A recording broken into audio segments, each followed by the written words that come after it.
Life for Africans in the diaspora can be challenging.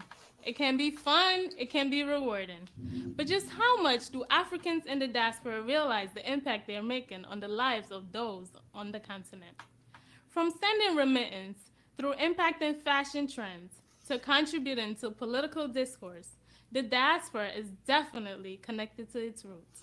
My name is Fatima Sesay, and I am your host on Inside the Diaspora with Fatima. Inside the Diaspora showcases different aspects of life in the diaspora.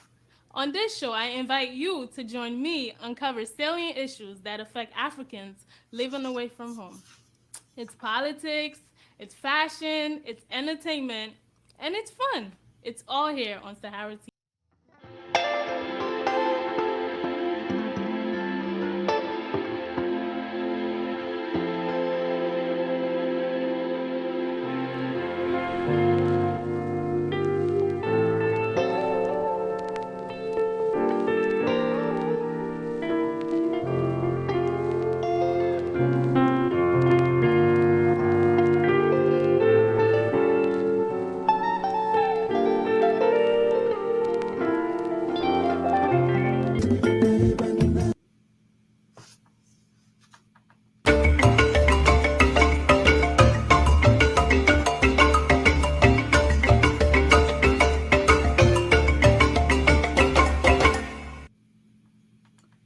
Hello.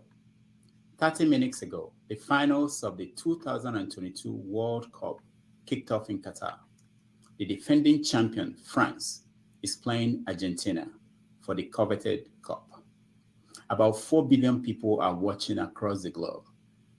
If Argentina wins, it will be the first time the South American team will win the cup since 1986. That was when Argentina's great Diego Maradona led the team. Winning the cup will cap the glorious career of Messi, who has done everything anyone could do in football except win the World Cup. If France wins, it will be the first time since Brazil in 1958 and 1962 to win the competition back to back. Other than Brazil, the other country that won back to back was Italy in 1934 and 1938. Yesterday, Morocco lost to Croatia in the third place match. Morocco, the first African team to reach the semifinals, took home $25 million.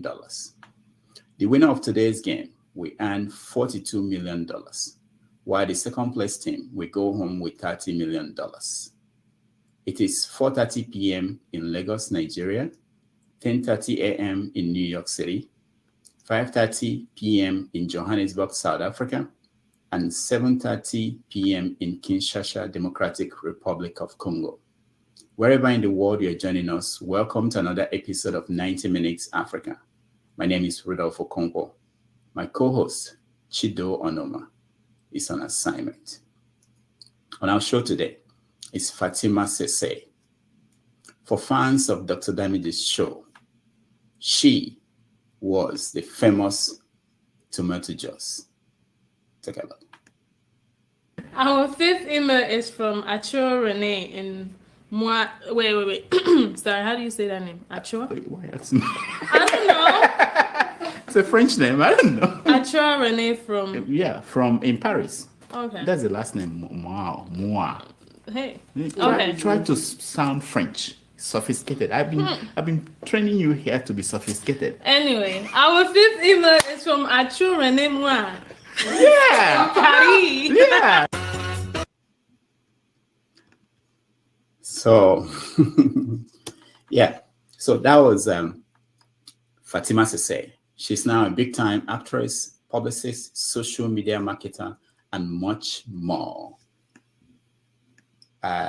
What do you call her now? Young Oprah. Young Oprah, welcome to the show. Hello, Dr. Damages. Wow. It's nice to see you again.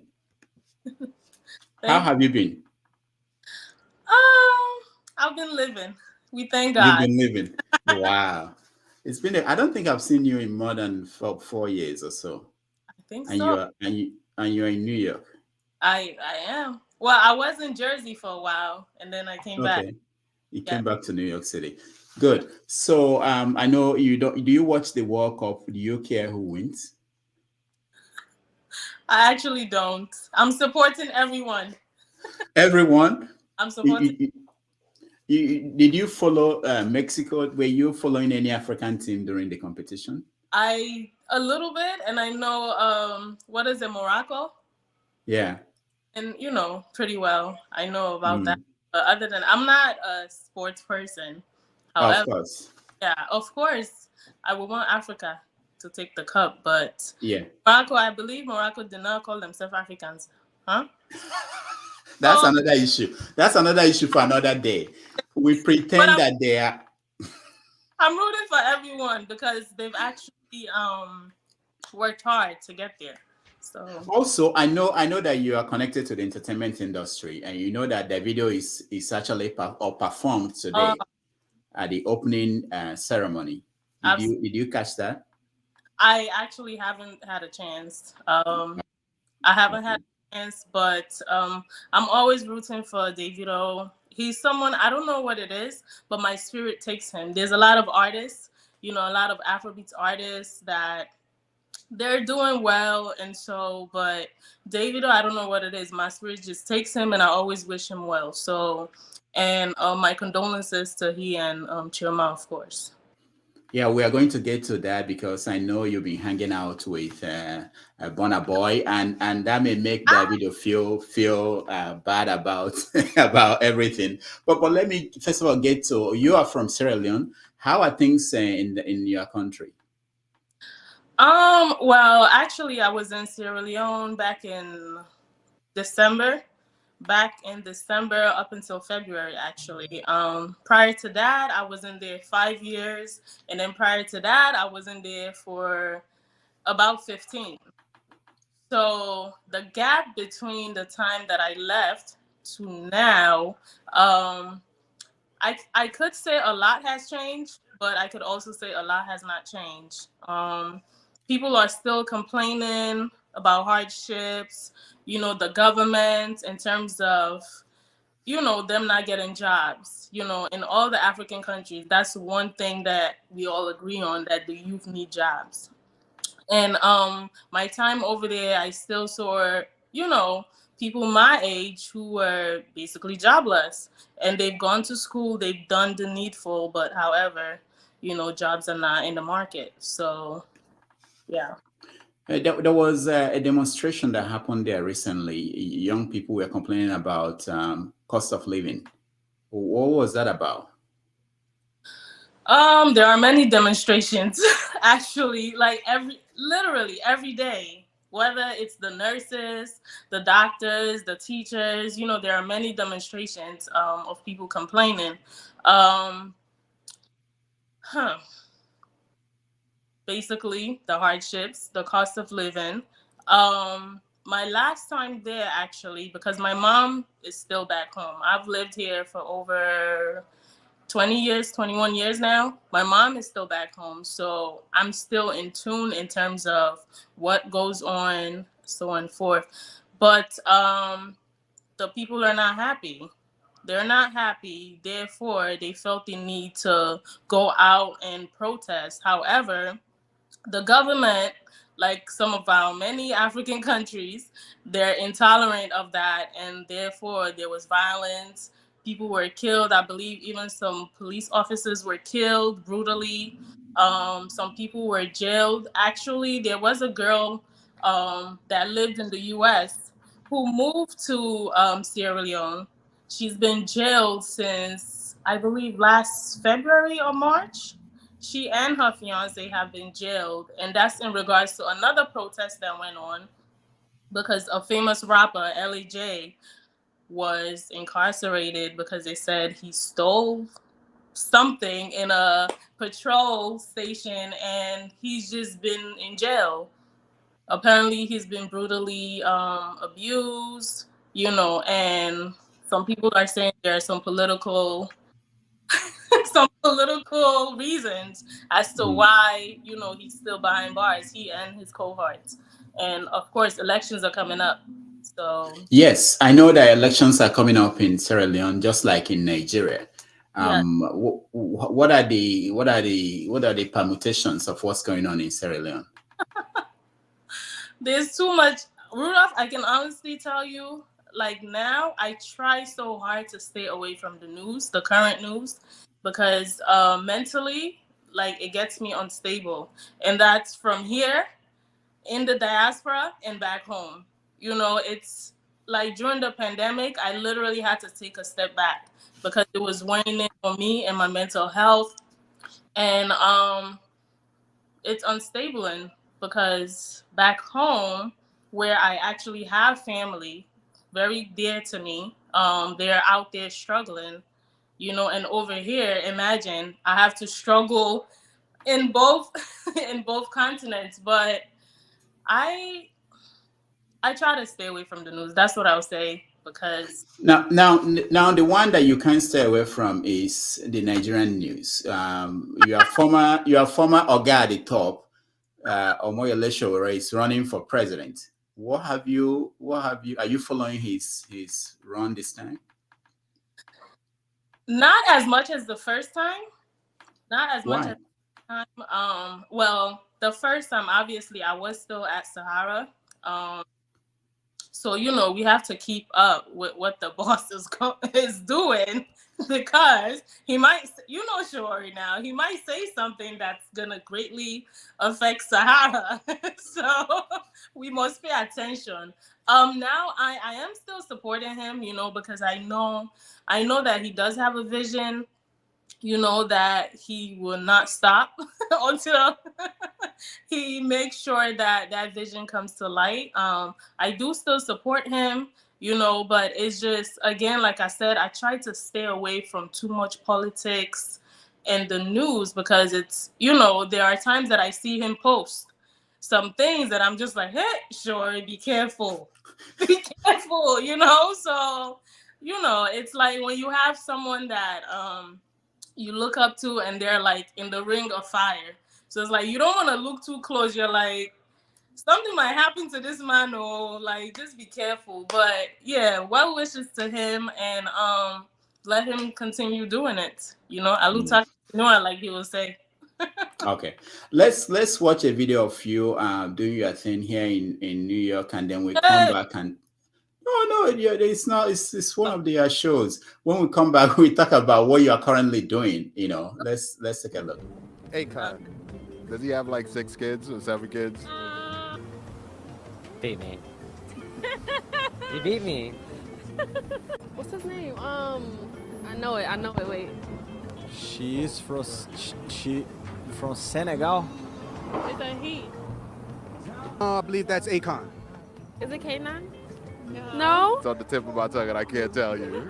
God, I feel like a moron not being able to say it. Okay, give me a letter. An A. Akon. I name a French rapper. Oh my God. I'll give you a letter. Okay. A. Akon. Yeah. So, what are we talking about, Akon? How big is he right now? Did he have another kid? I don't know. I don't follow his life. It makes me hate living, dealing with racism. Some taken away and some stay given. I can't make a living stuck in a state prison. Dear John, it seems like a bunch of fake women. I'm free mentally, so it's like the gate's missing. But every night I'm still having hate visions.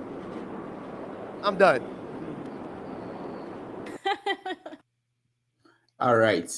That was Fatima Sesay, our guest today. That was from Inside the Diaspora. Absolutely. I know that you continue to do things in the diaspora. What do you do currently? Many and what do I do? That's a good question. I'm a publicist, social media marketer. Actually, my time at Sahara, most of my duties comprise of managing the social media handles for Sahara and Sahara TV, and that has really picked up. So I've worked with several companies doing social media for them, growing their followings, and yeah, it's been pretty good. with Inside the Diaspora. I've tried to still do event coverage. And I've also done marketing for huge events like One Africa.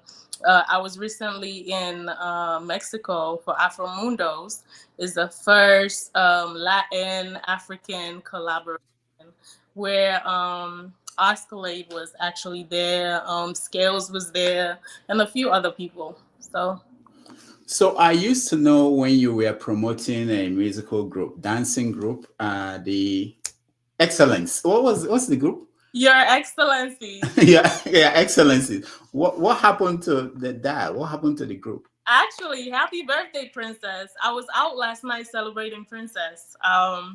Well, actually, one of them got I don't want to say disinterested, but they decided to follow a different path, basically. So, they decided to dissolve the group, but I'm still in close contact with them. They're my sisters, so we're still. Then I don't have the video, but I saw you hanging out with Burna Boy at a album listening party, and I've seen you with all the big stars. How is that going? What's going on? How why am I not invited when you meet these people? My team.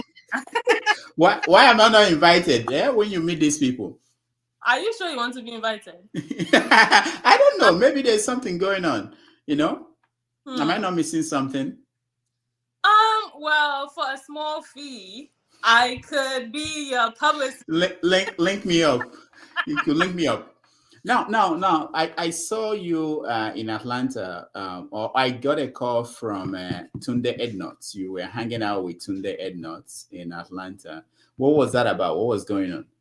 Well, there's actually a movie coming out starting, I don't want to say starting next year, but next year there's a movie that's coming out that, was shot in Atlanta. So Were you in the movie? That's a secret.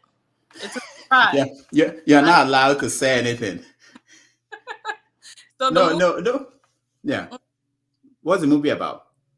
I can't say much, but some of the people in the movie are Mr. Ramsey Noah, fantastic actor, Miss Regina Askew, and a few other people. So it's directed by Wole Ogundare, who's your Nigerian brother. So yeah, and Tunde just so happened to be in Atlanta as well. I believe that's where he lives. So it was good actually seeing him in person. He's a huge fan of the show. So seeing him in person and having him express that, he said, "Where's Dr. Damages? Where's Dr. Damages? I must talk to him." Yeah.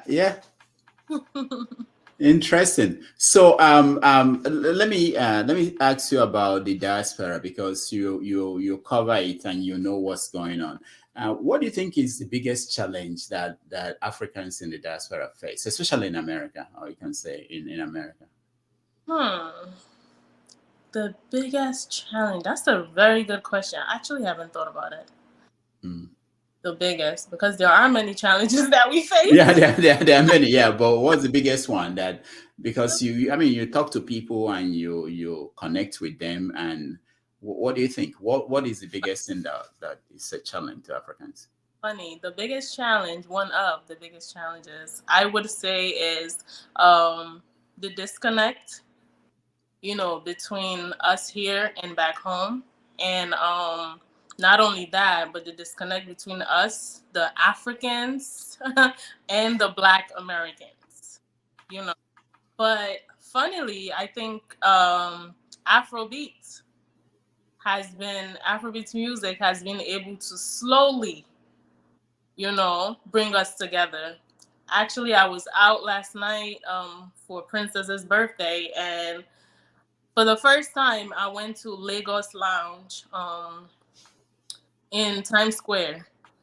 So this is owned by a Nigerian young dude who, he's had the restaurant before, but I believe that one was shut down. And then now in the middle of Times Square, can you imagine an African restaurant where you can go have your jollof rice, So it was very inspiring for me to go there for the first time yesterday And it was just like any other high-level establishment. They had security guards.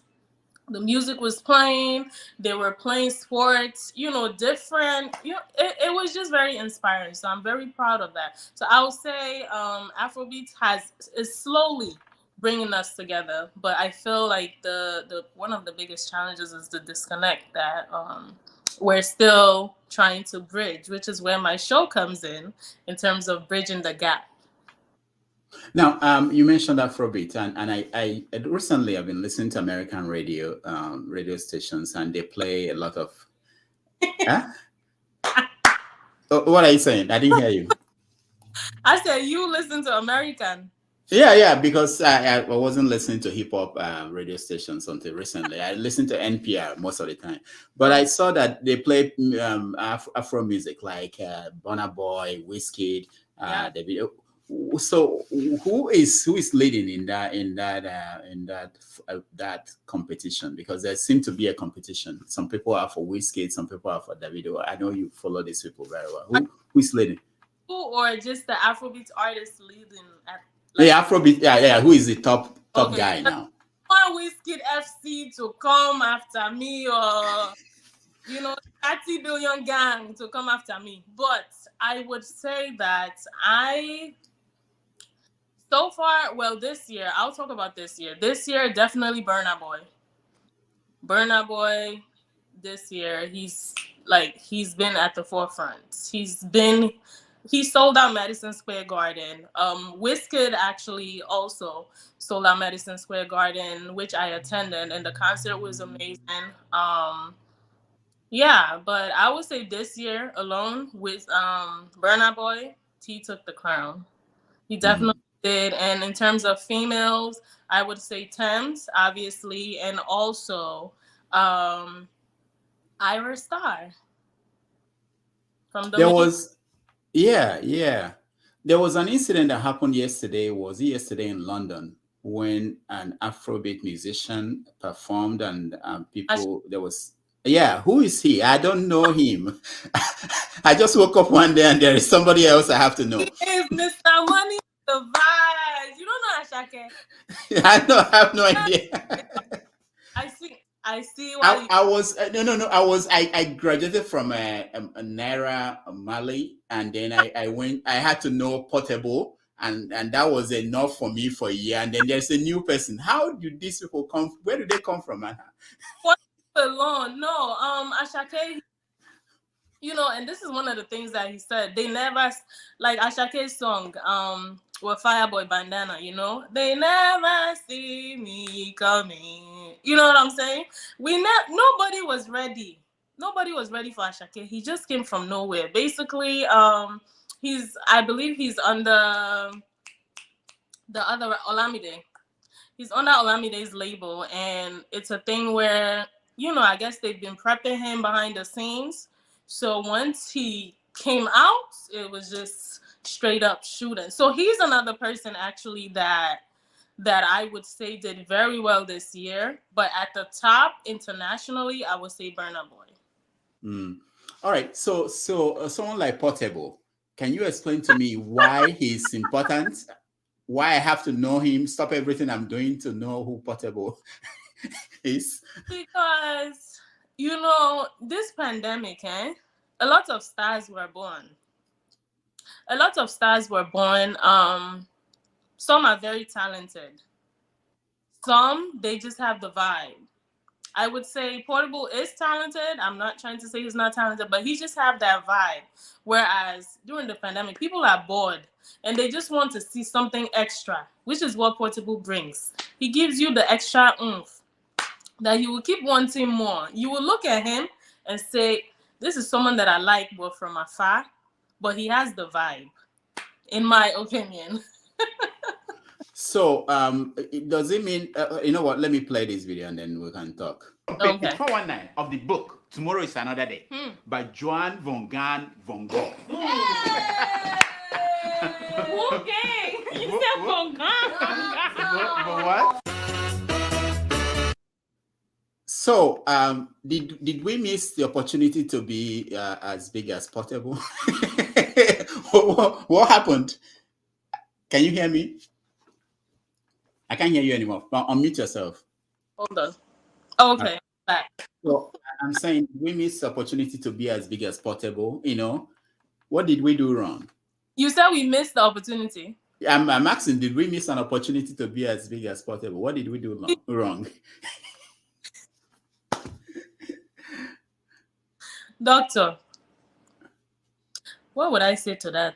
That's a very good. But hold on, beyond. I know that you know actors and actresses now, and I wanted to find out, how are they making money now in today's movie industry, the Nollywood movie industry? How are they making money since they don't sell DVDs? And basically they release most of the movies in theaters in Nigeria, and then it goes to find them on YouTube. How are they making money? Well, definitely streaming online. Everything is basically virtual now. I would say they're making money online, streaming, and the deals, endorsement deals, definitely. And of course, now when you upload your stuff online, you get paid for it. Where do people get paid for it? Instagram, for instance, YouTube, Facebook. Yeah, I'm pretty sure. I didn't know that. We need to talk after this. We need to talk. I'm telling you, for a small fee, I can take it to the next level. You've been saying this since I knew you. How long ago? And I'm still where I am. Now, my team and I, we do great work. I work with different creatives. I work with different marketers. I work with just talent, basically, and anything you need. I have someone who can do it. Even if I can't do it, I have someone who can. So. Okay. So for those who need that kind of packaging, is that what they call it? Packaging. Packaging, yes, from start to finish. All the artists, all the creatives, all the talent. My company does it inside the diaspora. We do it. And I also have other companies that, I collaborate with to make sure the work gets done. Yeah, I saw that you also promote some musicians when they come here to perform, or how far do you go? Do you bring them here? Well, I wouldn't say I bring them here yet, because that won't cost money.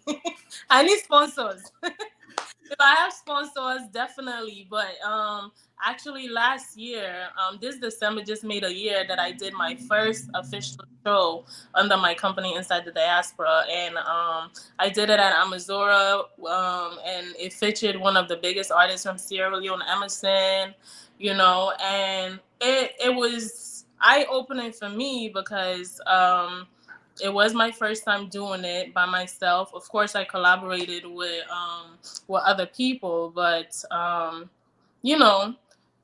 it's a different ball game when it's your money involved, and you're not just you're not just going there to cover the event. You use your money. Yeah, it's your money involved, and I'm not just. Usually, I would be working with another company that is doing the event, and I will provide services. But this one, literally, I curated the event, and it was a very good experience. I enjoyed it. A lot of people who did attend, they did enjoy it. But one of the challenges that I faced was people made it political. My Sierra Leonean people, they made it political because Emerson, he's known to have been outspoken about the previous government. And this one, he's been less outspoken about their wrongdoing. So, people felt sometimes. So people now think that he was paid to keep quiet. Absolutely. Among other things. So, they take that anger out on me. But it's okay. We move. All right. Let's watch another video of you in action, and then we'll continue.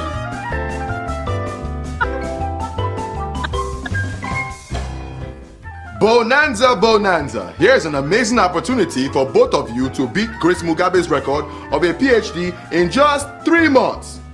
Dr. Damages, you can actually become a double doctor now. I have some leaked PhD questions from the University of Otuoke. They are so easy. Below is the notice from the examiners. Now, PhD exam questions number 1. Complete the statements. How much did Jim Wobodo? A. Stealing. B. Stole. C. Steal. D. Stolen. I know that one. I got it. Dr. Damages.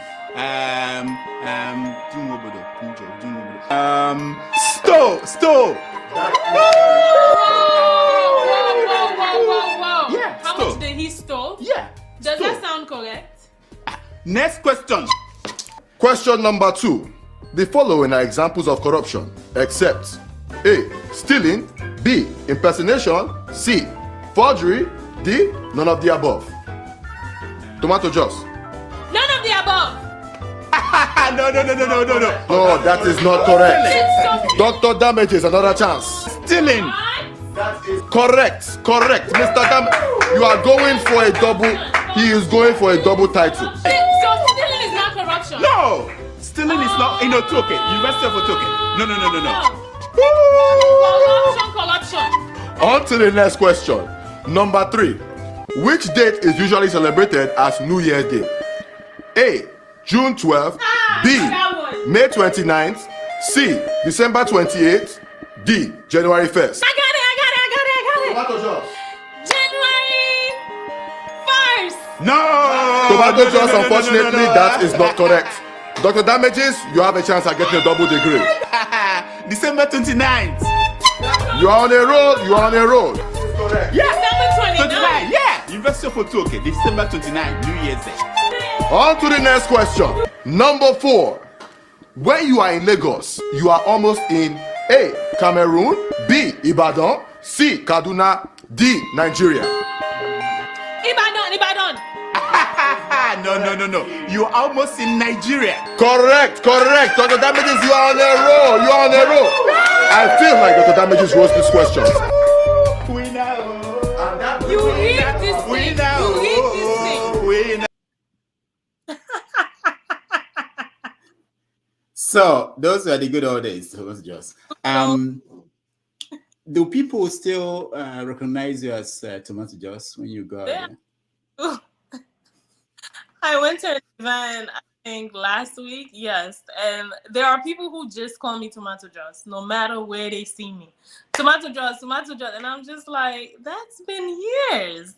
But they see some of the show, and it's like they keep wanting more. Oh, when are you coming back? And it's like... You don't even know where the studio is. What was that? You don't even know where the studio is anymore.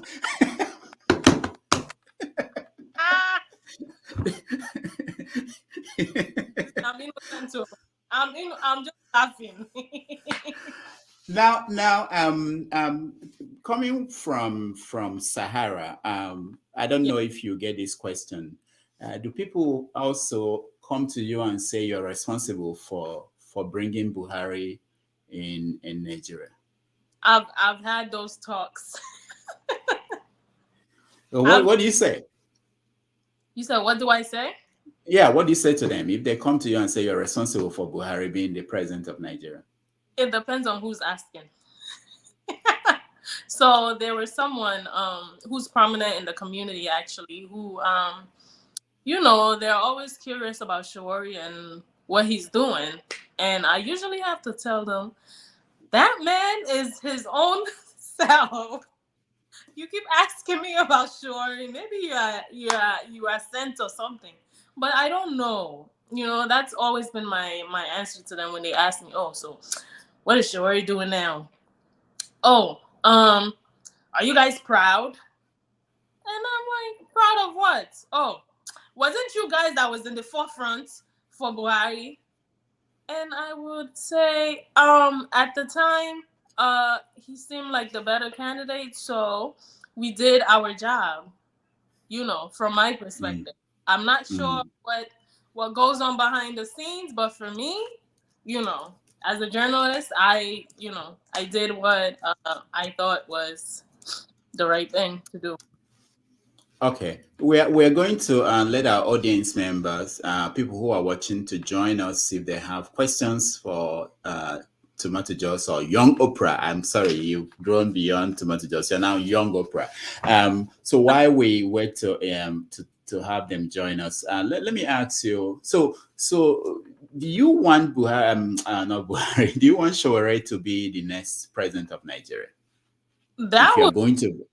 that would be very favorable for us. So based on what you know about him, do you think he's capable of running the country? I think he is very capable of running Nigeria. However, I don't know if Nigeria is ready for him, or if they're accepting of him, I should say. Yeah, because I do believe he's very capable. But I'm not sure what it is. You know, some people obviously geography plays a part of it. Tribes play a part of it. You know, and just favoritism of different parties play a part of it. So, you know, and he started his party from scratch. So I think it's gonna take some time for people to fully warm up to him. All right. Just for those who are watching, Brazil. Oh, sorry, what am I saying? I just can't believe some things that I'm getting. I'm getting a comment. I'm getting some comments here. But Argentina is leading France 2-0. For those who do not know, but I believe everybody is watching. It's leading France 2-0. That's a surprise for me. I thought that France will win this cup. But you anyway. never Yeah, know. I mean, it's. I think they've gone far. I don't know. Anyway, we keep monitoring that. So let me get some people in to join us in this conversation. I think there are a few people who are here. Sure. Yeah. Okay. Hello. Ofusi. I can't pronounce the name. Help me out. Ofusi. You know, Fatima, you are the one that used to help me out with pronouncing some names. Welcome, sir. Welcome to the show. Vanolis? Huh? Oh, you're talking about Yeah, Ofusi Lima. How are you? Welcome to the show. Oh, he's gone. All right. They're surprised that they are on live on the show. So beyond the question, camera is off. Still on. Yeah. Let me see. They were not ready for this, probably. Okay. So what about the Sahara team? Who are you in touch with? Are you still in touch with anybody at Sahara? Not the coach. I mean the former ones, people at Sahara. Yeah. Well, yeah. I'll say I'm still in touch with Keisha. Sure, from here and there. I know he's busy with his campaign, so. Did you people sometimes they will meet me and say, why are you not promoting do you get that question? Why are you not promoting Showore? I think I've gotten it a couple of times, but I just try to to stray away from the question. Yeah. All right. Well, let's hear from Paul. Paul is joining us from Arizona. Paul, welcome to the show. Thank you and good morning. Yeah, Hello. Good morning. Paul, this is Tomato Jos, formerly known as Tomato Jos, Fatima Sesay. Yeah, Tomato Jos, the good old days, but I don't even know whether Tomato Jos have ever find herself in Jos to see that's why a good question. No, that's a good question. Have you been, Fatima? Have you been to Nigeria? You know, that's the funny thing. I was supposed to go this December. What happened? Some things didn't happen. How can you answer Tomato Jos and you've never been to Nigeria? No, of course I can. It's what's here. Okay. Okay, do you know the reason why they call you Tomato Jos?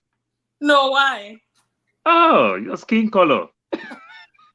Is that why? I had no idea. By the way, how did that name come about, Fatima? I don't remember. It's actually a fan. I was thinking about it this morning. It was a fan that gave it to me. I think first joined, we were deliberating on the name that I should go by, and then we asked, what name that. Okay. And someone said Tomato Jos. Yeah, that's cool. Okay, no, Paul, hold on. Okay, Nonso, welcome to the show. Nonso, can you hear me? Hello. All right. Nonso is just joining so that he could watch, I think. Okay. Yeah, Nonso, if you can hear. Oh, okay, good. Nonso, how are you? Yeah, I can hear you. Can you hear me? Yeah, we can hear you. Go ahead. Hello? Yeah, go ahead. Nonso, go ahead. Hello? Yeah. Hi. Where are you joining us, Nonso? Where are you? Okay. Nonso is having difficulties. Let's wait until he sorts that out. All right, Paul. So Paul, when did you start watching Tomato Jos on Dr. Damage's show? Yeah, I think I start watching, if I could remember where, it's between 2011 or 2012. Oh, wow. Thereabouts. Yeah. Okay. So you saw how she transformed and, Oh, completely. It was a big war because then I used to steal Wi-Fi to watch it. So my boss so much hates Tomato Jos sometimes when he dress. And this is a man that have like 3 wives. You understand? So what is women turning to these days and every other thing? You understand? We can't talk anything, but we gossip a lot. We just laugh and say, do you know all the woman this man run after? They are like Tomato Jos. You understand? But she criticized him. No, mind him. He like him. He know if he talk. So it was very, very funny. I was steal the office Wi-Fi just to watch Tomato Jos, just to keep ourselves going at work, the stress of the cold, the heat, and every other thing. It's been a good time, and due to the Shore thing too, that was when Shore was very, very active. So I follow Shore. That makes me also watch. Then there's this girl too in the entertainment part. I can't remember his name again. What that's something Philip. I don't know. Oh yeah, Toyosi Phillips. Toyosi Philip, yeah. Those period was really, really good. I really, really keep up very well. Very good. Thank you for hanging in there with us. Nonso, can you hear me? Yes, I can hear you. Can you hear me? Okay, good. Yeah, Nonso, welcome to the show. Thank you so much. Where are you joining us from? Right now I'm in London, UK. Oh, UK. Okay. So yeah, do you know our internet is frustrating all the time. Is it everybody in London? I thought it's only CM. I used to see you struggle with CM, man. I thought it's only CM. Is it London wide? No. I think it's the whole London. It is. Doctor, I guess they put their router with the Queen. Their router follow the Queen. was buried with the Queen. Tomato Jos, it's nice to see you. I've been trying. I was following you guys when you were there, actually, in Dr. Damage's. Oh. Then later I got angry at Dr. Damage's because of the condition Nigeria get into. Because I remember when we used to be at the platform watching Dr. Damage's. There's some certain things that we start sensing that this this Buhari regime was actually brought to Nigeria by them, So we start to withdraw ourselves. But by who are them, Dr. Damage's? Not Tomato Jos. By Sahara reporters, all of you guys, all of you, Adiola, so you, and you are, in fact, they are the architect of everything, But today we are hoping for a new change in Nigerian government. But I'm really happy that we're getting there. Meanwhile, Tomato Jos, it's been a long time, Hello. Many Nigeria, many of us, we really love you at that time. Did you send emails? Nonso, were you the Nonso that was sending emails to Tomato Jos? I'm just kidding. No, I never sent emails. There was one Nonso that was looking for private number and private conversation. No, it's not. No. I told him how much to pay. He didn't call me back. He didn't respond to me. No, Dr. Damage, if I needed Tomato Jos at that time, I had his brother is somebody from Sierra Leone is my friend who know her very well. I would have go through the guy, you know. That's not me. Who's your he played football in Sweden that time. What is his name? Brema Koroma. I don't know if you know him. Yeah, he's a football player. Actually, he played for your national team.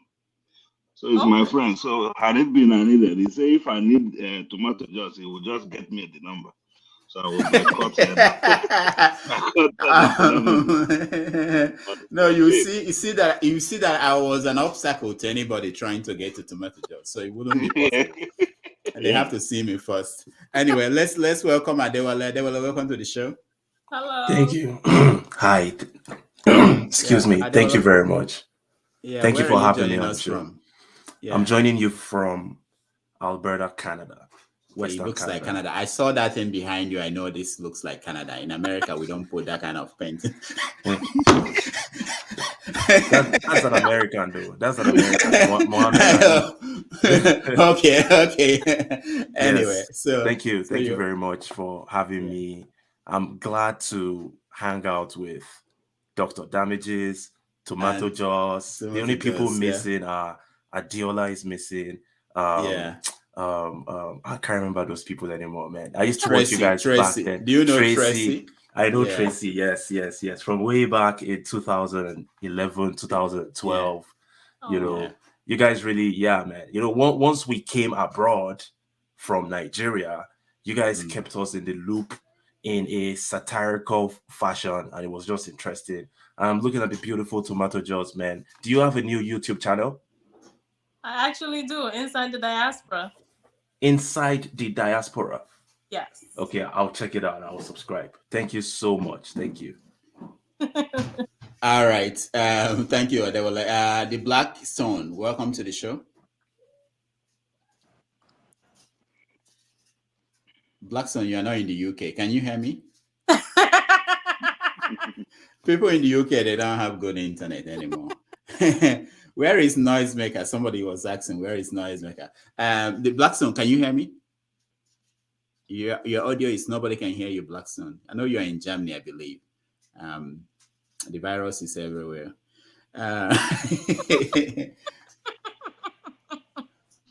So, Adewale, when you... Go ahead. Who is speaking? I have a question for you. If you can do it, that would be very, very grateful. I don't know whether you keep those long nails that you use in checking the people that send all the requests, all the messages, and everything. There's a way you carry your phone that you'll be scrolling. Doctor will be fighting you. Are you sure you carry those messages? You said I carry those nails still? Yeah. Well, I have this on today. Is it too long? Not as long as it used to be back in the days. Okay. I'm toning it down. Okay. I'm worried. Blackstone. Thank you, Paul. Blackstone, can you hear me? Oh Lord. This is a virus. Yeah. So for those who there were so many things that people were used to ask me and to ask Tomato Jos, like behind the scene, what was it like? Tomato Jos, can you explain that to the people here? Because that's what people ask me now. What was it like behind the scene on Dr. Damage's show? It was chaotic. I should have checked with you before I asked that question. What do you mean by that? This is why I needed the questions ahead of time. What do you mean by that? It was chaotic. I'm just kidding, of course. Mm. But it was like an adrenaline rush, you know. So I worked at Sahara full time, and Rudolph will only come in most of the time when we have to shoot Dr. Damages, which is once a week. So when Rudolph will come in, it's like, oh, Tomato Jos, do you have your script? Tomato Jos, have you practiced? Tomato Jos, have you read the emails? Tomato Jos, everything Tomato. So there will be some times that he would come in, and I will probably be working on a story, you know, sharing on social media, etc. And I would have to stop what I'm doing and attend to the doctor because he won't leave me alone. He would ask, you know, have you prepared, you know. But working with Rudolph was, what would I say? It was interesting. She's editing herself now. It was, what should I say? It was very interesting. No, it was very interesting working with him though. No, I learned a lot from him in terms of patience.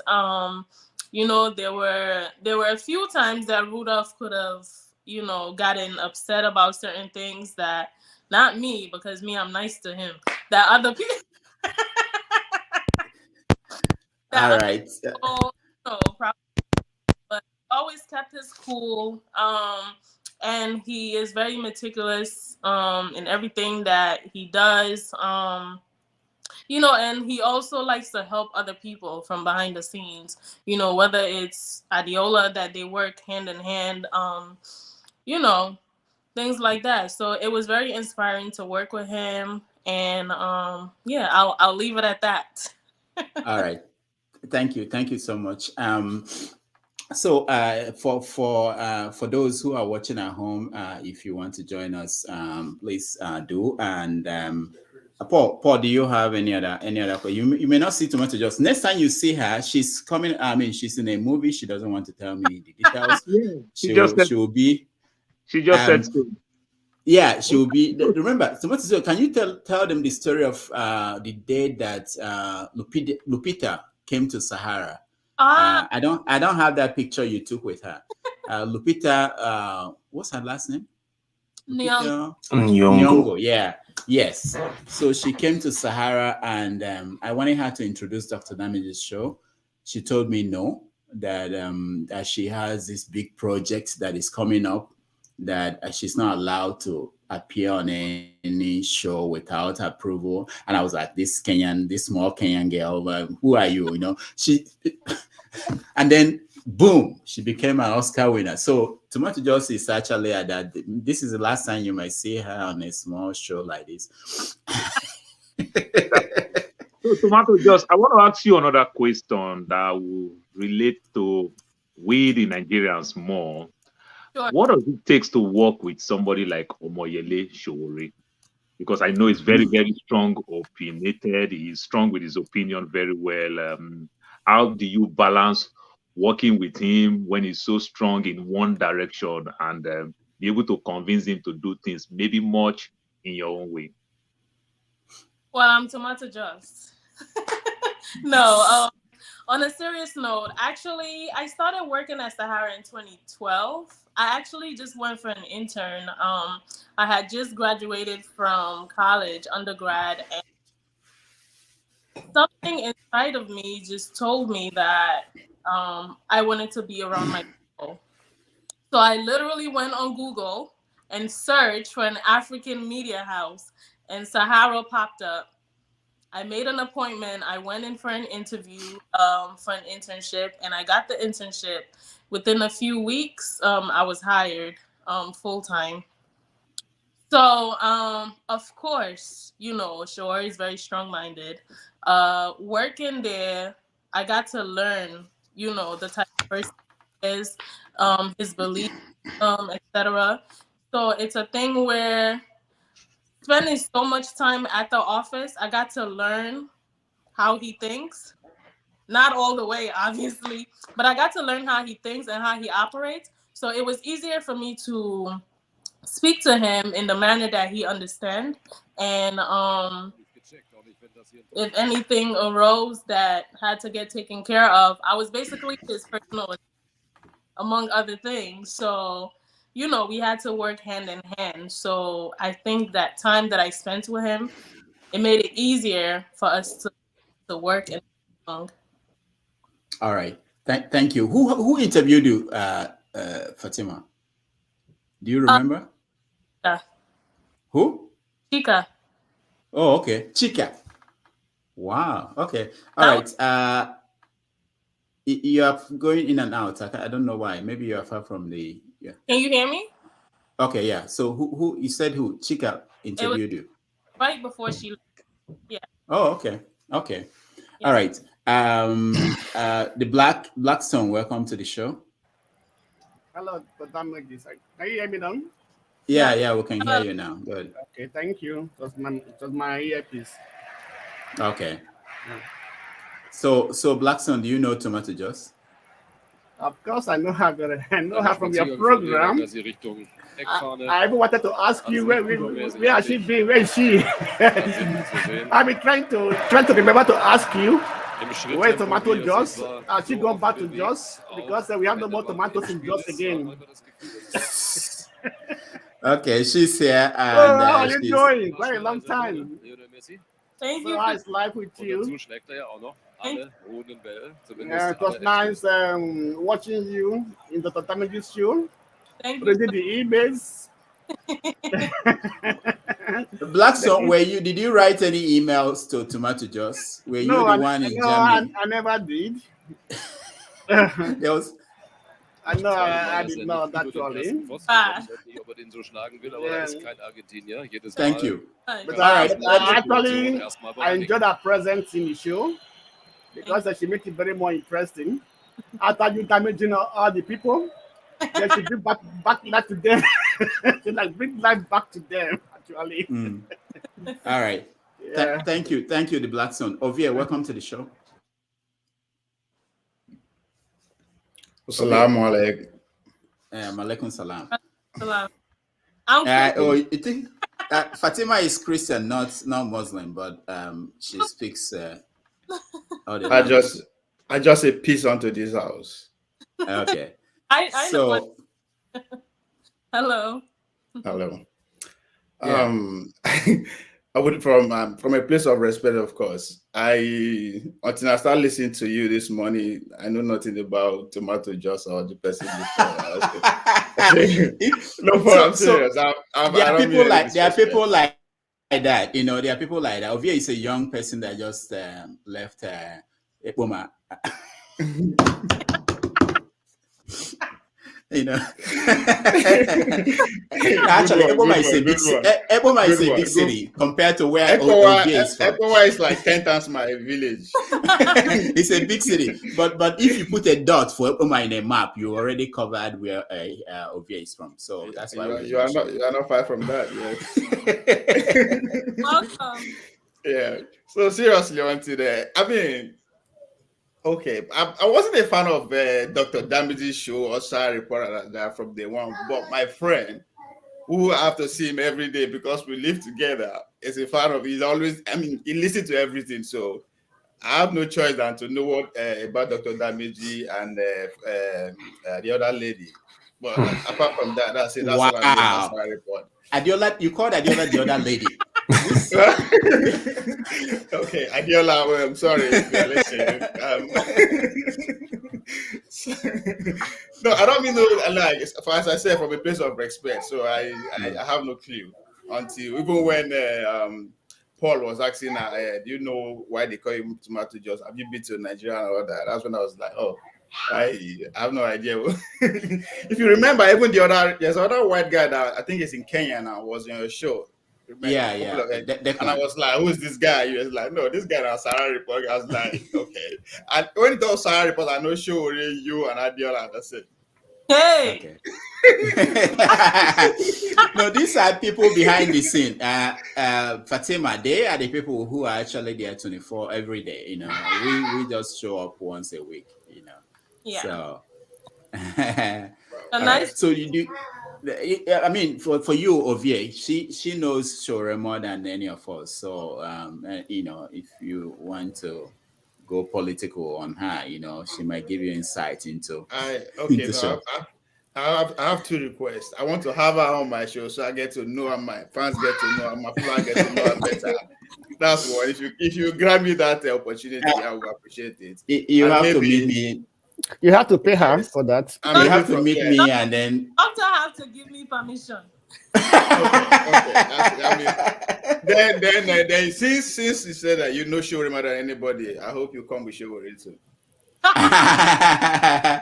Well, Shore is on a different platform now, but that's up to her. Anyway, Fatima, anytime if you want to talk to Ovie has a show called All on Politics. Okay. So you can. But any other question? I have to go full-time research, do my research on you and everything, so that I'll come prepared. No. Yes, you're right. And one of the things I think where Fatima is like a resource for anybody is she's been covering the diaspora, and she knows a lot about what Africans abroad are going through, and that's one thing we don't talk a lot about.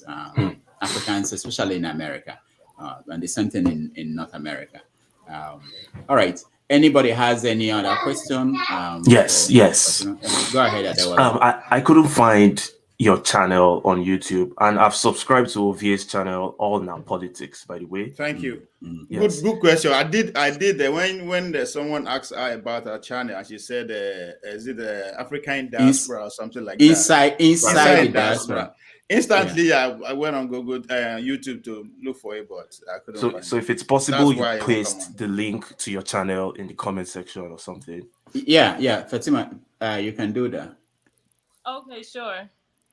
And before I leave, can I just say one more? I just need to make an impression of Dr. Damages. Okay. Welcome to the Dr. Njakiri Damages show, to the greatest city in the world, New York City. Thank you so much for having me. All right, Adeola, thank you so much. It's nice. Again, I know Sasha. I know Sasha too. Even I've not met. You know Sasha? I would love to be Sasha. Yeah, Sasha. Yeah, that's true. Most people think that Sasha. Somebody wrote a comment recently on the YouTube channel that you are copying Adeola when you talk about Sasha. That Sasha is not a real person. Sasha actually was a real person that was on the show. What about Mama Udoka? Mama Udoka, yeah. Mama Udoka is no, actually, Mama Udoka is around, and do you see her, Fatima? You actually brought her to the show. Oh wow, but we are in contact. So You're yeah, that's another. Okay. Yeah, that's my baby. So definitely. Yeah, that's an interesting thing. That was Dr. Damages' wife in the show, always fighting with him. When Dr. Damages is going after Tomato Jos, then Mama Udoka is jealous. Yes. There was a lot of fights along that line. It was interesting, yeah. I'm trying to write in the chat. Why? I'm not. Did anybody see what I wrote? No. I see inside diaspora. That's just the name, but that's not the link. Okay. That's the private. You mean the private chat? Yeah. In the private chat. Yeah. I copied it and pasted it. Still, I didn't get it. Yeah, we can't find it, right? And I typed in your name as well. Just try Fatima Sesay. Just try and be a specialist in how to search YouTube. Try again. What did he say? Blackstone? I said she try to be a specialist in YouTube session, so I can try again. Again and again. I will get it right now. Thank you guys so much. It's Inside the Diaspora TV on YouTube. Okay. I got you on Twitter, but YouTube is still not okay. I think I'll find your YouTube. If you tap and if you use our name on Google, then I think Google should lead you there. That's what I'm doing. Oh, okay. Yes, you do that. Type her name on Google and no. All right, but okay. I see what I'm seeing here. No. Wait, just give me 1 second. Okay. While we wait for are you obedient? Maybe that's why. To just that's why I couldn't find you. Are you an obedient friend? I won't answer that one. Okay. See, that's why. Today was let me play this guy video. had no heart. He had no heart. Okay, sir. He killed 10 people. Mamu Doka. What are you doing here? What do you mean by that? What am I doing in my house so I can't come home? This is not home. This is my medical practice. Are you serious? What is yours is mine. I came to check that which is mine. Dr. Njakere Damages and Sons. And who am I? You're not a son. Am I not your wife? No, and Sons. He didn't even put your daughter down. Who gave you the sons? It doesn't matter. Okay, but why are you here? Why are you here? I came to see you. You should call now. You should call. No. I mean, you should call to call you. Call Tomato Jos and then Tomato Jos again. No, you should call and let me. No, wait. This is a season of love. This is professional. This is a season is it about? Don't be mentioning Tomato Jos in my home. It's about. This is a season of love. It's about Valentine's Day. No, I forgot. No. I forgot. I thought you were patient. No. This is like love portion, but you want some, so you can love me. Okay, but Valentine's Day. I've been thinking about. What do I have for you? I had something for you. Oh yes, I have. It's dead rose. Wait. I have not said my. Is this for me or for Tomato Jos? Wait. No, this is for you broken now. Rose for me. It's from. Look at it. That's 1-800. What? That's such an insult. 1-800 flowers. You're still telling me about it. What do you have for me? This is love season. You're showing me a broken rose. I bought it's New York. New York rose. What next? New York rose is expensive. Buy yourself. Singles. Singles. But if it's Tomato Jos, you give her 100. Okay. This is Powerball. You're not ashamed. I have concluded. You're not. Do you know my marriage to is over? It's 600 million. You're not ashamed. 600 Your million. mates have 600 million in their account. But I don't have to You're counting on Powerball that you will win. Do you know how many billion Americans will play this? I've already won. You're not ashamed. Check the news. Back at the Kunya. Look, let me tell you something. My marriage to is over. I'm no longer interested. Mamu Doka. Listen, look at me. Look at me. Men are looking for me. I am tired of you. My marriage is over. Take your thing, go. Get out. See, and tell Tomato Jos she can have you for all I care. I am getting ready. Wow. To go and look for a man. When was the last time I saw you? When was the last time I saw you?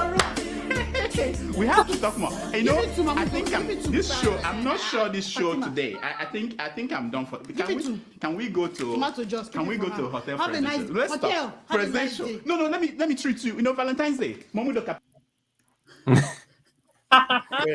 Wait. So, is she the one that played that character? No, it's not her. That was Mamu Doka. Mamu Doka. Someone mentioned Mamu Doka. So she actually I did, yeah. Mamu Doka, yeah. She actually Who is Mamu Doka? I've always wanted to have that question. Who is she? She brought. No, she's who is Mamu Doka, Fatima? You brought her to the show. Sometimes I don't know these people. Is she from the north? Or she's clearly from the north. She's from outside. No, she's not from the north, but she grew up in Jos, Yeah. Okay. So she speaks. And still, she's not the Tomato Jos. No, she's not Tomato Jos. No. Okay. She grew up in Jos. Yeah. I think there's more to this story that they are not telling us. No, it was interesting because we shall find out in due time. In actual sense, my wife is people now call her Mamu Doka. So people confuse her with the actress who was playing Mamu Doka on this show, and so but that's all interesting. So Dr. Damages. Yeah. Oh, I'll let you go. I wanted to ask Tomato Jos a question. Go ahead. Yeah. So Tomato Jos. Doctor, because also calling your son Udoka on your Yes, you know yes, that yes. that So also caused that's it. how Udoka came up. Yeah, Udoka became my So son when Fatima, I have a question. You know, I've been seeing the Sierra Leonean government issuing out citizenships to African Americans that have some ancestry. I just wanted to hear your opinions, your thoughts on that situation. What do you think about it?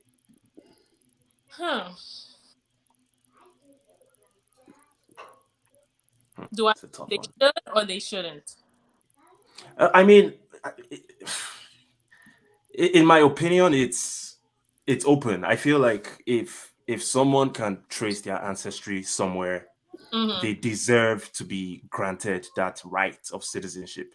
And also, a lot of Africans in the diaspora that don't have a direct connection, they deserve to have a motherland. They So, want in my opinion, I feel like I'm okay with it, no problem. Okay. There's an actor, I believe Isaiah Washington. He's traced his roots to Sierra Leone as well, and he was probably granted citizenship. So just to flip it, right? So there's a Lebanese artist named Nasser Ayub, I believe his name is. So he was born in Sierra Leone. He's lived in Sierra Leone all his life, right? And he's now going through a struggle in terms of not getting citizenship from Sierra Leone. So for him, fighting a battle, whereas he's basically saying, "Oh, it's because of his skin complexion." Skin tone. That's why he's not getting citizenship. Literally, I believe last week he made a post about it. You know, he's been struggling for years to get his citizenship. He was born there. So this is not even, to say the African Americans who are coming from the diaspora to want to be a citizen. This is someone who has lived there.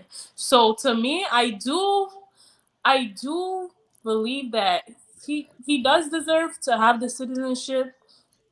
And I can also say that I understand why the government may not want to give it to him, but I do believe he deserves it.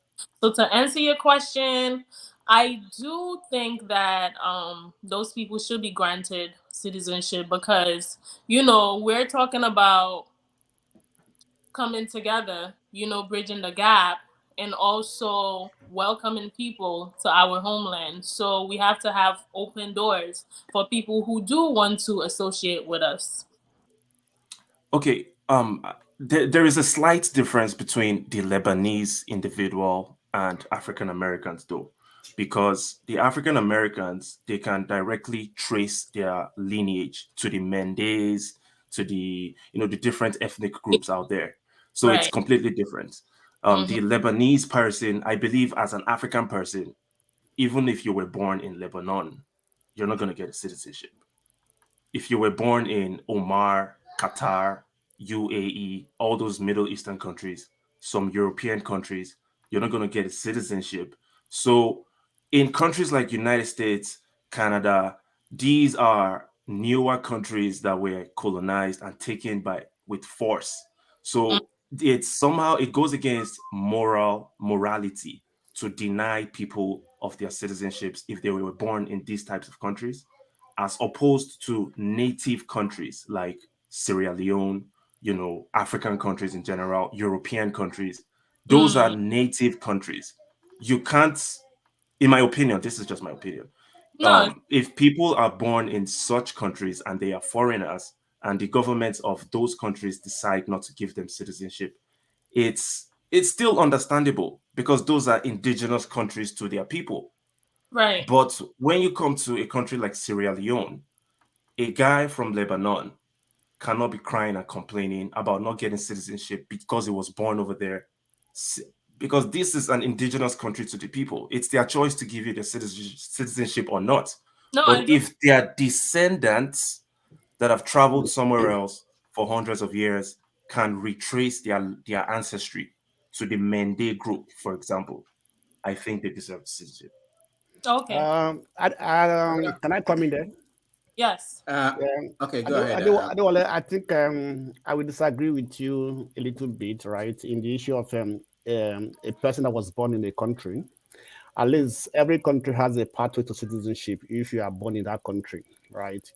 No matter where you original origin or where you come from, once you are born in a country, the government, the country provide a pathway to No, I become. don't think Blackstone. I don't think it's universal. It's not. Some And I countries mean, it's don't not have that. universal, right? But most countries are adopting it now, right?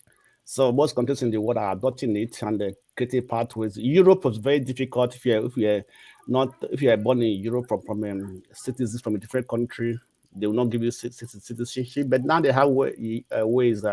Like in Germany, after 5 years, your child can apply for citizenship as long as he has been living legally for 5 years. It's automatic. You apply within 2-3 months, you get your citizenship, right?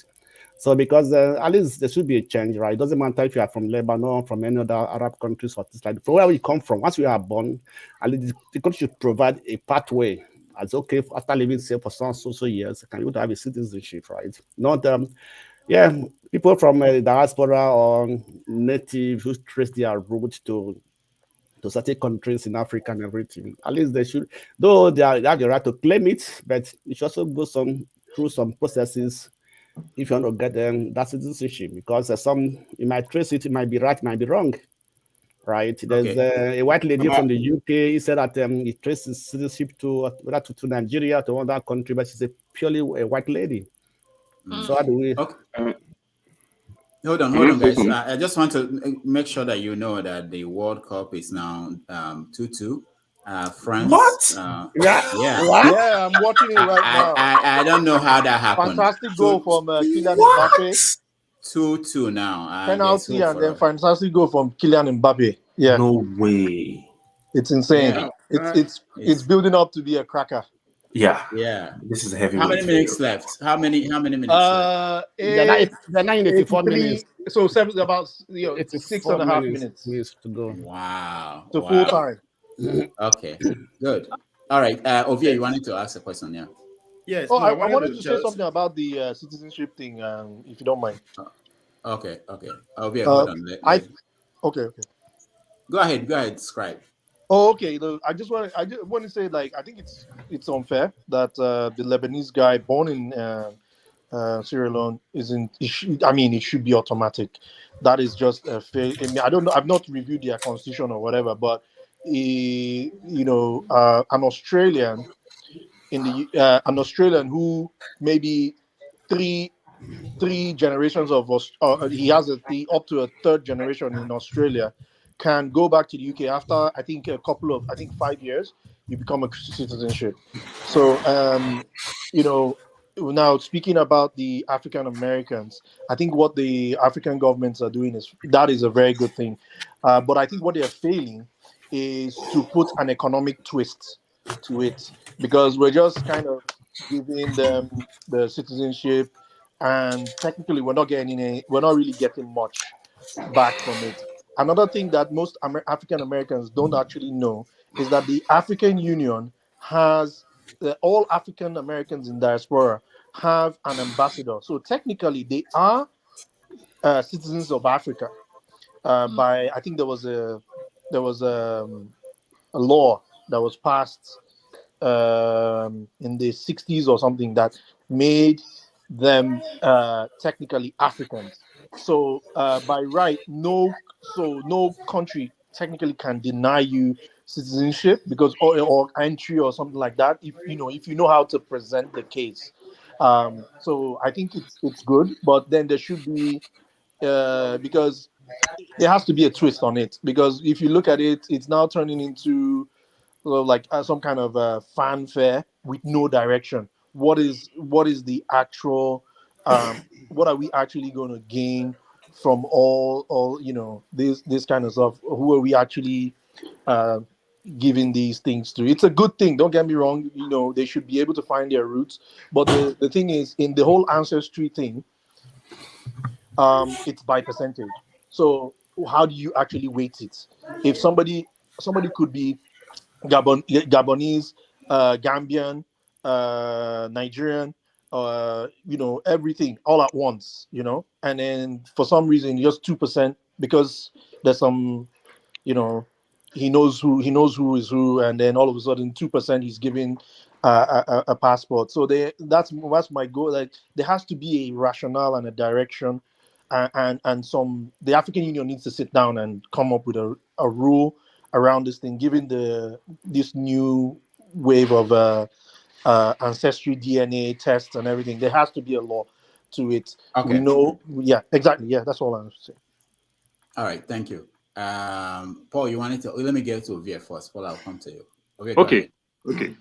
Yeah, I think it's unfortunate that among all the animals on earth, we are the only one restricting ourselves in terms of movements, or where to go, where to stay, right, and all that. Every other animal move freely in this jungle called Earth, but this is where we find ourselves. For me, to add to that, African American or any black person around the world who wants to come back home, I think it should not be a good question of either why but we should question intention and all that, but it should not be anything legal. It should be restriction or that. It should be a right. If you want to come back home, it's a right. And for me, this reparation that the African American are asking from the Western government, they should be asking back home in terms of land freely for them to come back home. Because if you actually want to look at it politically, the only way the black man will actually attain 100% freedom is when we come together in these three ways: economically, government, and one economy, and one military. However, that we are going to make that happen. That is the only way that we can actually fight our freedom, or anywhere the world want to assemble, we will have a say on the table. Because today, war is all about economy. How much do you worth? That's why yesterday when we were asking that we should not be going to Washington when they invite us. On what ground are you actually you want to say no, you don't want to go? So it's about, by the time we're able to come together in this form, our African economy will be in trillions. Then we'll have a say. Then we can actually say yes, we can actually attain our full potential. But the fact that we have to put legal strain, Ghana were doing it the other time, the year of return. To me, that's bullshit. Why should people decide if they want to come back home? Come back home. Give them land. Let them, foster. This is their home. They are not love abroad. We are not love abroad as much as we want to anyway. So what's the whole point? So it just baffles me that among all the animals, the way we claim to be more civilized than every other animal, we harm ourselves for fun.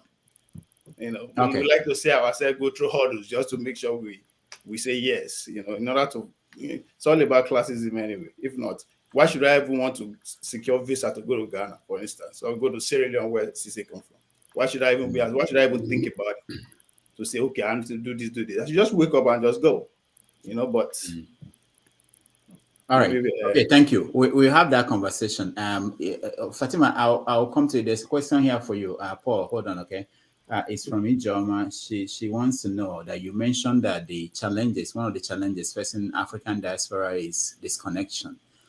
She wanted to know if you can kindly give more details on that issue, the issue of disconnection. Okay. I mentioned two. I said one with the Africans and the African Americans here, and one with the Africans and the Africans back home. Which one is she referring to? Or both? Oh, I don't know. It's just a question on the comment section. So, okay. But you can talk about it too, yeah. Okay, so in terms of here, I can speak from my own experience, basically. So there has been times that, there would be things happening in the community, etc., that affect the Africans out here in the diaspora that I know that a lot of African Americans are not aware of. And if you tell some of them, they would seem like they really don't care because it doesn't affect them. So it's that disconnect that I'm talking about in terms of the issues that we all face, because we do go through similar issues, but we don't know that because we're so, stuck in our own worlds in a way that the Africans are joined with other Africans and the African Americans are joined with other African Americans. It's just recently that I would say a lot of African Americans are gravitating towards Africans because obviously, like I mentioned, the music, they're curious about the food, like fufu, for instance, the jollof rice, which one is better? They would like to try it.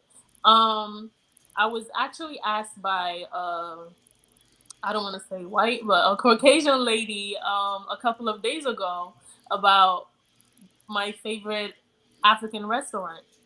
And I couldn't choose one because at the time I didn't feel like there was any restaurant that I can say I can go there and feel the full African authentic, feeling. But like I said, going to Lagos Lounge last night, the ambience was great and everything. Not that I'm saying it's culturally inclined, but I like what I see, and I feel like if they put a little more culture to it, that would be a winner. In terms of the disconnect back home, when we're here, we know what we face. The people back home, most of the time, some of them just care about you sending them money back home and not really, oh, what are you going through out in the diaspora? There was a video that came, I think it was a lady that went TikTok viral on TikTok, telling people that when it's Christmas time, when it's the holiday time, that's when you guys will be calling us. You'll be checking up on us unusually, just because you know that it's the holiday season and you want us to send you something. But it's like, do you really care about what we're going through here? I feel like it's a flip, whereas we're more in tune with what they're going through back home, and them, it's they care, but not as much as us that live here because we left them back home. And I feel like there might be a little bit of what's the word, guilt, because we know what they're going through, the sufferings. And I'm not saying abroad is heaven or anything, but abroad the government will provide food. If you're homeless, there are shelters. I can't say the same for back home. All right, thank you. Paul, what question do you have? So talking about the African Americans, so somebody make mention, she also make mention about the Lebanese thing and everything. You don't get citizenship in those parts of the world. So it's just like a visa thing, one of the reasons why we get 2 years visa in Nigeria, some other place get 5 years visa, like I'm talking about American visa, is because what we give to them is what they give back to us. So if in their country, they don't give us citizenship in those Middle East, why do you want us to give a girl because she was born in Sierra Leone, Nigeria, and the case? It's hard. Few Lebanese that get citizenship in Nigeria, I can tell you, it is the president of Nigeria that gives them. It's not about them. It is because they've proven themselves in terms of business-wise, so which means they brought money into our economy. So they not like by birth, it is you proving yourself. Then the African American thing, I think it cut across two ways. I don't want to speak for 54 countries, which I know the slave thing didn't happen in 54 countries. Let me trickle it down to Nigeria. In Nigeria, it cut across two ways.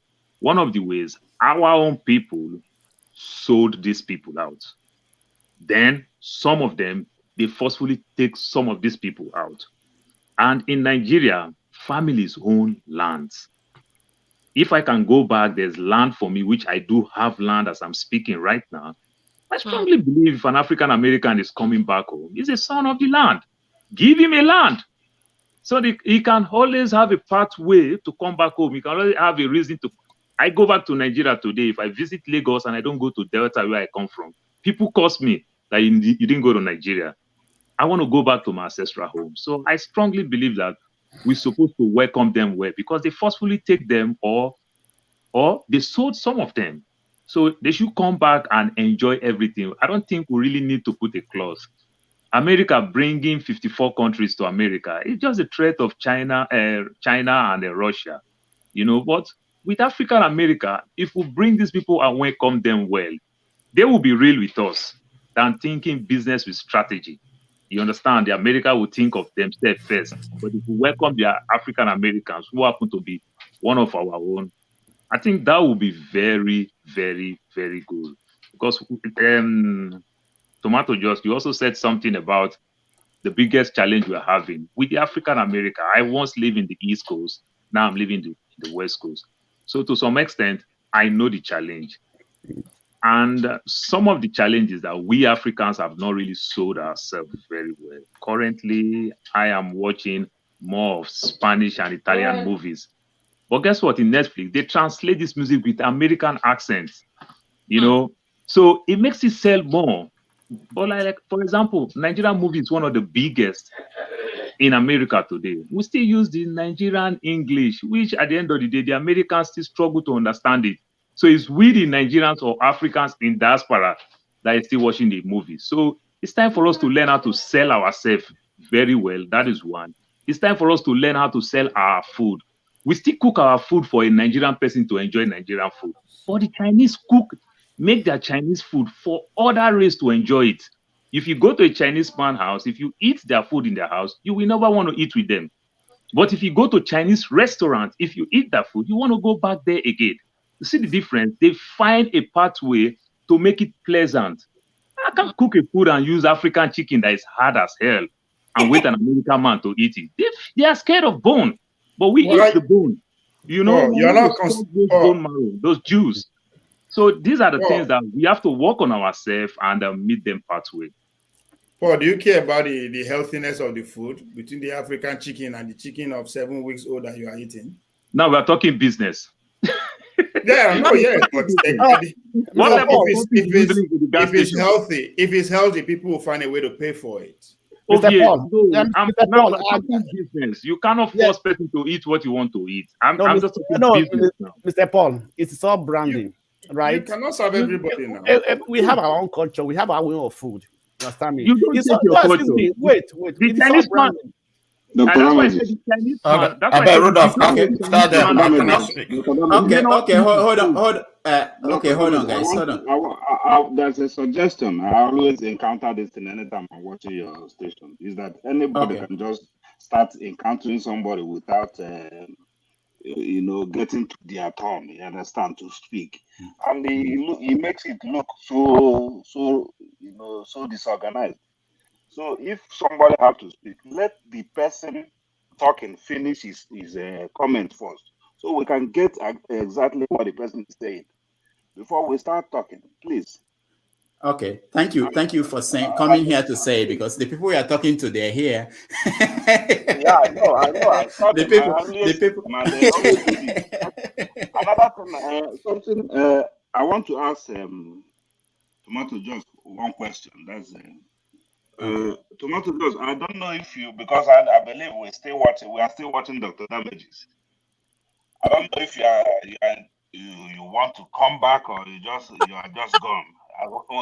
Because many times we are waiting for you guys, all of you people, to come back and make it more, make it to be the way it used to be before. We are really missing it. I want to listen to the answer to this one. No, doctor, that's a question for the doctor.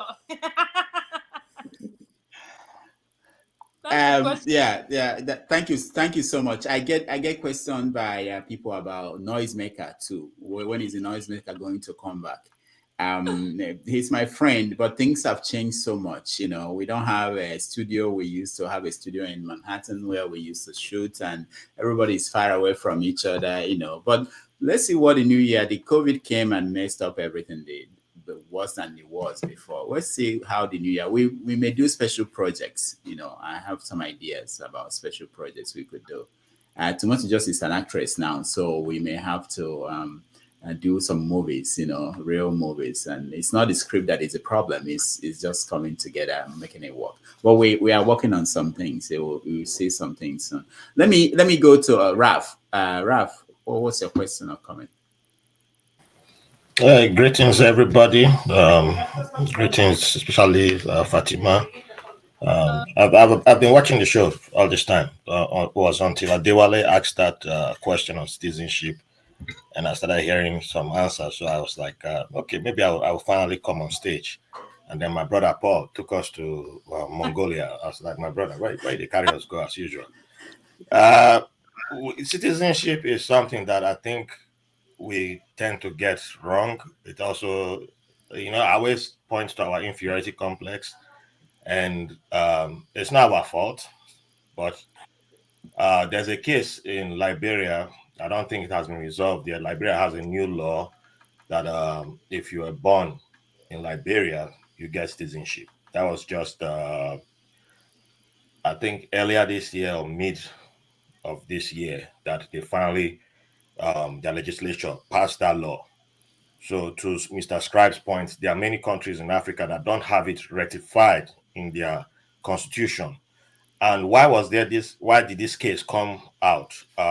A gentleman, I think he's originally from Sierra Leone or Guinea, where his family. But due to one of these fightings, he ended up in Liberia. He was born there, raised there. He's black, but he's not a Liberian citizen. Now, based on the number of years on this in this new law in Liberia that qualifies you for citizenship, he does not qualify. So when I was listening to this news report, they had the Minister of Interior Affairs in Liberia, which I think they should be doing in many countries, who was defending the law.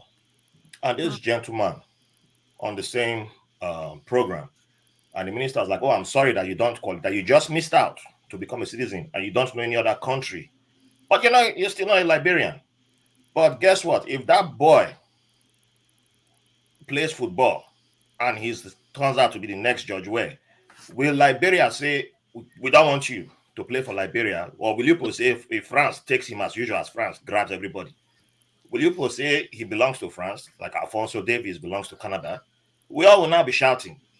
So you need to look at your laws. The Lebanese boy now, if he wins Oscar, if he wins Grammy, will Sierra Leone say he's not Sierra Leonean? Will you now say he's not? But you will now say because he's Arab, he's like because you hate Arabs. Somebody has told you to hate Arabs, so you not think, you know that Arabs have been in Africa since as far back as 12th century. We have records, we have proof. Go to Mali, go and it's on the internet. You are part of them, they are part of you. Arab is not white, it's not yellow. Arab is it's a culture.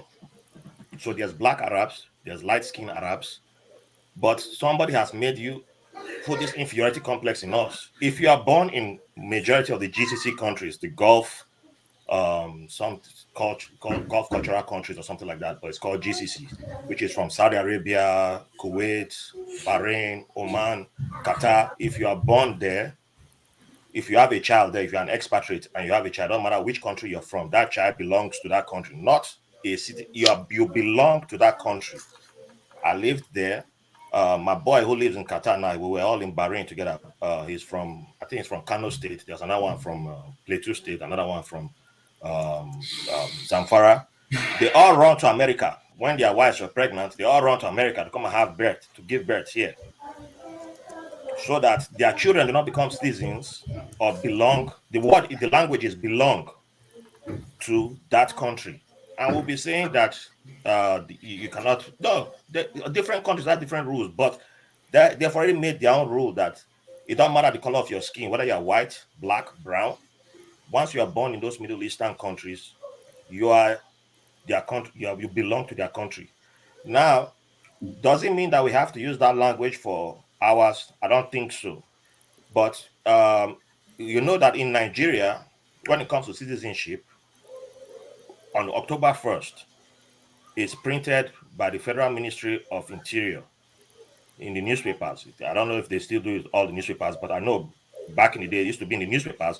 And who were the majority of the names that you saw who became naturalized citizens in Nigeria? They were mostly from Lebanon. Some Filipinos, but everyone who married a foreigner, your name ended up there after you've met the criteria to become a citizen of Nigeria. I've never seen people having an issue with that. Why? Because they are not poor people. It's when we now have poor people, which tend to be mostly black, then we now start bringing this, But if it's black Americans coming home, which they have a right to, we are fine with it. But we still don't have we have never addressed the issue of somebody born in somebody from across the border from Togo in Nigeria. And why can't they become a citizen of Nigeria? Oh, no. But if automatically you become a Nollywood star, oh yes, now you become a citizen. There is something fundamentally wrong with how we talk about citizenship. There's something fundamentally wrong with all of us, myself included. All of us how we look at this. That it's like the way France made that black young man, or gave him automatic citizenship after he jumped like Spider-Man to save that baby from the burning house. And people didn't understand that there was something problematic, that he would have been deported without him putting his life on the line. So if that baby had slipped out of his hand when he jumped all the way up, would he get citizenship or not? And people were like, oh, like, look at an African hero, black man, power. And I'm like, so what would have happened if the baby fell out of his hand? We do the same. And this Sierra Leone example is another one, because that Lebanese boy, the moment people heard Lebanese, he just switched up. So he doesn't qualify to be a citizen. He qualifies. He's born there. That's his home. He doesn't know any other place. So he belongs to you. Embrace it. And he doesn't have to be a musician. He doesn't have to be. He's already contributing to the country. But we wait. Can I give a rebuttal? Sorry, please. Go ahead. Yeah. So thank you for that point. You know, I agree with most of what you said. The thing about citizenship is that it's different depending on what part of the world you're in. In Nigeria, for example, as a foreigner, male foreigner, you don't become a citizen by getting married to a Nigerian woman. But a female foreigner becomes a citizen by getting married to a Nigerian male. Also, in Nigeria, we all know Nigeria is almost borderless. It's an extremely porous country. You can easily walk in. You can ride Okada from Benin Republic, cross into Ogun State. You're already in Nigeria. You can cross from Sokoto, Katsina, Borno. You're already in Nigeria. So we have tons of people in Nigeria from other places without any documentation. That's how it works. Now, to get a citizenship in Nigeria, all you need to do is go to in Abuja, in Central Business District, go to one of those houses, Katsina House. Before you get to Katsina House, make sure you have forged a document that proves that you are an indigene of Katsina. For example, I'm just giving an example. When you get to Katsina House, they're going to ask you a few questions. Oh, who is the emir of this community? You give the answer. They would stamp that document. They will sign that document. With that document, you go to Nigerian immigration and get a passport. You are in Nigeria. So you can easily become a Nigerian citizen. That's the point that I'm making. But at the same time, we can't compare ourselves. If we truly had a solid border that was well maintained, and we have the immigration system that has integrity, you can't compare us with, for example, the United States of America, because we are an indigenous nation. The United States is a country that is made up of, first of all, it was stolen from the original people. And then the people that took the country, they now feel obligated to give people from around the world citizenship by birth. In our case, we don't have to follow the same rules because that's an indigenous nation. It wasn't stolen from anybody. If you understand what I'm trying to say. So those are the discrepancies that I see. But as far as the original conversation of African Americans or African diaspora from Brazil, from Jamaica, the Caribbean islands, as far as them going back to Africa to gain citizenship, I fully support it. I have no issues with it. That's what I wanted to say. Okay, Doctor, let me just say one last thing quickly. One last thing. If you noticed my examples that I made, I never brought up United States. I mentioned Middle East, and I gave Liberia situation, which is a recent situation. So if you people keep comparing Nigeria to United States, then I think that's on you guys. The issue is still that African countries, we are still struggling to identify citizenship. Just because we have a problem does not mean we shouldn't fix it, and it cannot be solved. Digitalization has helped to solve many things. It's like the ghost worker problem that we have with our civil service. We can easily knock that out, but who wants to take that first step? Who wants to go and bail the elephant? So with citizenship is there. The issue of foreign men, we're getting married to Nigerians and we don't recognize them as citizens. Yes, that is something we should tackle, but doesn't mean that we should wait until the perfect scenario. No, we should still mention it, because a lot of things we do now is still until this person is like the next Cristiano Ronaldo, then citizenship. No, because if you cannot recognize the guy on the street who is fixing shoes, that person qualifies for citizenship. If they've been in Nigeria for 25 years, paying tax, they qualify. But if that person cannot run for, because all the ones, you can go to Oluyole and get any certificate and qualify, right? But if you want to run for office, after doing all the good things, being a good law-abiding citizen, we will recognize you as a citizen. That's when the cocoa lands. So that's the point I'm making. Thank you. Thank you. We one more question for Fatima. Maybe we'll let her go, and then we can have more conversations that we may want. So, like now, I saw you are with all the people here are Nigerians, and I know that at Sahara there were people from Zimbabwe, from other countries. You know, there's something that Nigerians do not, maybe they don't know. I don't actually know how it feels like when other people from other African countries are in the midst of Nigerians. How do you look at Nigerians, being that you've seen a lot of them in action?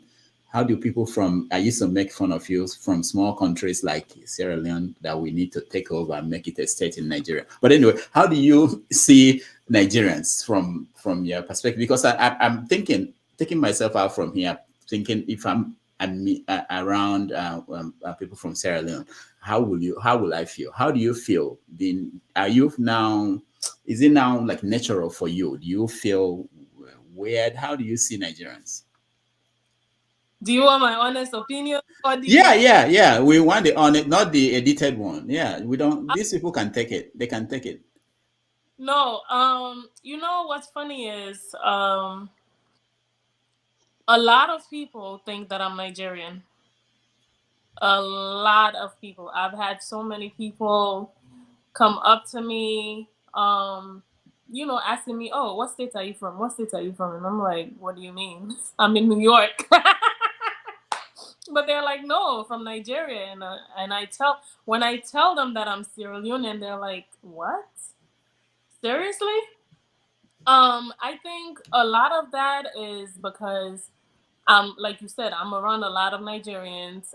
Growing up, I was never taught to be, I don't know the word that I'm trying to look for, but I don't want to use discriminate because we're all Africans.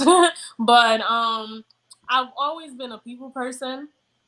So coming to Sahara, for me, it was natural. I didn't come and think, "Oh, I'm going to be around all these Nigerians." Like, no, I literally just wanted to be around my people. I wanted to have some type of impact. I spent 4 years in undergrad, and the skills that I learned, I wanted to bring them to the table, to a company that I felt like, in a way still connected to my roots. So which is why I even joined Sahara. For me, working with, Nigerians, it was normal for me. It was okay for me. However, I think me being, at the time, I believe I was the youngest when I joined. When I joined, I was the youngest. I'm a woman. And also, I was close to the boss.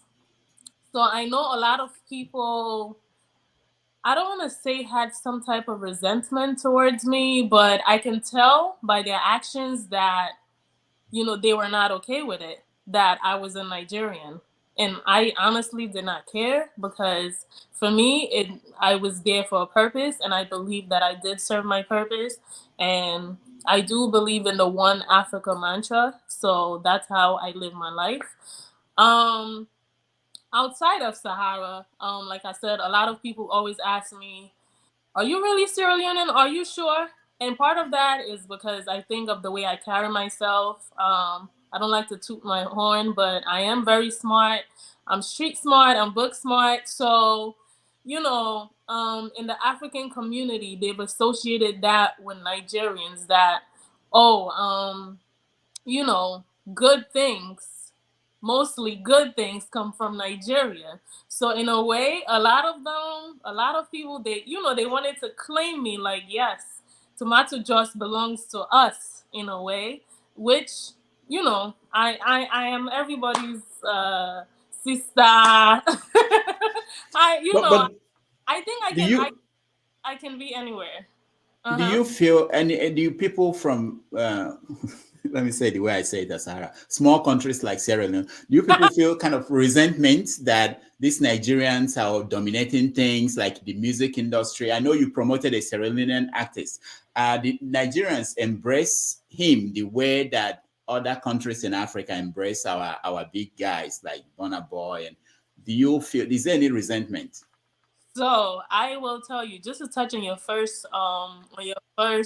comment, actually, I've gotten resentments for that because I'm associated with Nigerians. Part of the reason why my show actually was not very accepted among Sierra Leoneans is because they felt like, oh, it's a Nigerian show. She only cares about Nigerian issues. And it's sad to hear that, because I try to touch on every country as much as I can, because it's a small country. Company for now. We hope to branch out. However, it saddens me to feel like my own people don't embrace me as much as Nigerians do. And I can say that today, and it's been like that. I can say for as much as I've started my career, my following is mostly Nigerian. Nigerian in the UK, surprisingly. Nigerians, and yeah. If you go to my profile, you will see that the people who comment when I post, the people who like, are Nigerians. So it's a thing where I go where I'm embraced, and I think everybody do. You follow where it's peaceful. You follow, well, I find peace around Nigerians because they embrace me. So not to say that I don't find peace around my people, but I feel like they are more critical, or they feel that I should belong to them, which I do. However, I belong to all of Africa. So if that sums up. Yeah. All right, that's good. Thank you so much. If there's any other question for her, she can take it now, or we tell her to.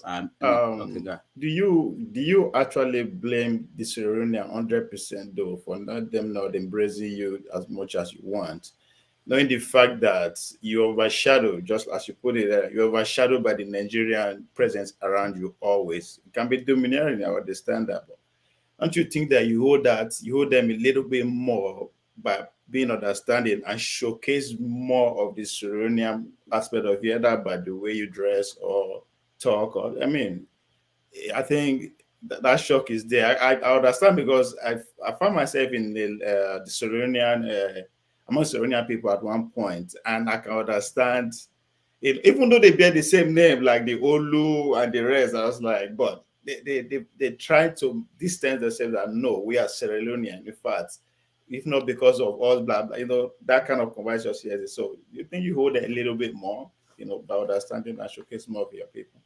So that's the thing.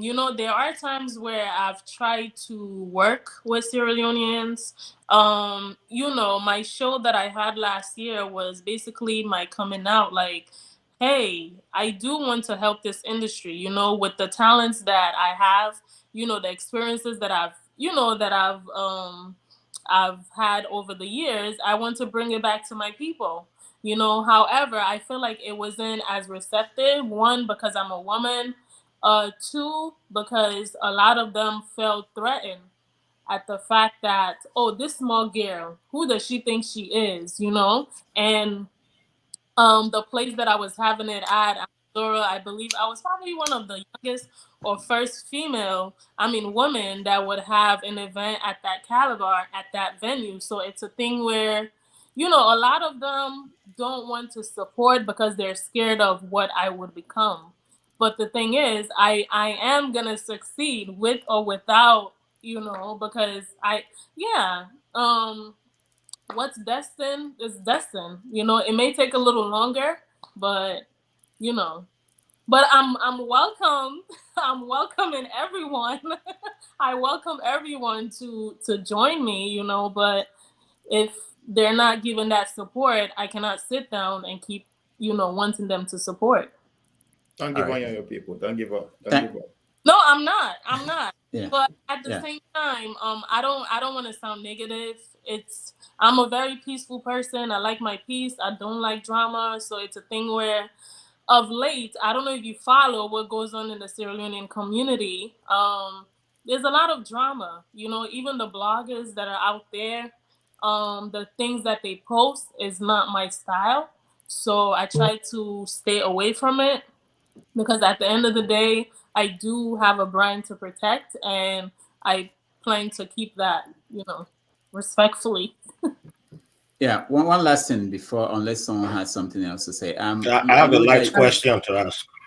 Okay. I saw you traveled to Liberia during one of your recent trips. What was that? What were you doing in Liberia? So is it secret also? no. Okay. I'm an open book. Nah. Okay. So his point that he was saying in terms of, coming back to my people and stuff. So last year, a company owned by a Sierra Leonean, they flew me out to Sierra Leone because they wanted to launch a brand. Um, so, I was working behind the scenes. I helped with publicity, etc., communications. So, one of the things that they did was put together the trip to Liberia, because they do want to branch out and not only work in Sierra Leone, they also want to have an office in Liberia. So we took that trip. We met with I believe, the minister of, I can't remember, but we met with a few notable people, basically, to make sure that things are going correctly behind the scenes. So just to your point, I do try, when I am embraced, I do, give it back. However, I won't keep pushing for it if it's not being funded. All right. Thank you, Ralph. All right. So, since you have a big background with you're more popular with Nigerians than your people. I still see that as an opportunity for you to still fly your flag. And before I left Nigeria, there was this artist. They had been around for a little bit, but I don't know where they are now. I think they were called Ecstasy. I can't remember the full spelling. I think it started with an X, and they sang in Yoruba. And Lorile, I think Paul, you go sabi the song. It's an X-rated song, so I want to go into it. But yes, exactly, you sabi that song. But Street King. Yeah, but very cool song, yeah. Because I danced that song, and they're Sierra Leoneans. I remember the first time I found out that it was Sierra Leoneans. Wait, Sierra Leone. Yeah, and I think it was a lot of Sierra Leoneans were relocated to Nigeria due to refugees and as refugees, and but this was way before the Nigerian music scene blew up to what it is, so that was when P Square was coming up. So but they weren't afraid to tell you that they were Sierra Leoneans. So that's just something that I would just encourage you to keep doing as you continue to rise. So this boy that featured Idris Elba in his song Shoebi, I've been listening to his song lately. So I just wanted to know which other Sierra Leonean artists, if I ask for 3 or 4 from you, which ones will you give us that we should keep on our playlist? I would give you iTribe. He was actually just in London. He just returned. iTribe. I would give you Shady Baby. I would give you. I need to get. Oh, Star Z. She's featured. Stone Boy, etc. Star Z. I would give you. Who else should I give you? Ooh, LXG. That's a group. It's so many talented individuals from Sierra Leone. But the thing that they lack is proper management and proper publicity. I had a show, I think it was last year, where I mentioned that. And from me mentioning that during our independent show, I noticed a lot of people did try to start, the branding, etc. A lot of Sierra Leoneans, they did try. So I do see the improvement, but I think we have a lot of work to do, which is why, I'm I've been offering my services to them, basically like, listen, I'm willing to work with you. You know, it's not much about the money. You know, it's just I know they have the talent, so it's just making sure that they get out there too, because the talent is there. Again, it's just the publicity that they need. Fatima, all our heads are slaves' name. I expect to hear Omoladu, Omolopin, all those kind of musicians. Hey, yeah, man. One quick thing. The Sierra Leone movie industry, does it have a name, a moniker like the way Nollywood, Conniewood, and others have? Solly, I think it's Sollywood. Yeah. Solly. Yeah, Sollywood. Oh, okay. As in S-U-L or S-U-N? Solly. Wait, is it Sollywood? I have to, but Okay. it's. I'll Google it, but anyway. Is it? I don't know. All right. It's okay. You're in Nigerian. It's okay. We understand. Rap. The name you're looking for is called X Project. The artist name is called X Project. Those boys for X Project. I knew it started with an X. Yeah. X Project. Then also, let me go back to the other side a little bit. Your former boss, Tomato Jos. Let me call you as your name used to be. What type of cars does Omoyele Sowore drive when you were working with him, and how many cars did you drive when you were working with him?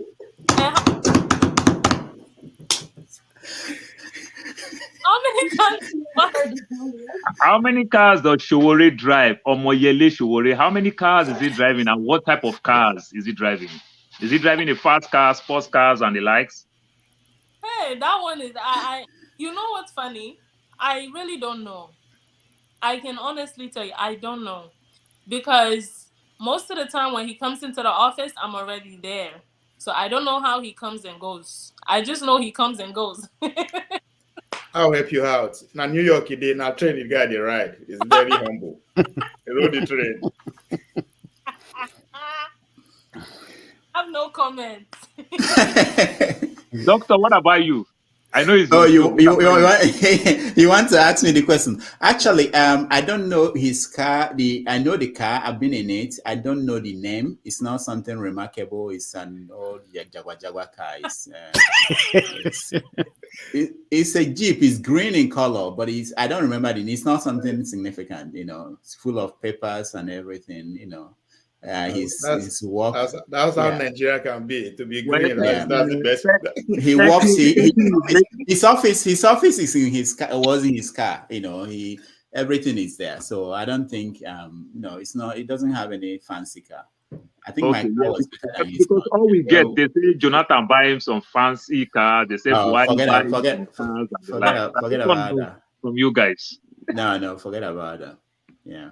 All right, Fatima, thank you so much for joining us, and hopefully, I'm planning a kind of reunion with all the Sahara people on a show. So I will get in touch with you for the day we are recording that. Okay. No problem. I'll send my assistants. No problem. Thank you. Please, I'll reach out. Please, be the one to answer me, not your assistant. Please, when I reach out. All right. Thank you. Nice to see you again. Thank you so much. Thank you. And I'll add my handle right now. It's @InsideDiaspora on every social media. Okay. Yes. So feel free to follow back. Okay. Yeah, that's a good thing. Can you you posted it? Yeah. Okay. So it's on the private chat for those who want to follow her. Is there? Fatima, thank you so much again, and we will see you next time. Pleasure meeting you all. Okay. Thank you. Nice to meet you again. Bye. Nice to meet you too. So we take a break and we'll be right back.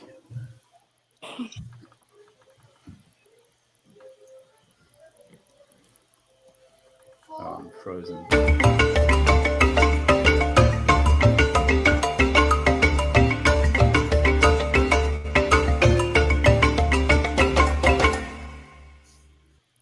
Okay, let's see where we are. World Cup update. Argentina is leading 3-2. Time 1:16. 4 more minutes to go. Making his network television debut. This is his most recent album right here. It's called Spirit of Love. We're very pleased to welcome Majek Feshek.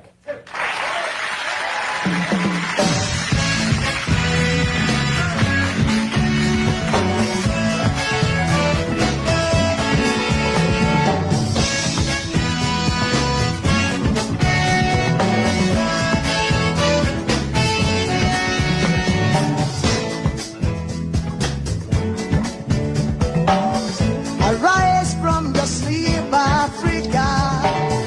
Rise from your sleep, America. There's work to be done, Africa. There's work to be done, America. But if we unite, we will be free. So long, too long, so long, too long. We've been sitting down for so long. We've been fooling around for too long. We've been sitting down for so long. I am not gonna fool around for too long. So long, so long, too long, too long, so long, for too long, too long. Hey.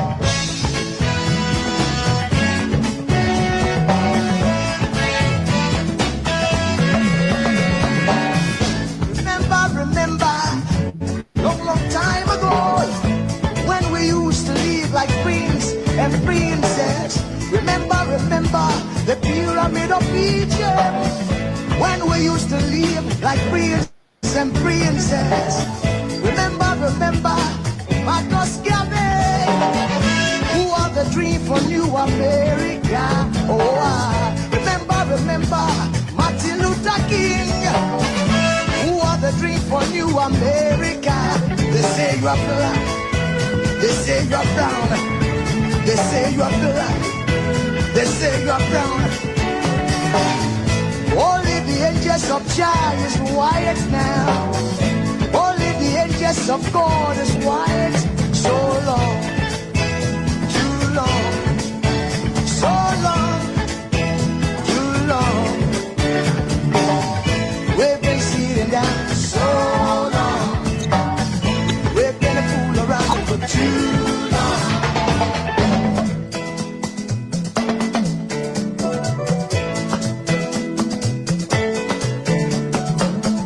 Arise from your sleep, Africa. Arise from your sleep, America. There's work to be done, Africa. So much work to be done, America. But if we unite, hey, we will be free. So long, too long, so long, too long. Yeah, so long.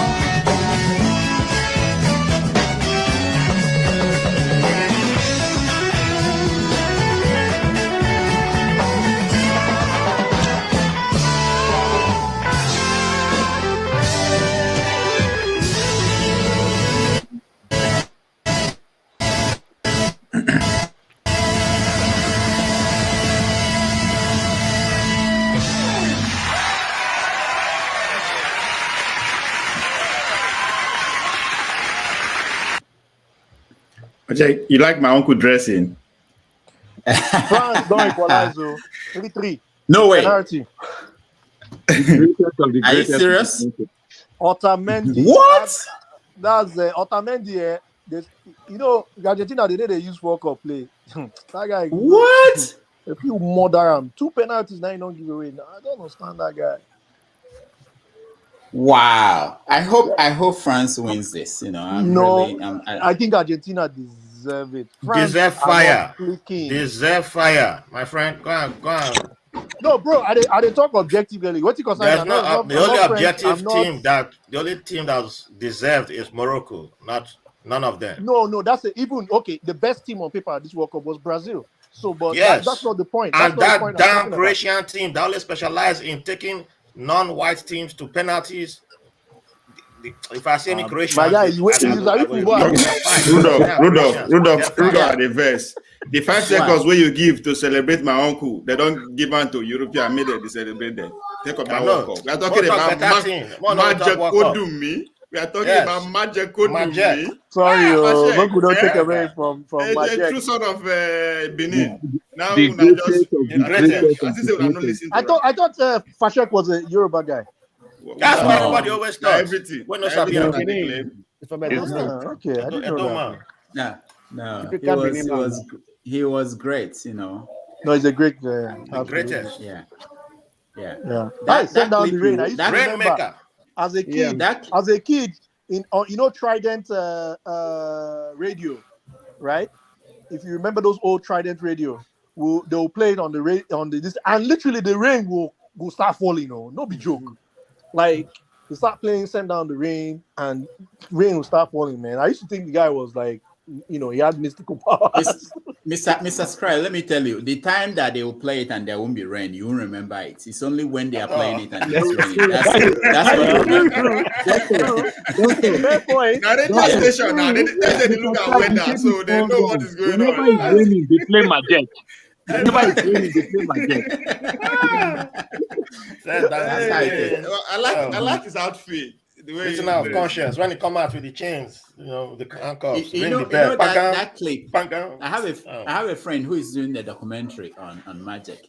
Wow. So he wanted to use that clip of his appearance on the Letterman show, and he was told to pay $30-something thousand just to use a clip from that, less than 15 seconds. So and that's why they wonder why you always play the clip on your show. Like YouTube doesn't come after you. No, for some reason they don't come after me. So I okay, that means they never notice you.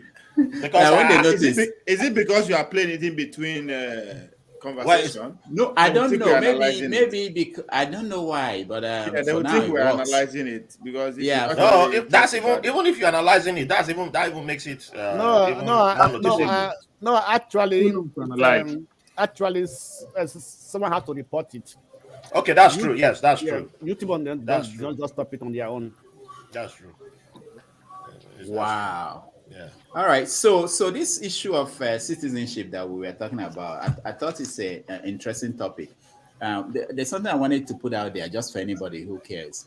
There are a lot of Americans and people from the islands who are doing DNA tests, and it's linking them up to Africa, telling them they are from Nigeria. In fact, there's a documentary I'm working with somebody from Haiti who traced her origin to Nigeria and to Igbo people, about 40%. But one of the things that it's an opportunity for anybody who is listening who wants to go into that business. We don't have Africans, real people like us who grew up in Africa, doing our own DNA tests and putting it into the system. So they tell me that I have my cousin because somebody else, another black person here, will do a test and then they will say, this is your cousin, link them up. But because the Africans who DNA is all in Africa, we are not doing it. So we can't connect to them. They connect to other people who are here, who are not at home. So there's a big industry that is not opened yet. If we want to actually do that and go back the way history, all of us are one way connected now. So now just that the way the population grows, everybody begins from that. Excellent. Ovie, great point there. If I may continue from your point. Rudolph, was it you that was telling me to do DNA test? When you you told me to do DNA test, right? And I was telling you that I was planning to do it as a birthday gift to myself.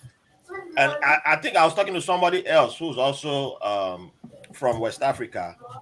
And we were like, I think we are planning to do it around the same time. But I think I've talked to another person like, oh, no, I don't want to find out anything.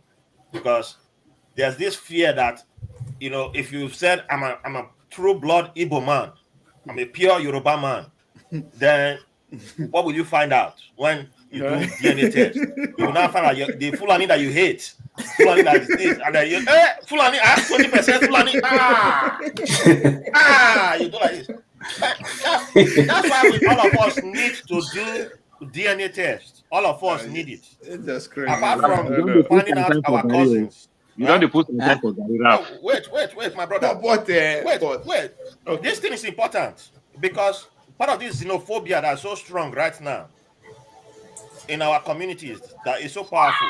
Like me, I was believing this thing for a long time, but even one time I won't even mess with a Yoruba woman at one point in my life because I'll be like, man, I hate Yoruba people and all these kind of things. Yoruba is this and that, we don't understand how this thing has eaten so deep into us.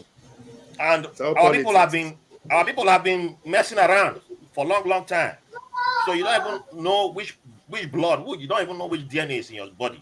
But you have this thing of just because you were born in Nigeria, what is now Nigeria, and you belong to one tribe, then you now say, or two tribes, and you now say, I'm a pure this. My father is this tribe, so I'm this, I'm that. Who are you? You don't even know what you are. So let the science show you.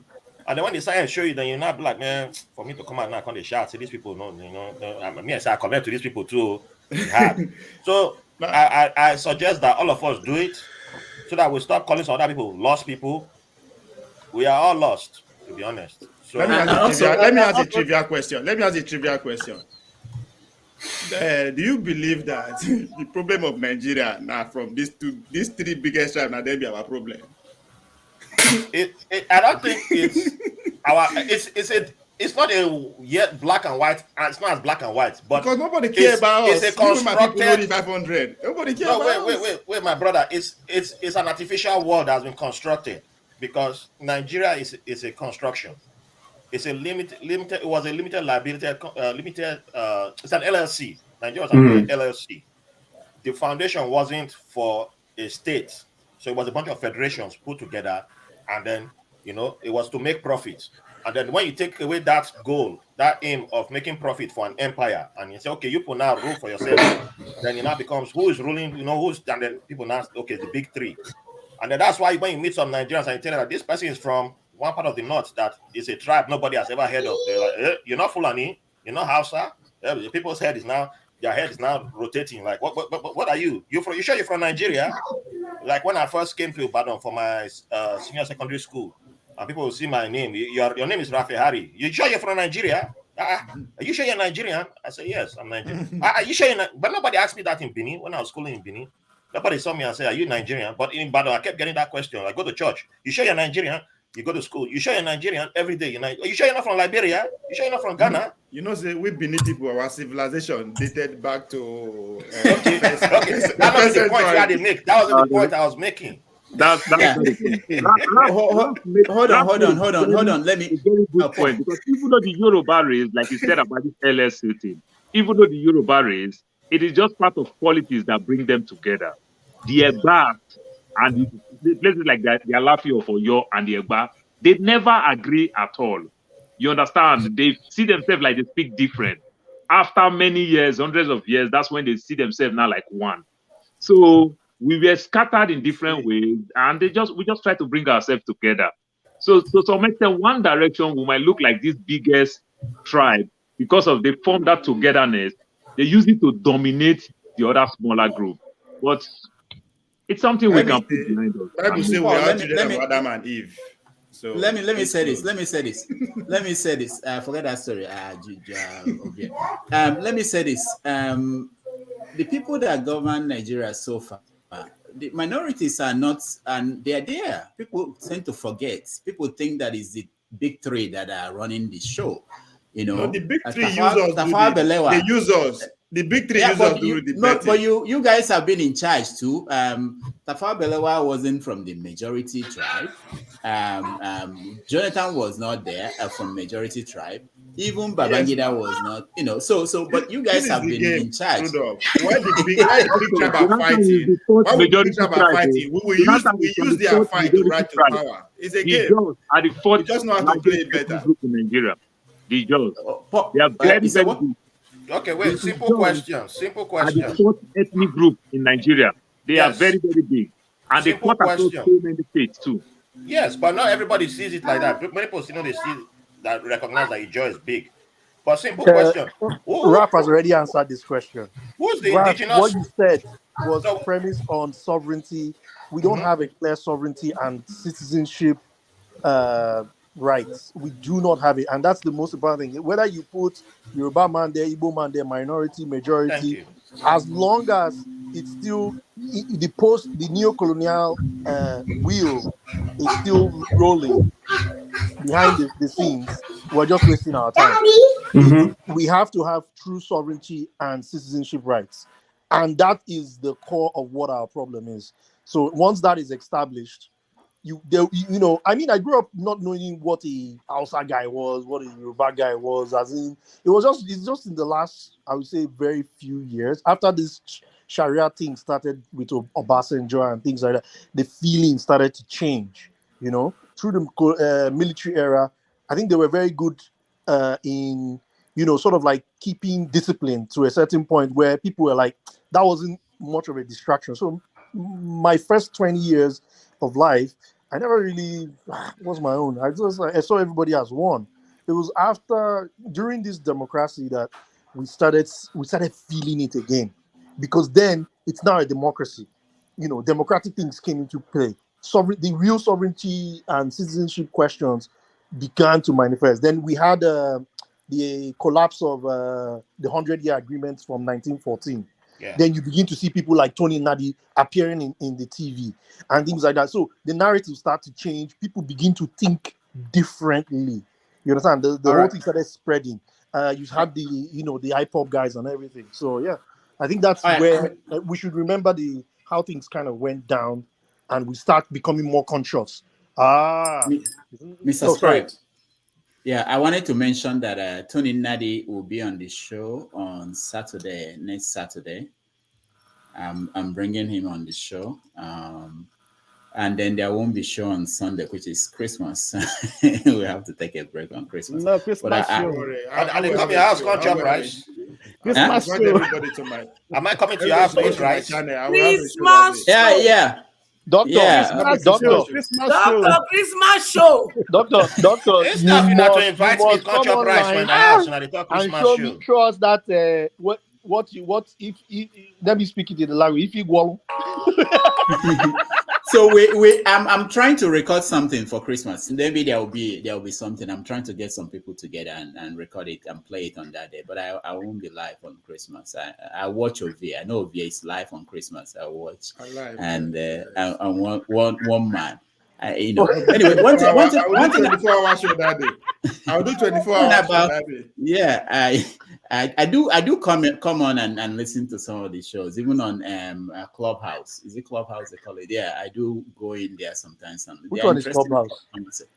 Yeah, that's another app entirely. It's a different world ball game. Now. Oh my goodness, it's unbelievable what's going on there. I went to a group and they all believed that Nigeria was on the right path, and everybody there was saying the same. I couldn't believe it. You will find everything in Clubhouse. I found Nigerian Nazis. I found Nigerian supremacists. I found Nigerian. It's unbelievable. It's just like Twitter space. It's like Twitter space. Twitter space copied Clubhouse. And they are live 24 hours. Some of them, I don't know if they sleep. Somebody will just sleep and another person will continue. It's amazing what's going on. I have to delete that app on my Hey, France. France win. 2 penalties lost. Nonsense. What?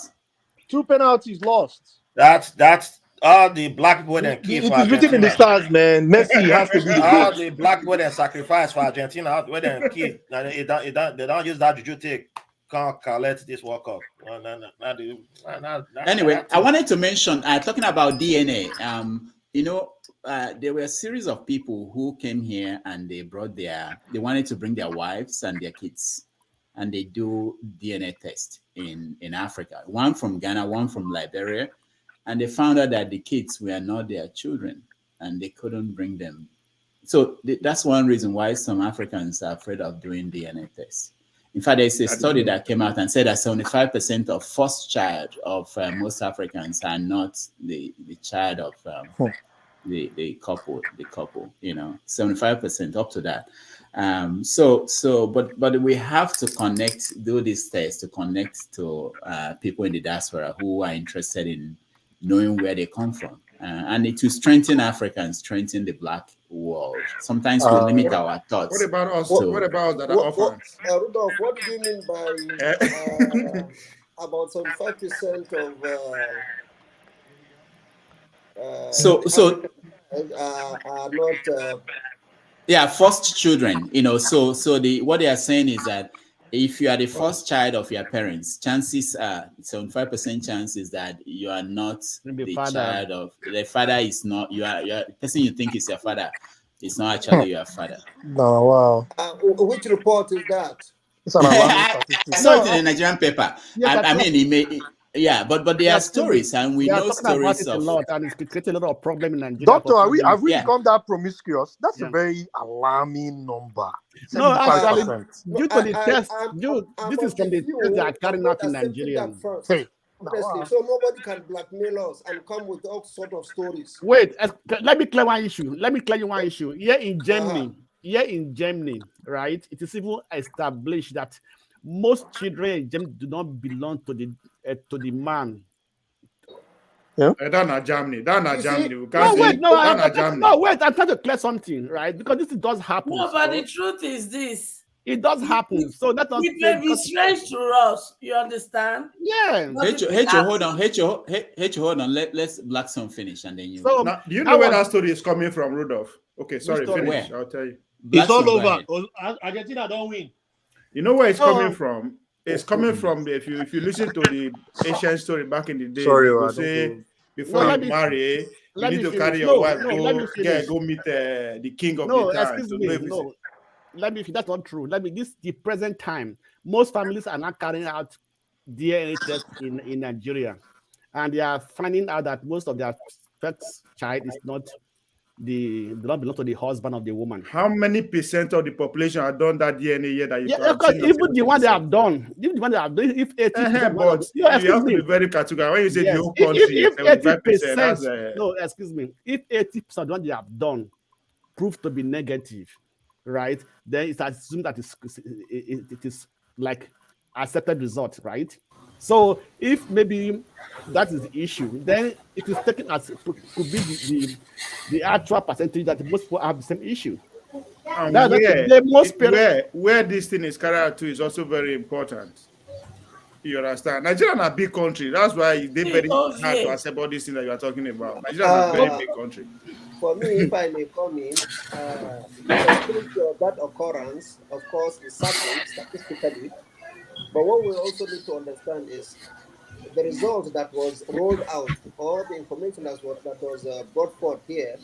Also, we need more detail about that before we can be able to make some assertions or a conclusion on that matter. Okay, hold on, guys. Hold on. I'm looking at the story. It says actually it's 80% of firstborn children don't belong to their fathers. This is from a Lagos DNA expert. So he's the chief medical director of the DNA Center in Lagos. So you can say that it's about, maybe you can say it's the problem of the elites, because most of the people doing this DNA are people who are trying to go abroad or people who are trying to get visa. It's something to do with that. Or maybe it's a city thing. It's maybe in the city. But this is something that came up. I don't know how wide the study is, but it's actually something that some people did in Nigeria. Mr. Rudolph, I can also confirm to you, here in Germany, you have to bring your child from Nigeria. You have to do the DNA test. And there have been many cases. Even there was a case that the man has 5 children, and all the 5 children were negative. The man committed suicide. Holy shit! That's bad. Echo, go ahead. But Rufus, you are a very brave man going up against the World Cup finals. Did you not know there was a World Cup finals going on, Rufus? Okay, Dr. Damages, thank you for having me. Thank you for having me, Dr. Damages. I'm going to sign out. I'll go back to the comment section now. Thank you. Ovie, I look forward to your show, brother. I would like to host you, sir, if you drop your contact for private section. I will find your email. Okay. Yes. Okay. All right. One man, you wanted to say something. Dr. Damage, I wanted to say something. You asked White Label to finish. And one man jumped in when I wanted to say something. All right. Hey, go ahead. I thought you finished. Doctor, how about you take it turn by turn? This topic is very sensitive. So that we don't be jumping. Just take it turn by turn. Okay. All right. Hecho starts. I will go from Hecho. The truth is, We lost our value system. A lot of things. We lost our cultural value system, and a lot of things crept into the matrimonial home. If they should do DNA tests in Nigeria, many homes will collapse. And that is the bitter truth. So, those days, for my tribe, when you are married, you cannot. Because if you do, you will lose your first child or your husband. But as society evolves, they do it without consequence. How they overcome it, I don't know. And that is applicable to a lot of our culture today, where we lost the value system and a lot of things crept in. So when I hear married women are comfortably having sexual relationship outside their marriage, your heart breaks, and it's happening neat, and it's so sad. Okay, thank you, Rachel. One man. No, I was just speaking to the arrogance of it, you coming up against the World Cup finals. I mean, just how big is your ego? What's going on here? I like that. I like that. You know, it wasn't. I didn't tune in. I was not aware that there was World Cup. The good news is Actually, my show has a specific time and date, so it's not going to change because. Then you move it. You move it now. No, I can't move it. No, I can't move it. I think about it like NBC. The normal shows on TV. Think about it. CNN didn't close down because there's World Cup. They continue to do their show. Mr. Rudolph, just forget one. This is a very controversial person. Don't just forget that. Controversial, right? You have to stop this narrative, you know. But the good news is Messi won the World Cup, so that's what I wanted. So I'm pleased with that. A fan of Messi, so that's why you came. You are a fan of Messi. Everybody is a fan of Messi. No, I'm not actually. I'm not. I'm only a fan of Nigeria players. So let's continue the DNA thing. Paul, what do you have to say? Oh, okay. So one man, you want to comment? You can comment on DNA. No, I did want to, because this is a story that I've been tracking on my space as well. The understanding is that the bastardization in Nigeria is about 60%, and when somebody as prominent as what's it called, Femi Kuti, when he did a DNA test on his children, he found that 80% of his children are not his. So the bastardization in Nigeria is very hold on. When you say 80%, how many kids? I don't know. I couldn't give you. Okay. I did know, but I have to go on. But most of his kids were not biologically his, and he came out in public to tell us that. But that is consistent with the received wisdom that a good 60%, which is a worrying amount of. How many times have you seen it that some guy will train up children up through university stage, only then for him to come to the understanding that maybe 3 out of 4 children, 2 out of 3 are not his. So where do you start from that? So the bastardization in Nigeria is something that is very deep. It's an unspoken of. It's a less tackled space within the Nigerian space. But then what does that speak to? That speaks to the promiscuity of the Nigerian women, because Nigerian women, they're notorious for that. But why is that? It all boils down to economics, doesn't it? So that's just it. One man, I disagree with you. Use the word some women, some Nigeria women. When you say Nigeria women, you just generalize everybody. And me that is sitting down here, I am not part of that your generalization. So use the word some. And the men are not left at two, because I'm going to do a show where I will ask you, the men, where is it written that you must sleep with a woman before you offer her help. That day we will get to show that day. It's in the book of life. Okay. I'll talk about it when I get to my turn.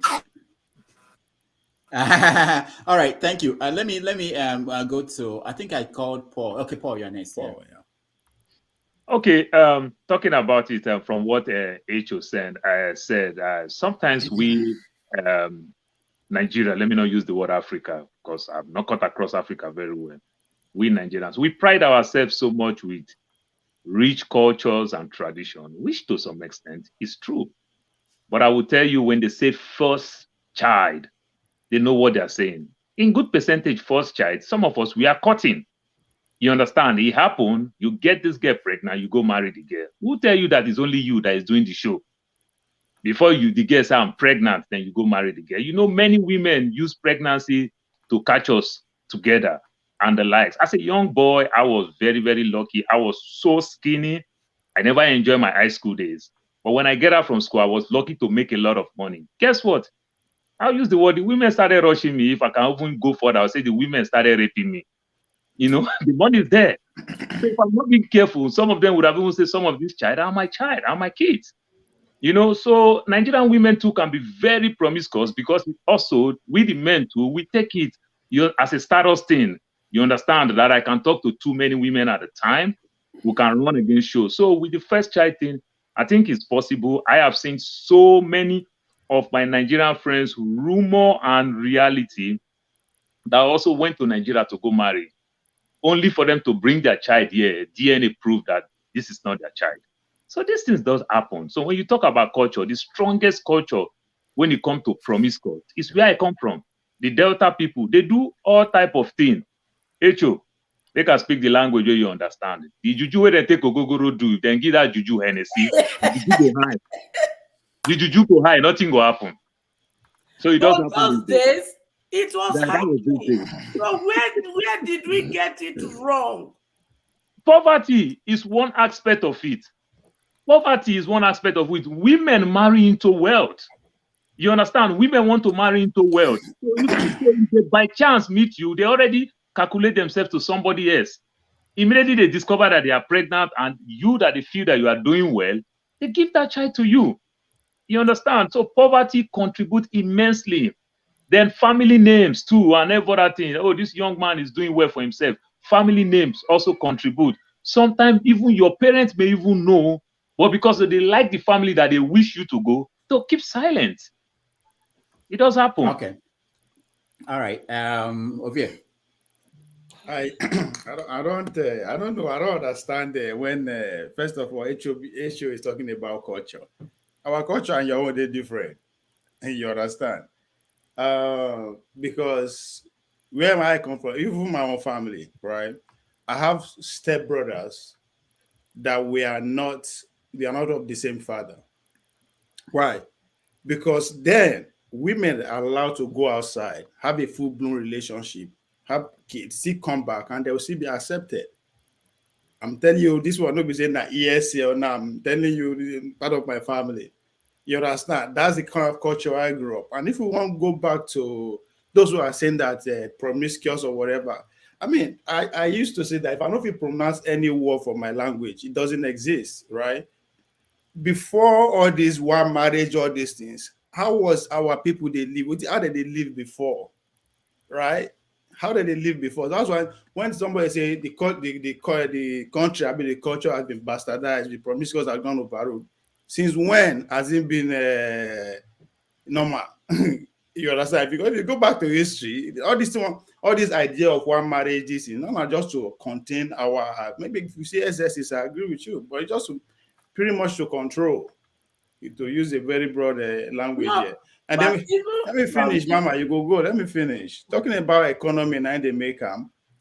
You know, we people like us were born in 1822, when before the job no did that time. No, there's nothing like a job. No talk of unemployment, right? So how people they live there, how we met where they do them around then? Are they do it because in money or anything? So it's if you look at it from cultural perspective, culture is different, but at the same time, all these rules that we have putting weight on women. No, let's go back in there, because now I even look at women where they say, okay, independence. I want to be equality. I want to say, you are striving yourself of the freedom my mother then enjoy. My mother there, the freedom where they enjoy.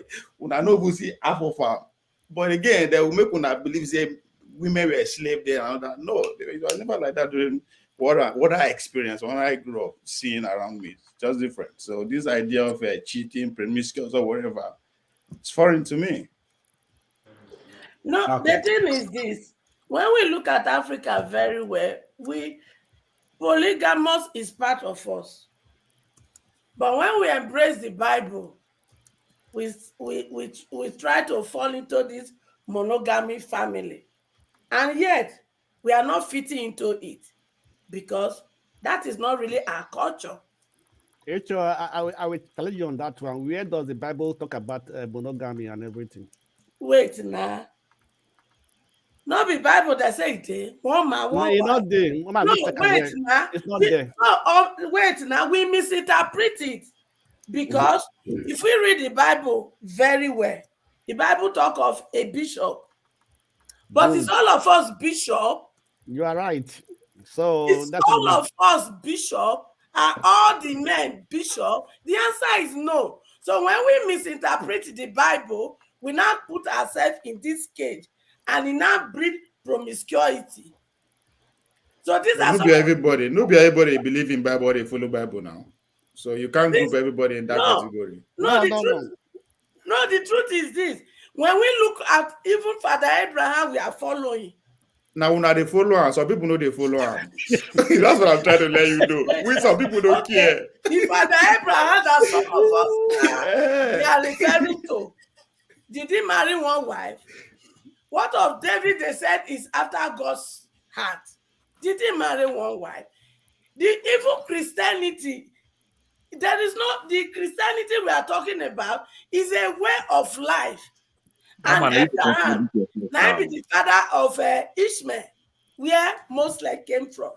He's the father of Judaism, and is the father of the Isaac, where Christianity comes from. So we have modeled that Bible so that we interpreted it to our own understanding, and we are using it to create more confusion in the society. And now we are facing the consequence. Okay. All right. Blackstone, go ahead. Yeah. Okay. I want to try to expand this not only to Nigeria, because I think the issue of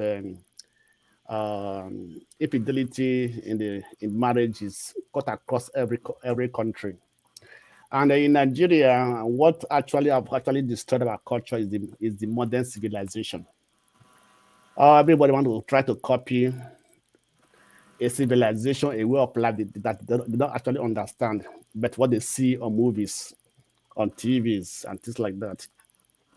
And I remember some few years back, a well-known professor of economics said that MTV is destroying the world culture, the world economy, because everybody is copying what they are seeing on MTV, and that was affecting the youth, the young ones. And in that case, if they pick up a different culture they don't know, way of life, it's going to affect their economy one way or the other. So coming back to that issue of DNA, there was a newspaper in Germany that published that 60 to 70% of the secretaries always sleep with their boss in the office, right? And also came out that most of the children that their wife, the ladies have, do not belong to the man. And when the men said, okay, let's try and do DNA to ascertain the paternity of the children, the women rise up and said no. And once the women rise up in Germany and say no to anything, it is no. It can't go further. So it's not only in Nigeria we have this issue. And though that's not just our country, and today, like Paul said, if you are not careful, you'll be a big victim. And when a woman starts pushing you, let's go and get married, let's get married, you have to be suspicious. Why is it pushing you?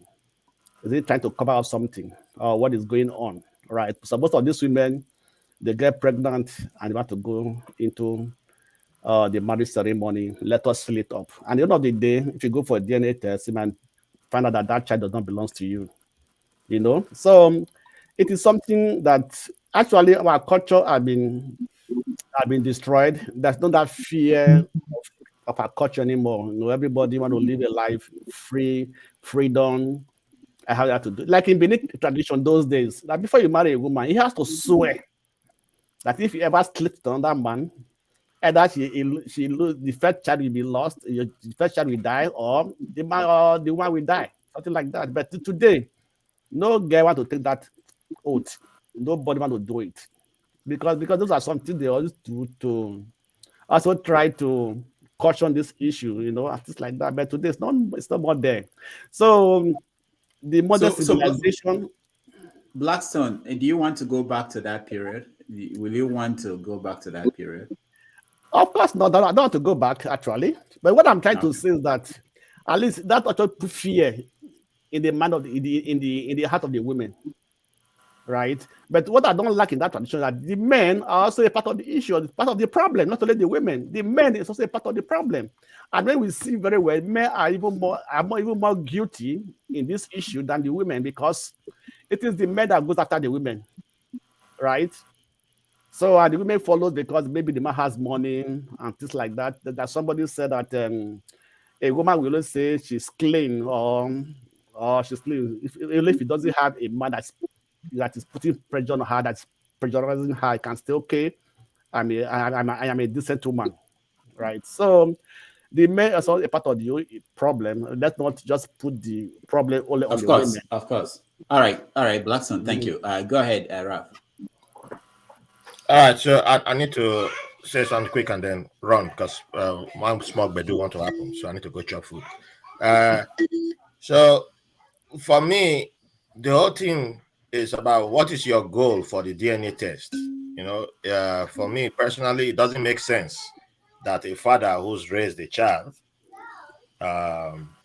into adulthood, and then you wake up one day and say, you know, so maybe somebody whisper in your ear, or you look at the pikin one day and say, this nose, everybody in my family, their nose face France, your nose face Cameroon.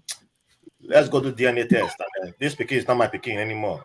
You know, they say if you don't want to, if you know you already know the answer to the question you're going to ask. So you're no longer my child.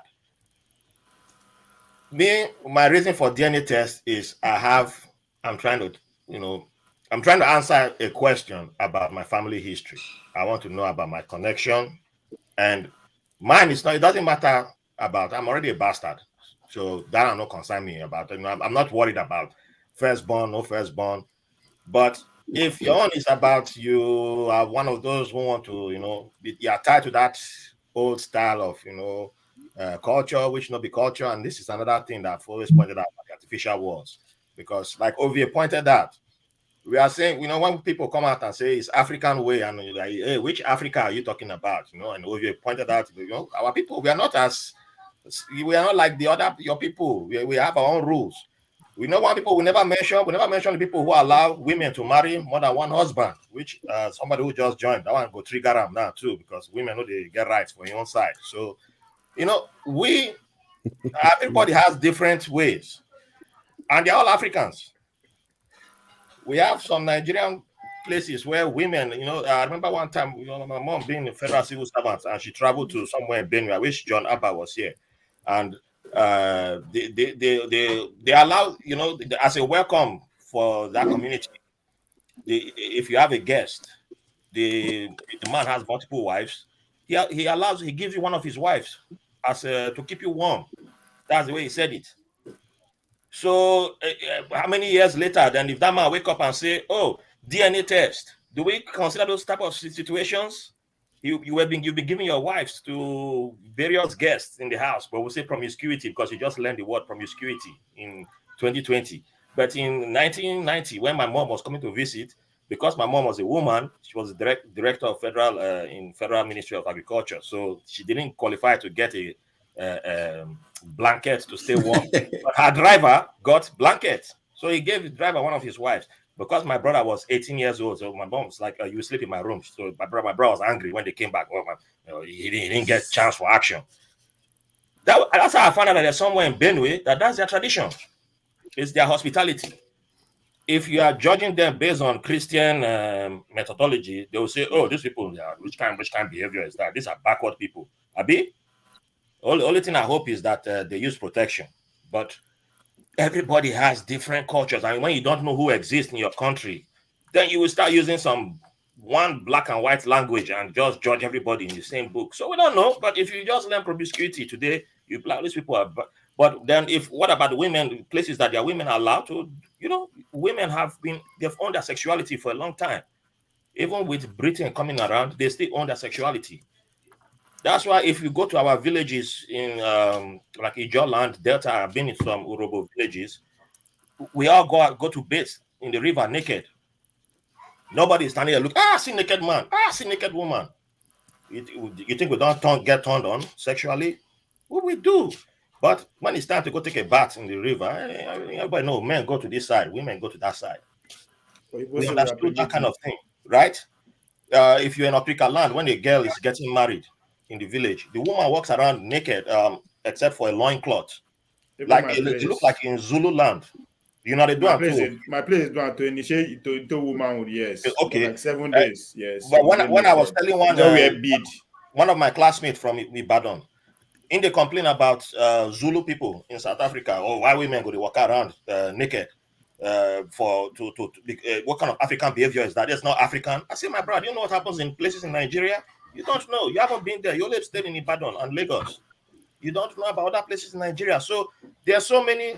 We don't know who lives in Nigeria. We don't know a lot of our culture. It's all part of our culture. That's why I'm always against when people say our culture. I'm like, which culture?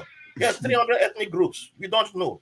So for me, do your DNA test for the right reason. If you are trying to find your family tree, you're trying to find out who your tribe or your blood is connected to, do it for that. One final thing I'll say before I bounce. When I watched the documentary that was actually on BBC's YouTube channel, I don't know why they took it off from their YouTube channel. It was called Black and British History. They said present day Newcastle, over 20% of the people there, and it's white population, not the black people there. Over 20%. Yes, that's you're right. I mean, it's possible that's why HIV, but I'm not here to. I'm not judging people there, but you have there's a possibility. But over 20% of the population in Newcastle, when a DNA test of the Newcastle population, over 20% of them have black in them, and it's tied to black sailors coming way back in the days. There's a whole history of black sailors and black people. And first black people to come to Britain, what is now Britain, was with Julius Caesar when he came to Britain to try and conquer and then built the Adrian Wall. When he couldn't succeed, there were black troops because the Roman coins had black faces on them. Not saying Julius Caesar was a black person, but they had black troops because they had black Roman soldiers with them. So black people had always been coming. And if they have been coming, it means people have been having sex. And if they've been having sex, then it means the DNA have been changing for a long time. If you watch Afro in Germany, there's proof of black people in Germany for over 400 years. What happens to those people? There have been interactions and people change. So there's a lot of people who are white today. Their DNA shows that there's black in you. Where did it come from? That's one reason why I say do your DNA test. Find out who you are connected to, find out where you come from. But if your reason for doing DNA tests is to find out, is my picking on my own or not my own, that's a different ball game. Good luck to you. If you raise the child already, you already love the child. You can't say, I hate you now. If you need therapy, my brother, go get therapy. All right, guys, we'll try and see you all after. I have to go chop. To add to that, Ralph, of a naked, if you want to initiate from my place, they call it Obiko. You can Google it. We see they do it. Although Christianity comes and does say, no, we'll not go do it. But that's on you. But today, every year, they see they do it. It's called Obiko. All right. Anyway, well, like what Ralph just said, in a way, one of the reasons why people Blackson, hold on. Don't you care that there are people? I don't contribute to what Ralph said. Anyway, you have to play something. Let me just play something there. But you won't end in more than 3 minutes. Just 1 minute. No, just 1 minute. Just 1 second. No, what the reason why Okay. most people are going for DNA test is because they want to have another woman. It's mostly because from what I've seen, what I've read in Nigerian newspapers, most of them is their girlfriend that is telling them, or their mistress telling them that you must go have a DNA test because of maybe maybe family weight and things like that. In case the man died, how are we going to share the property? One of that was just on the that was just like a headline in Nigeria was that the man died. He has one wife, he has a mistress outside, and he has a wife was married to. When they did a DNA test, one of the children of the wife inside was not the son. So that became a problem. That's one of the reasons they will go for DNA test in Nigeria, not because they just want to find out. All right, thank you. Rohan, you have something to say? No. The question I wanted to ask all the guys here: will you do DNA test if you are asked to do DNA? Will you consider that? Yes, of course I will do it. If it is necessary. On what basis? If it is necessary. On what basis? On what basis? What reason are you doing it? No, the reason, excuse me, when there's controversy, you do it just to clear the air. You understand me? But sometimes Blackstone, some of the people who ended up finding out, there were no controversy. They just did it because the American embassy said, we have to confirm that this is your child. They didn't suspect anything. They believed that this was, everything was okay. And then boom. So hold on. For Rohan, who is saying there's no basis, these people had no basis of doing that, but boom, they did it, and they were like, "Oh Lord." Yeah. so we cannot be sure. Anyway, I think this is for the embassy asking because they want to actually be accepted that they are not bringing in children that don't. Oh yeah, of course, they have their own reason. In Germany, it's also a process you have to do in Germany also. So okay.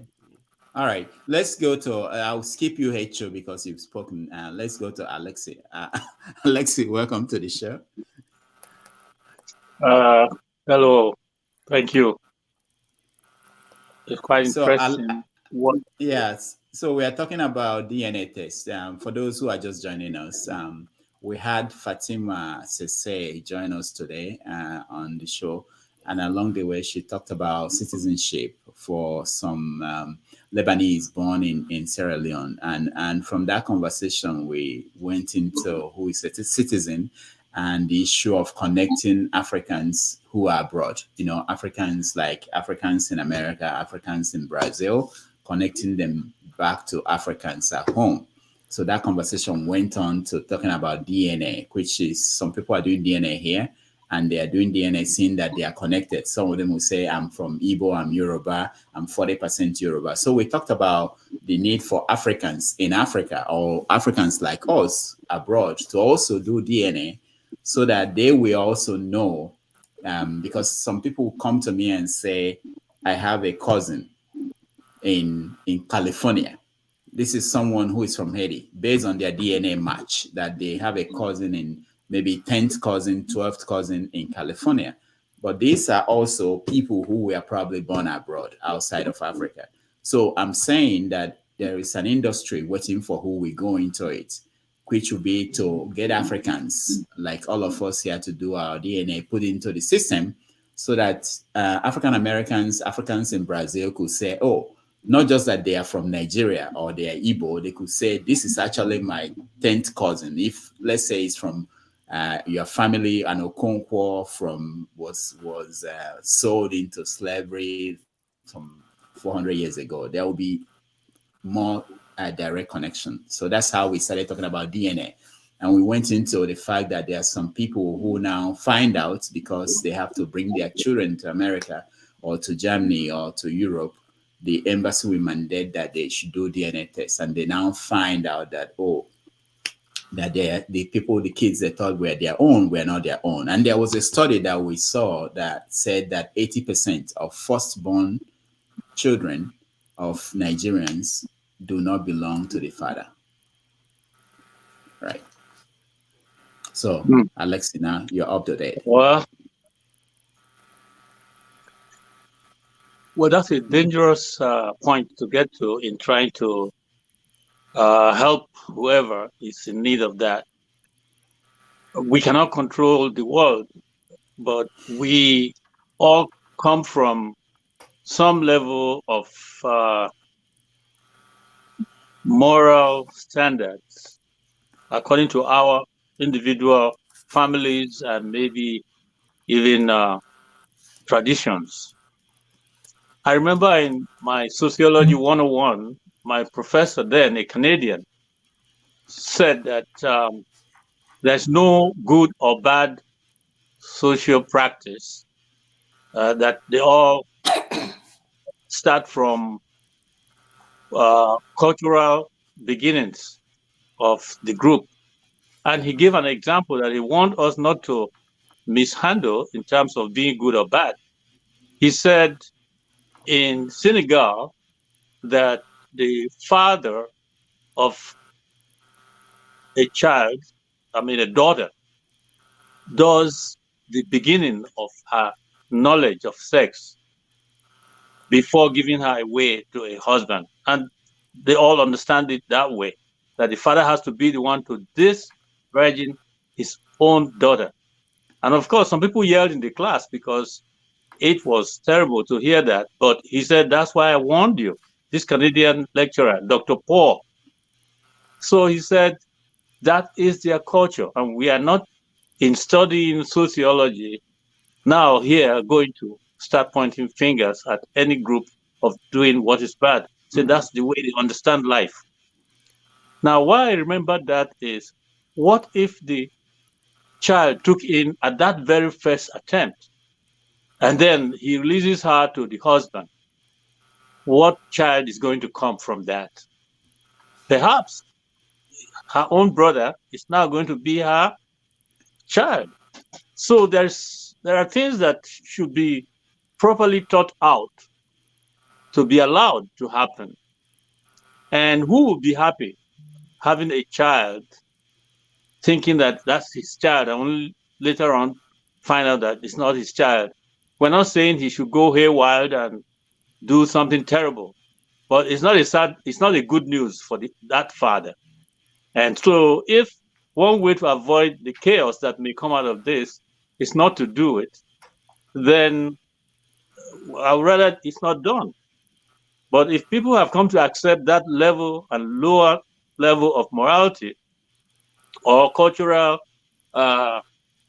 problem, then maybe they should go ahead and let it be. But it were better not to have it than to be doing it. That's my own contribution. All right. Thank you, Alexi. Forefathers. Yeah, thanks, Rudolph, for having me, and greetings to everyone on the panel and the viewers on the chat. This one is a tricky one because for me, anyway, I look at it from a slightly different point of view, because if it was a terrible thing, there are some sort of people being able to have children from different areas, it probably would have been bred out by now. And it may be a way of a kind of genetic diversity being distributed, and the fact that the Benin culture actually encouraged it tells you something too, because there has to be an element of mixing and survival, and some people don't get the opportunity to procreate or raise their children, maybe because they are warriors or whatever reason that they have in society. So if they have to pass their genetically down, it doesn't necessarily mean that they can live a family life. So you can see how the women, they operate in a slightly different way from men. They instinctively gravitate towards doing certain things that enriches the group. You see that same behavior with lions, and how another man can just come get rid of all the children, and they get impregnated with the new children. They don't care whether they forget the other children quickly, because they have to do what they have to do. For me, these restrictions is something that we as Nigerians or anybody, any people that are experiencing it have to be careful about, because it could lead to a lot of breakups of families, and I'm not sure that is good for society. It will be interesting to get an idea within the figures what numbers came from the north and what numbers came from the south.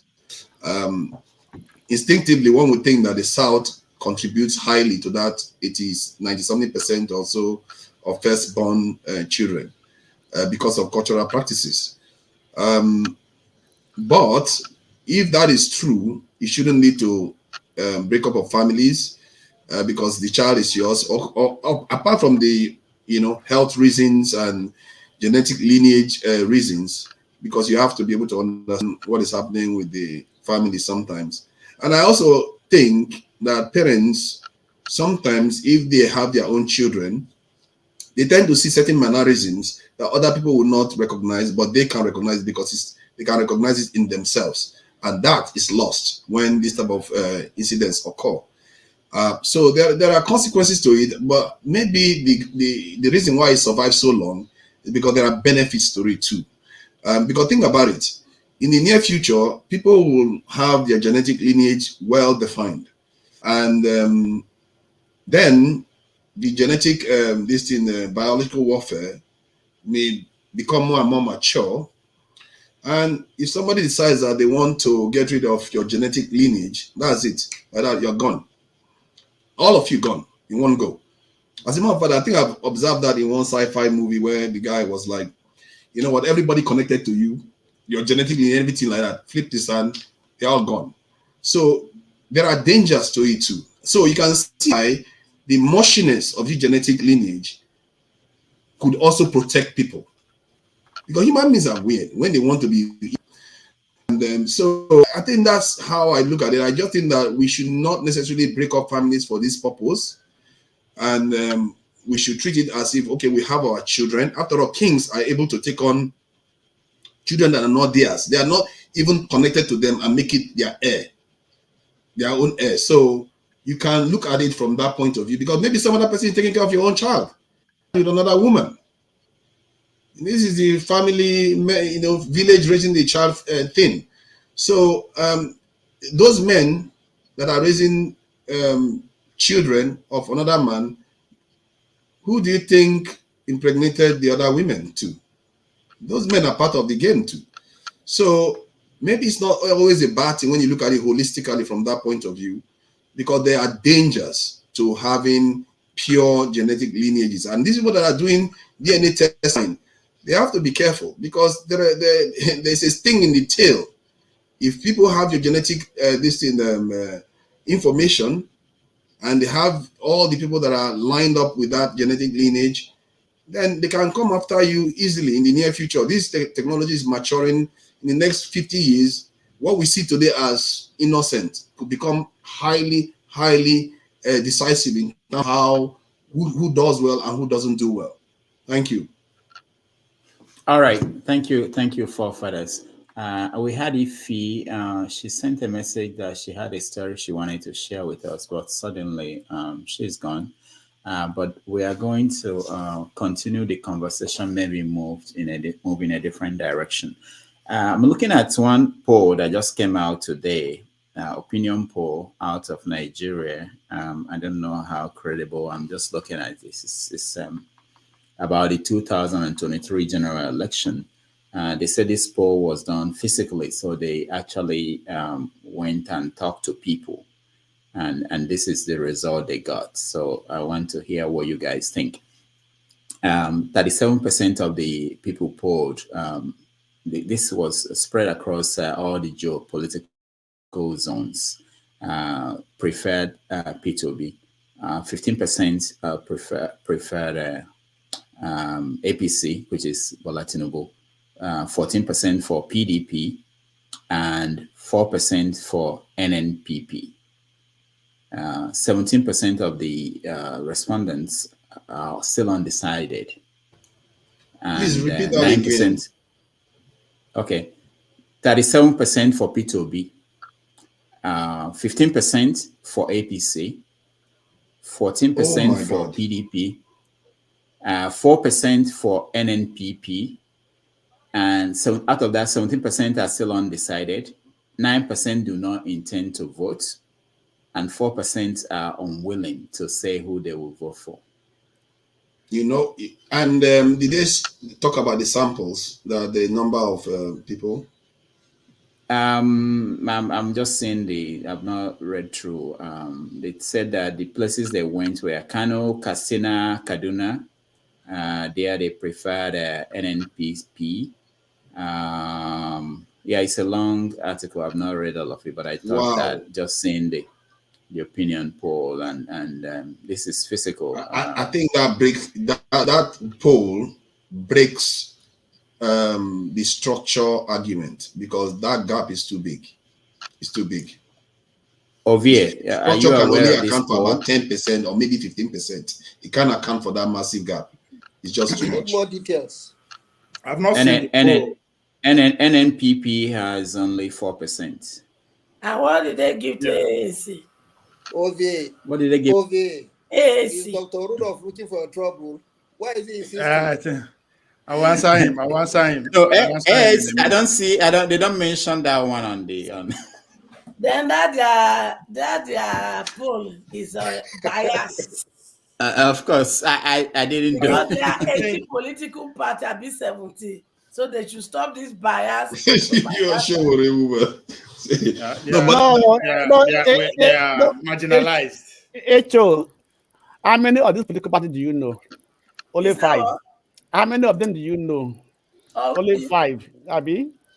Yeah, I think there are about 17 thereof. Yes, how many of them do you know? One has withdrawn already. And the thing is that One of them has withdrawn, but I don't know which of them. We buried the remaining one, and we only they present the one they call for us. So I think. Ovie, go ahead. I know only ANC in the real term, but I can't know APC for one side because they send their packing and PDP. We still tell them say enough is enough. Then okay, go ahead, Ovie.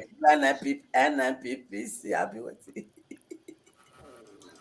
Yeah, I think when it comes to the 2023 election, we have to wait till maybe first week of February, from ending of January to first week of February, because then you begin to see a lot of people speaking out. People that actually command this vote will be speaking out. A lot of readjustment, a lot of decamping, a lot of give and take. So there's still a lot that is still going to happen between now and the first week of January that we put the election into more in a better perspective. Because I still believe I don't think Obi is going all the way.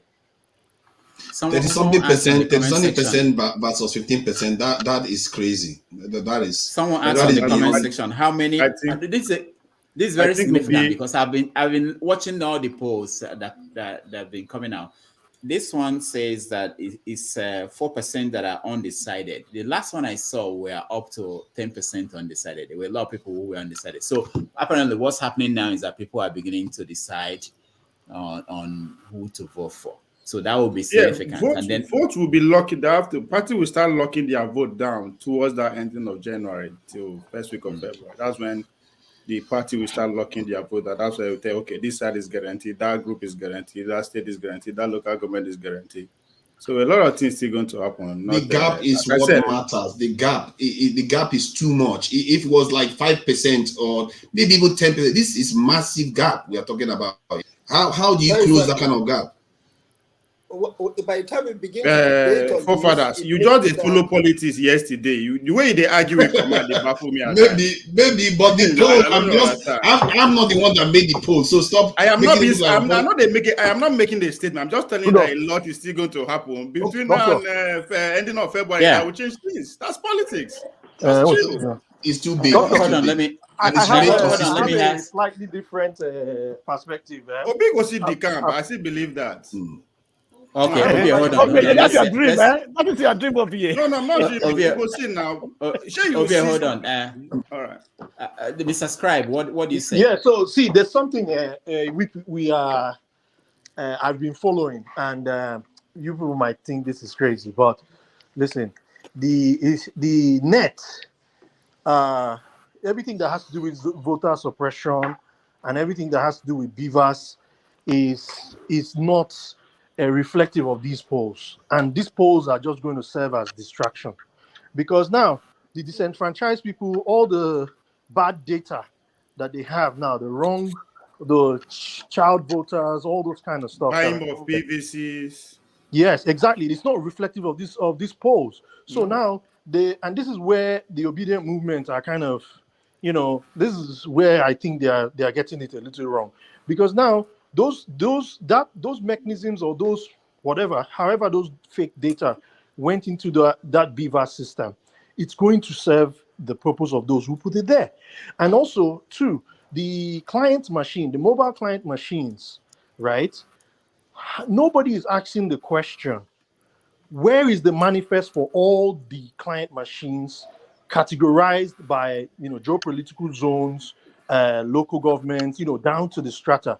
Now, you have to, before we go into the election, these mobile machines need to be accounted for.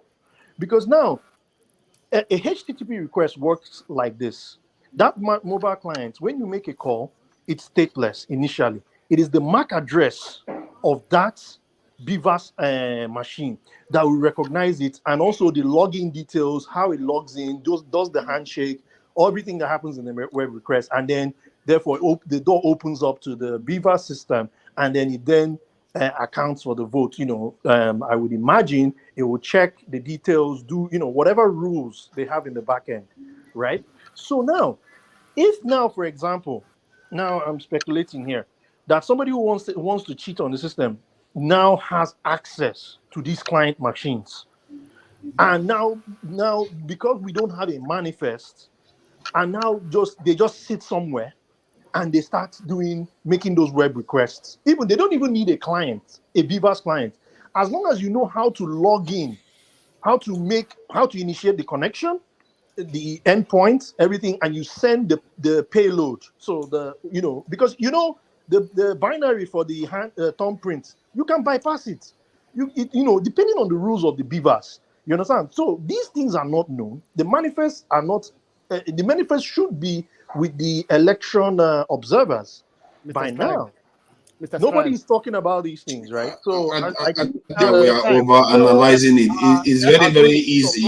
It's actually very easy to verify people's vote. There is what they call exit polls. There is also called all-party verification systems. So we're always making an excuse that the system is always going to be corrupted. If the poll remains consistent, hold on, let me finish now. If the poll remains consistent at almost 20% gap, there is no rigging that will make that any candidate win the election. No.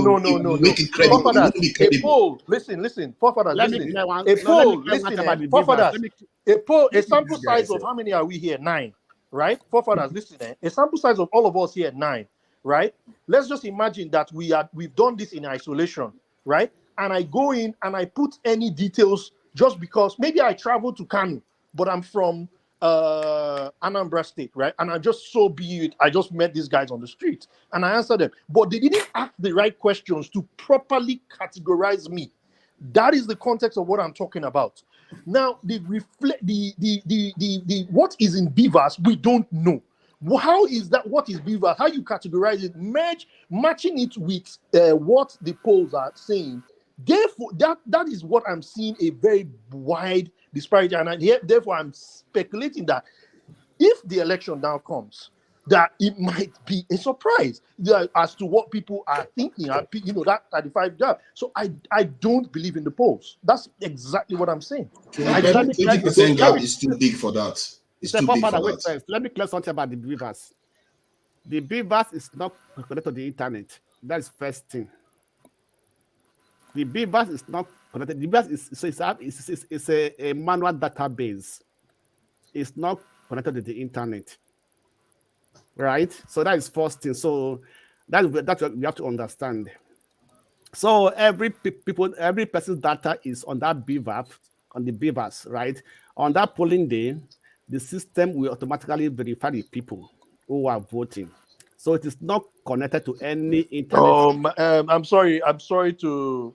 There are many ways to architect these systems, Okay, maybe you don't know. I'm a software architect, so there are many ways. I am also. Excuse me. There are many ways. I am also in what you call manual. Wait.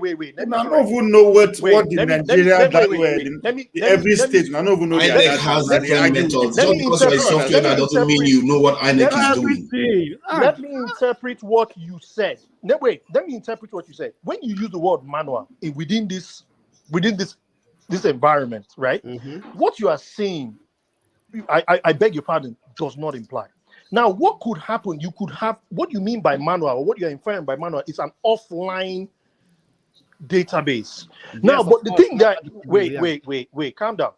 Your offline database also has to have an IP address. Else, when you through whatever mechanism, whether you're using a manual script or you're using some kind of alternative to now move it from wherever, maybe what we call now sort of like a transition or sort of like a master slave kind of arrangement. So where now that is the master, and then you persist on the slaves, and then you carry it over. Now that is what will happen. But then you have to have a way to reach that offline database, right? So it doesn't work. My point is, it does, in my humble opinion, it must go through a protocol. It must observe rules, and it must find a way of validating those clients. Now, if there's no manifest before the election, and those clients are not accounted for, how can you now categorically tell me that these machines are actually valid and they are not getting into the wrong hands? That's what I'm saying. No, Mr. Strike. If they get into the wrong hands, you're finished. Mr. Strike. You're just wasting your time. How would you then? What is the BVAS used for? What is the very easy to verify? No, what is the BVAS used for? Okay. Somebody explain to me, how do you verify it? All right, explain to me how you verify it. No, how do you verify that each client? What is the BVAS used for?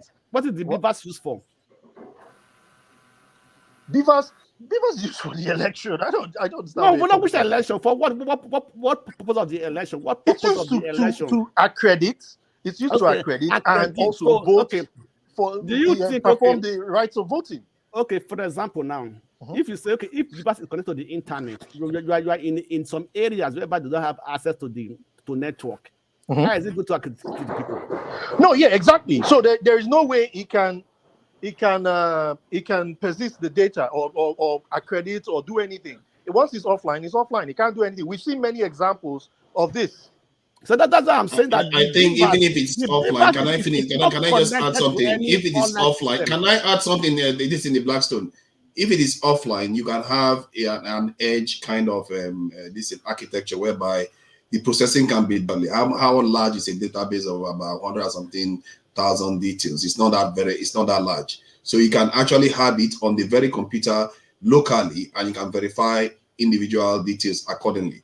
And besides, you can also verify if there was electoral fraud after the election, because you can verify based on the data and the recognition, because they have facial recognition on this. You can take samples and say, let's go and verify how many of them were fake, how many of them were not. This system is quite strong. It's not as easy to break as you guys think, because even after the election, you can verify how much fraud was done. Wait, you have to also remember, you have to deal with, because you're technically going to make those calls over the wire. You also have to deal with throughput and latency issues. So what you're saying does not apply. Okay, you cannot have how it. Does latency? Latency doesn't even come factor into this. There has to be a life cycle. There has to be a way. There has to be a process around it. So if you're taking it to a local system and all those, what you are doing is you're just kind of creating gaps in your process. It is not going to be. That is also a way of introducing fraud.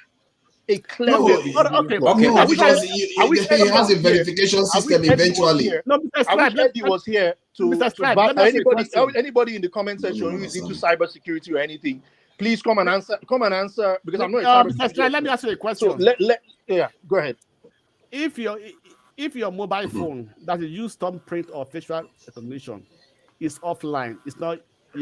Once you put on your phone, it's not connected to the internet or anything. It can verify your thumbprint and everything, right? Without the connection to your internet and connected to the network. You can still verify your. So sorry, are we having an IT master? Hold on. Are we having an IT master class? Okay. Are you an expert? No, hold on, guys. I just let you guys talk a little bit. I'll post the link for the poll. That's what I'm trying to do now. But I just let them to talk. I know that most of us, people like me, I don't understand what they're saying. But the point is this: what's more important is that I think every party, I'm hoping that they know. Some of this, they have people who think the way you guys think and they care about some of these issues. Mm-hmm. I also know that in Kenya, during the last election, there was an election that was nullified in Kenya.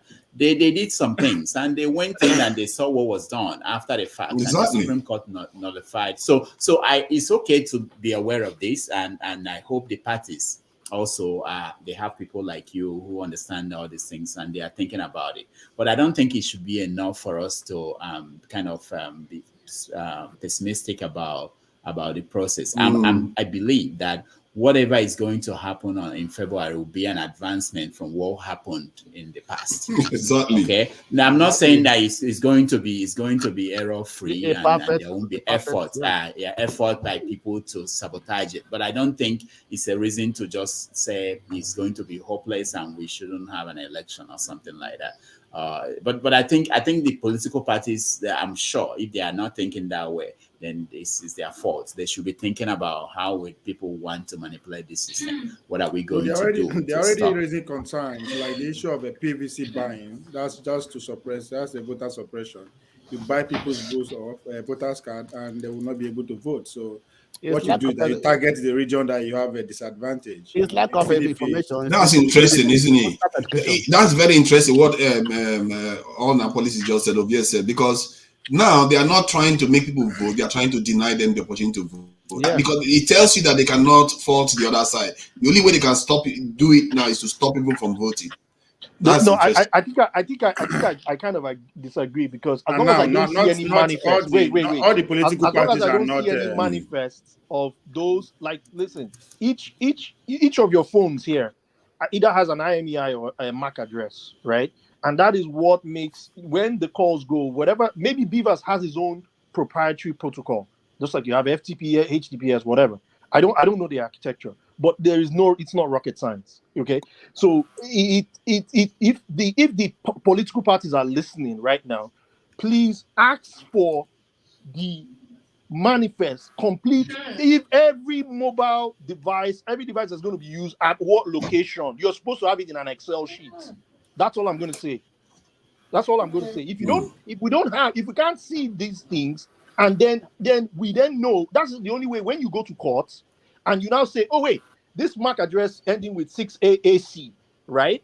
How come it was registering this thing within this period of time? Where was it? Who was using it? Who authorized it? That is what I'm talking about. I'm not trying to be pessimistic or say, oh, the system doesn't work. I'm only saying that so far I've been reading and I'm following. I haven't seen a manifest of these machines, or maybe I'm not privy to these manifests. So I stand corrected. Okay, Mr. Stripes, is it necessary for this manifest to be released to the public? Is it, if they release to the public, it will be also become a security concern? No, they don't necessarily have to release it to the public, but at least the election observers. I've been looking, the UN everywhere to see where the election observers have said, oh, we now know where these, we have received the manifest or things like that. That's just. I don't think they should make it. They have not gotten to that stage yet now, Mr. Scribe. The machine are still not on their different location yet. I think it's only the offices. It's only one state that took delivery. I think once they took delivery of the voting machine as we speak. Only one state. Ovie, I know. I remember when we did. That's under security clearance, but those things have to have. Whoever is concerned, the party agents, the party. Yeah, but that's what I'm saying. We have not gotten to that stage of the process of all yet. those mobile devices. Just trust me, I can't really go into depth. Scribe, you are overanalyzing it. I think the people handling it know what they are doing. We have not gotten to that stage yet. As I said, these people have not taken delivery of the machine yet. It's a process now. You can't do everything at the same time. So give them chance. No, let's pack it. Let's pack it because it's going where it won't work. Let me play a video and get your reaction to this, and let's change the conversation a little bit. Let me play this video, two videos about something, and then get the reaction of everybody here. This is the first one. Hold on. Okay.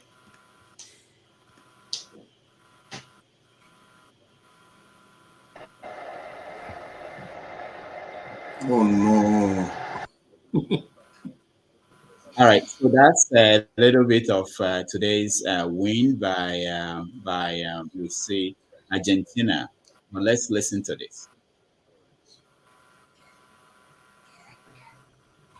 After the World Cup, come on this platform on our TV page and check.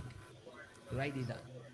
I saw many nations scrambling for the World Cup, scrambling for the World Cup.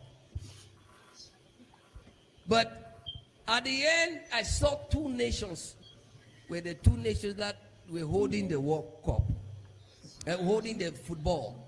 That many nations were scrambling after. And these two nations was Germany and Belgium. They were holding and dragging. You're wicked. I don't know why you do this.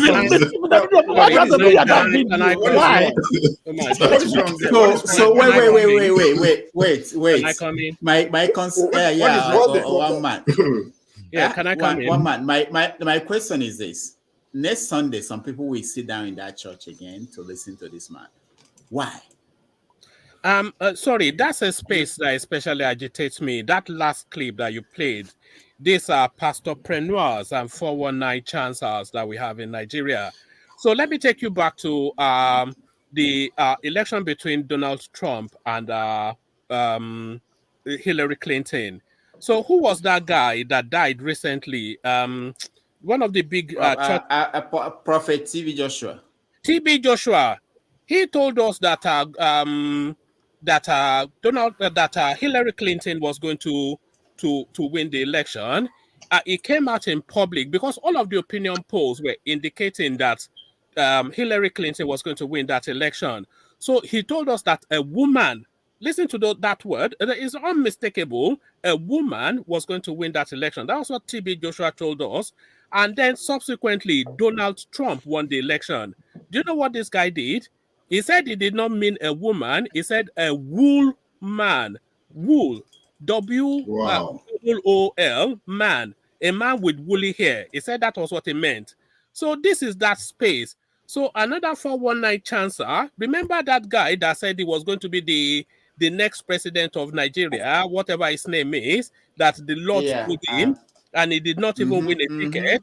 So if the Pastor Tunde Bakare. There he is. So if the Lord told him that he was going to be the next president of Nigeria, and he told us that publicly, and he did not even get a single vote in the primaries, these are sheeples that go to these churches to go and hand over 10% of their hard-earned wages. If we're still in the Bible, a fool and his money soon to part.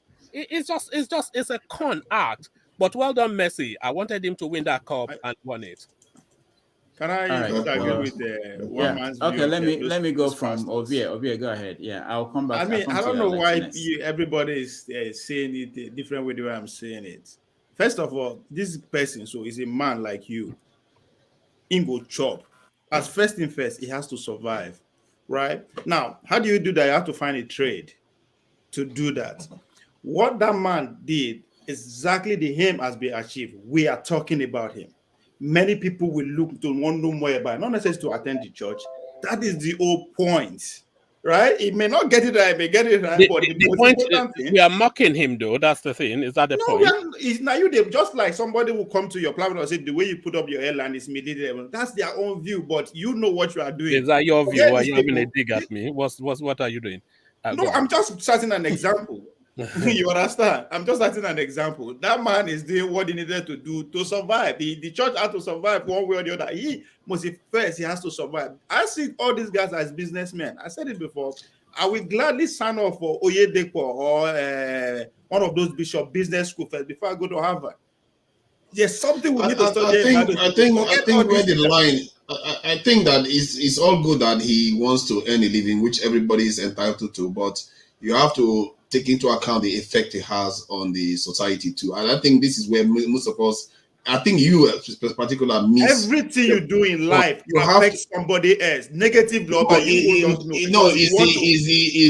is the greater effect. That's what you have to look at. If everybody decides there is a reason, because if everybody goes into robbery today, there will be a greater effect, wouldn't there?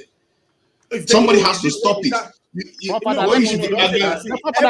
Whatever you do affects the next person, negatively or positively. You don't care because you have to survive. You think you are doing the right thing. I know, but what you want to do is discourage it, isn't it? This man is not put gun on your head to go to that place. You are not supposed to go to that church. You are not. Can I say something? He's not letting me talk. Hold on. It's not letting me talk. Now they attack me. I thought he has already made his point. Nobody forced us to come here, right? Does it mean that everything that we are saying is not having negative effect on people out there? No, we don't know, but we believe we are saying the right thing. You understand? Okay. So have you finished your point? You are not older than that person. That's what I'm trying to say. Have you finished the point? All right. Thank you, Ovie. Forefathers, you want to respond before I go? Yeah. Do you know that some things are actually better for society than others? There's a reason why you have society discourage certain things. If somebody is doing the wrong thing, that's why we are laughing at him right now. But it's not a laughing matter, because I think one man is correct. Because you can't just have people going out there deceiving people and you say that's a healthy society. That's living on false ideas. If a doctor comes here and tells you that, you know what, I'm going to inject you, but you are not sure what is in that injection, would you take it?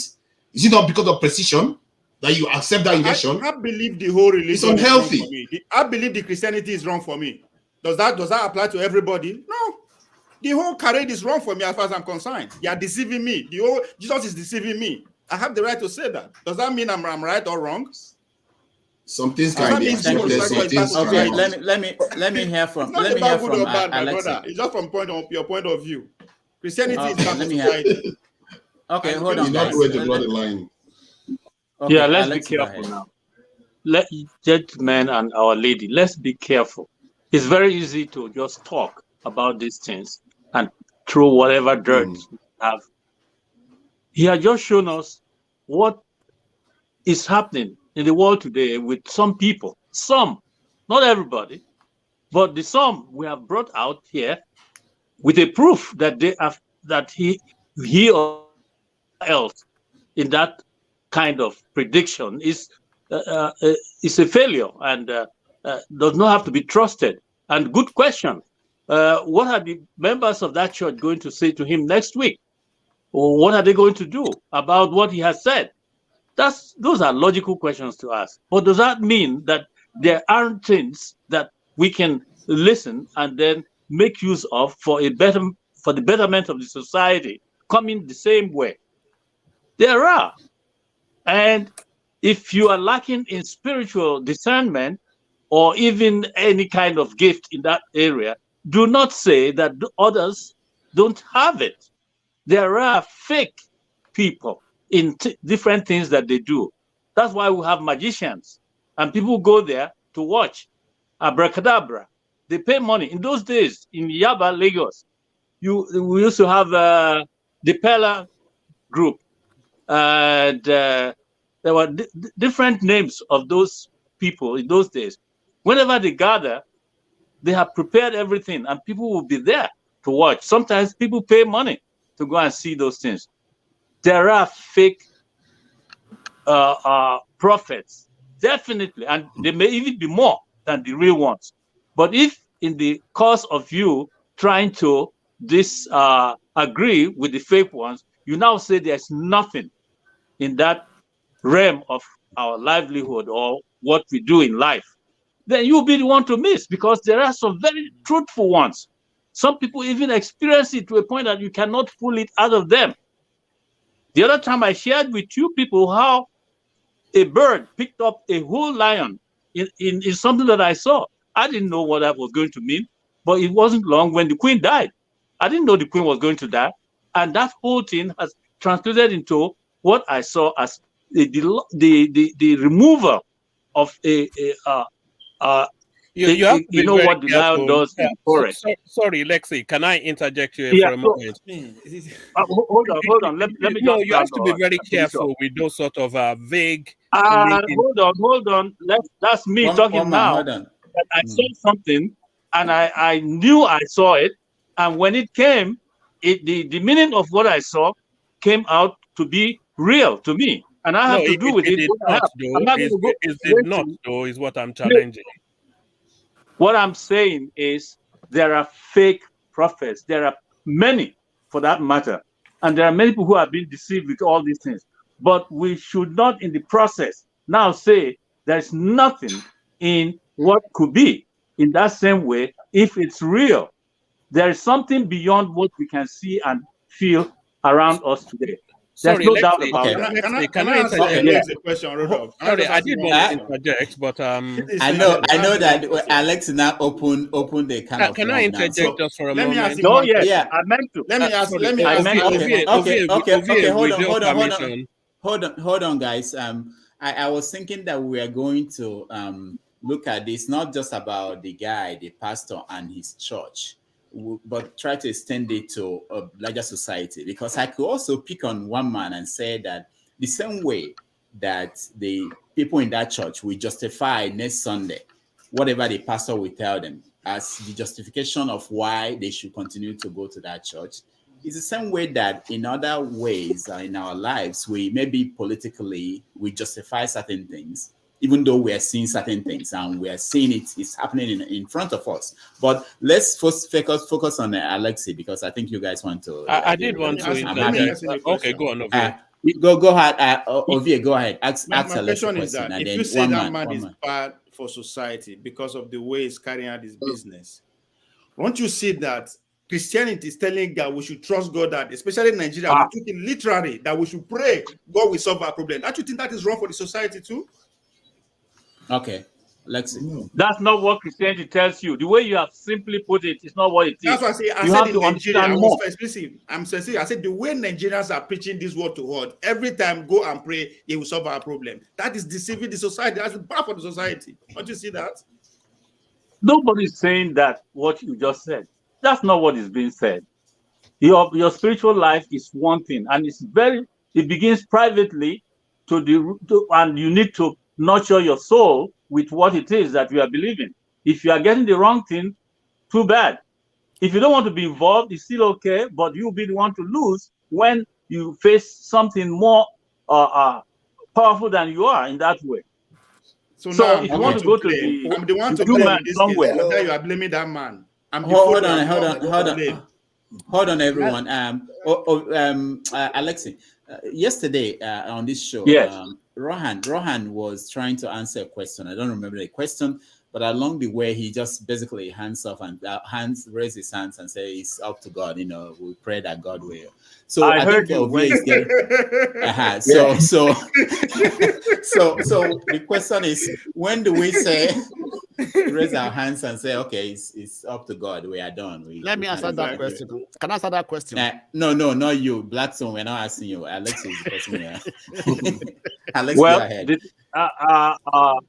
I think forefathers, I'm tilting towards his stance about what comments he has about this. Now, you have to find your own salvation in what it is that you have.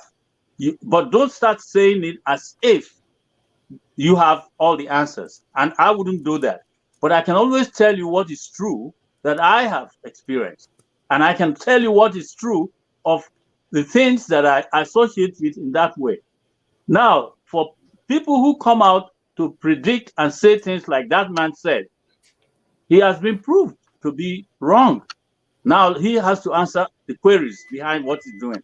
If he is duping people for money and pretending to be someone that he's not, then he has himself to blame, because There's, like the Yoruba say, that truth, lies have short legs. No matter how far they run, one day the truth will make it. You can't continue to deceive the people all the time. One day they will find you out. And I wouldn't want to be in the shoes of any such person.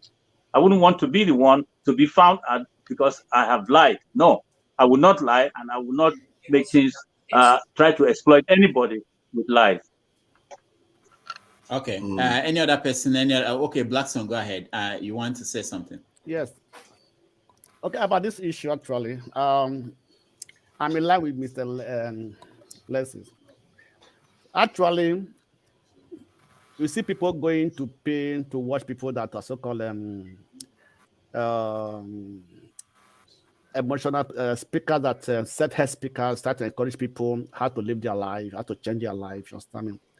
In all these things, I believe is that the most important thing is the belief you have. So people that go to that church, they believe in that guy. They will also go on Sunday because they believe in him. Even though he was strong, they will still believe in him.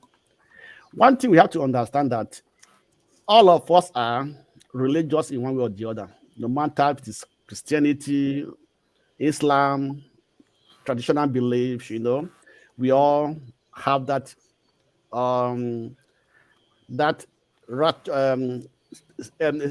spiritual alignment to some belief, right? So if things get difficult, people goes to find a solution, either spiritually or physically. And sometimes where we all miss it wrong, that the Bible is very clear in all these things. Only that the people do not read the Bible, right? Even in that Bible, it said that whatever you are preached, whatever you hear from a preacher, go back to the Bible, go and investigate it to see if it is right or wrong. It is there. The Bible is a complete book. There's nothing missing in it. But that we are so lazy. We don't want to. The followers are called the lazy people. They don't want to study the Bible. If you study it, you will not be led astray. You understand me? No pastor can come and tell me what to do if it's not right, if I think it's not right. Because I know the Bible, I study the Bible, and I ask God. If you ask God a question, He will give you an answer. If you like to just ask God, say, Lord, this is a question I want. Give Him 3 days. He will give you the answer, one way or the other. But because of the belief that Christianity was the way Africa practiced it, for me, most of them is wrong. That's not how the Bible says we should practice Christianity. Some people have used it for businesslize it. They have monetized it, and so on and so forth. But that's not the basic principles of the Bible. That's not the principles of Christianity. Christianity is a way of life. That way of life changes people, right? I can tell you one thing. The Bible says a nation that's not righteous is dead. It said God value a righteous nation. Look at America today. You understand me? They preach Christianity in the right way. Look at the churches and everything. How they are praying for their nation. How they are putting their nation first. But in Nigeria, we put individual first. They are not praying for the nation, but they are praying for individual riches, which is against the Bible, which is the Bible principles. So it is your personal belief. If you believe it, good. If you believe your pastor, then you are not believing the Bible, you are not believing Jesus, you are not believing God. So if you are going to believe man, the Bible also lead you astray. So it is a personal conviction. That's a personal belief. Not what. That's the way I see it. Okay. All right. Thank you. Let me welcome Last Man. Last Man, welcome to the show. Can you hear me? Can we see you? Okay. Rohan, do you have anything to add? Yes. Go ahead. I hope you guys understood my statement yesterday. It's not controversial. We do understand. All right. No. Pardon? No, it's not controversial. No. All right. Okay. Millions of Nigerians, they say it every day. So in the case of the pastor's preaching. Some people are saying they don't believe this, some say they don't believe that. Of course, generally, religion is to meant to curb the excesses of man. I think that is just a simple way I can put it. So any other person coming in any form to deceive the people is just because their level of understanding about life is being locked down. So they can easily sway them to do whatsoever they prefer. You understand? If they want to get money from them, they will get. If they want to get anything from the masses, they can go ahead and do it. So they are just those kind of people are just playing with the mindset of their followers or the citizens. So the most important thing is to get our people educated, and then they make the decision for themselves. That's all I have to say. Thank you. All right, thank you. I just wanted to point Can I just add something quickly about this thing? I think part of, if I'm to sympathize a tiny bit with what Ovie said in terms of why people go there again, they didn't go there for those predictions. What I find is that I've seen cases where people call like all these horoscope people, and it turns out that the horoscope, all those people, they are supposed to read their fortunes and stuff. But most of the time, they're just conversing, talking. These people are lonely. They need something to let them understand that they are not on their own. And there's the church environment offers a lot of things, even socializing as a socializing platform, as a way of people getting guidance and stuff like that. So it is deeper than that. This is why they go back again. And you can argue, if Ovie had made that argument that, okay, maybe there is more they are offering other than those predictions, yeah, you can, maybe there's a valid, but in the end, people have to be held accountable for things that they are doing. And I think the society that we run right now is not doing enough of that. And that is why I pushed against this. Okay. Thank I think, you. This idea that the Christianity or is not there to make money or any kind of a thing. Are you guys hearing me? One of the most richest institutions in the world is the Catholic Church. It's all about survival, whether you see it like that or not. You are blaming that man for predicting or in the name of God, you get it wrong. What about the platform that is stand and making all these false prophecies, if you want to see it that way? This platform that is stand on, which is called the Christendom, is responsible for millions of docile people in that country. Nobody is saying that because it's close home, we are Christian. No, we should not criticize that. Millions are being rendered useless economically because of the idea that God will do, and now people, they lead them to that belief. We don't see that as a wrong thing. Of course, because it is our way of life. Full animal way they raise cow up and down. That is his way of life, but it's dangerous to the earth and to the environment, right? Because we can actually see it. If you criticize that Christian, don't say, oh, it's spiritual, you're not spiritual enough. No, this is life, this is real. You understand? There's a platform that encourages that man to keep going the way he's going, and it's called the Christendom. When are we going to criticize it? It's one of the richest institutions in the world. We are talking about, no, it's not about money, it's not about money. Please. Trump, the Pope is declaring around the world there. Okay, you are wrong. Okay, hold on, guys. Hold on, everybody. Hold on. I wanted to reframe this, expand it, in a way, because I hear what Ovie is saying, and some of you are hinting at that. The reason why I brought this up, it's not just about the church, and it's not even about the pastor. I mean, he's a young guy, nobody forced him to say this. Nobody said you have to come on Sunday and predict who will win the World Cup. That's not the job. But if you want to do that, you have to be held accountable. I brought it up because I'm also worried about the people who are in that church. Now, you can say, like some forefathers raised the issue, that they didn't go there just because of what the man is saying, predicting, that they have other reasons for going there. But this has a wider implication for the society. Well, how do you hold him accountable, Rudolph? Yeah, exactly. So not just that. I think we have a lot of people who are living in prison, and that we may have to free. I'm talking about maybe by giving them information, by some people who are stuck. I could be stuck in something, in one thing I believe in. I may not even know that I'm stuck in it. I think some people, if you are going to a church where your pastor will stand up and say nobody prompted him, maybe he said God told him, this is the country that will win the World Cup, and they didn't even qualify for the quarterfinals. That should tell you something, you know. And if you stay there and you think it doesn't matter, what other things is he telling you? This is the one we saw. What other thing is he telling you? And people go out and act on this and believe in this. And I'm not picking on the pastor. It's beyond pastor. It's beyond the church. It could be politicians. It could be anything we believe in. It could be your, you know, where you work, whatever they tell you. So that's the kind of conversation I'm looking at. Go ahead. I was stuck. Me. I was stuck in this shenanigan of the church.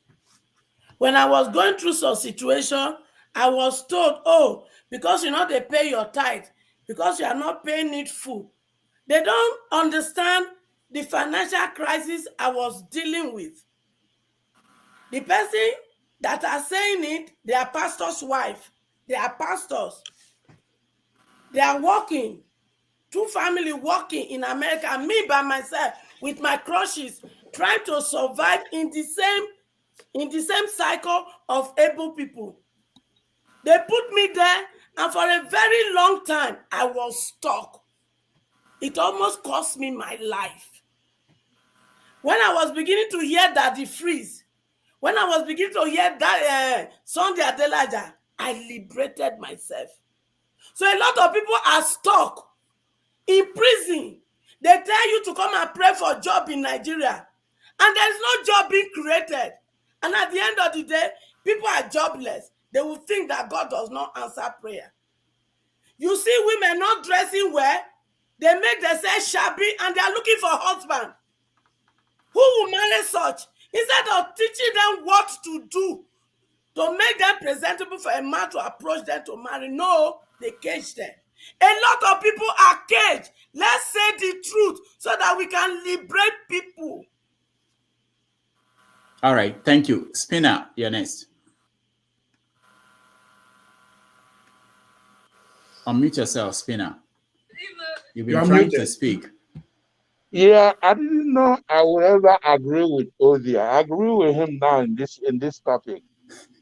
Listen, what Africans, from my experience, our people, when it comes to religion, whether Christianity or Islam, right? I've looked at it carefully. It's just like anything Africans touches. You know, Africans touch democracy, they destroy. Give Africans, they give them nuclear bomb, they will use it to destroy themselves. You know, think about it this way. Actually, I used to go around telling people I don't believe in God, but eventually I figured out it's the idea of God has a function in the society, right? Believe you me, see America, if you remove the idea of God in America, most of us cannot live here. They will kill all of us. Do you understand? Some people need God in their life, you know, to make sense out of the struggle of existence, right? But from my experience, Africans, everything they touch, they've turned it upside down. That's all. Now look at this. But because of that, you're not gonna say bad Christianity or Islam they do not have a place in society. Think about it this way, because I wrestled with this a long time. Our people misuse religion. Even in the north, they misuse Islam. In the south, they misuse Christianity to abuse everybody there. But the way I settle with it is this. Suppose you go to a bank, this particular bank, every day somebody comes and robs the bank. And they get away with Toyota Camry, right? Every day they rob the bank, Toyota Camry, rob the bank, Toyota Camry.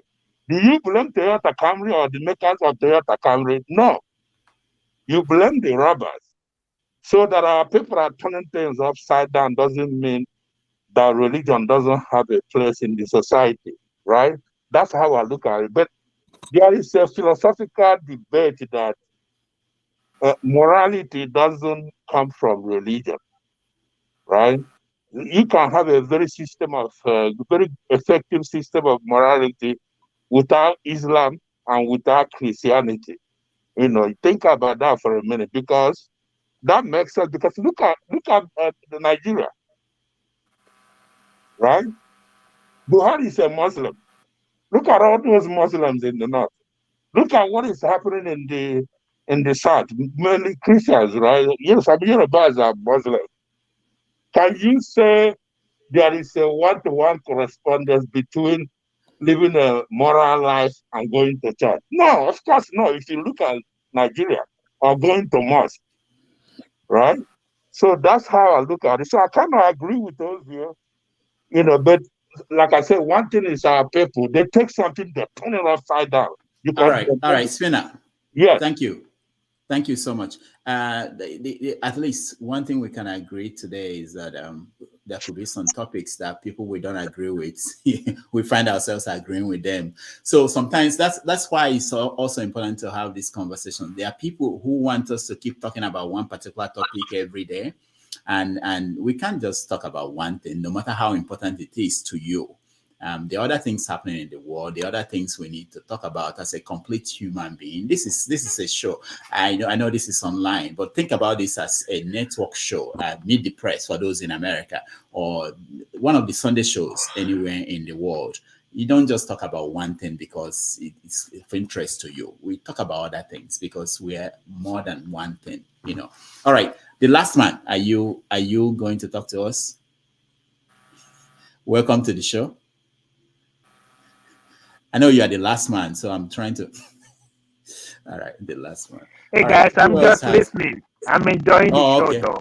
Yes, okay. Thank you, last man. I have something to Mr. say, Scribe. Doctor. I have something to say ahead. about this religion thing. I think, it may appear, you might have an opinion about the way people are going about, their choice of who they listen to and what they derive from the person. I think, whether you like it or not, one of the things that cannot be separated from what needs to be separated from religion is spirituality and the other things that religion gives. I think if spirituality was there was a way to isolate religion from spirituality, absolutely, I would say then whatever that form becomes, spirituality is most important. But I agree with Ovie and the rest that say, look, I mean, you have no.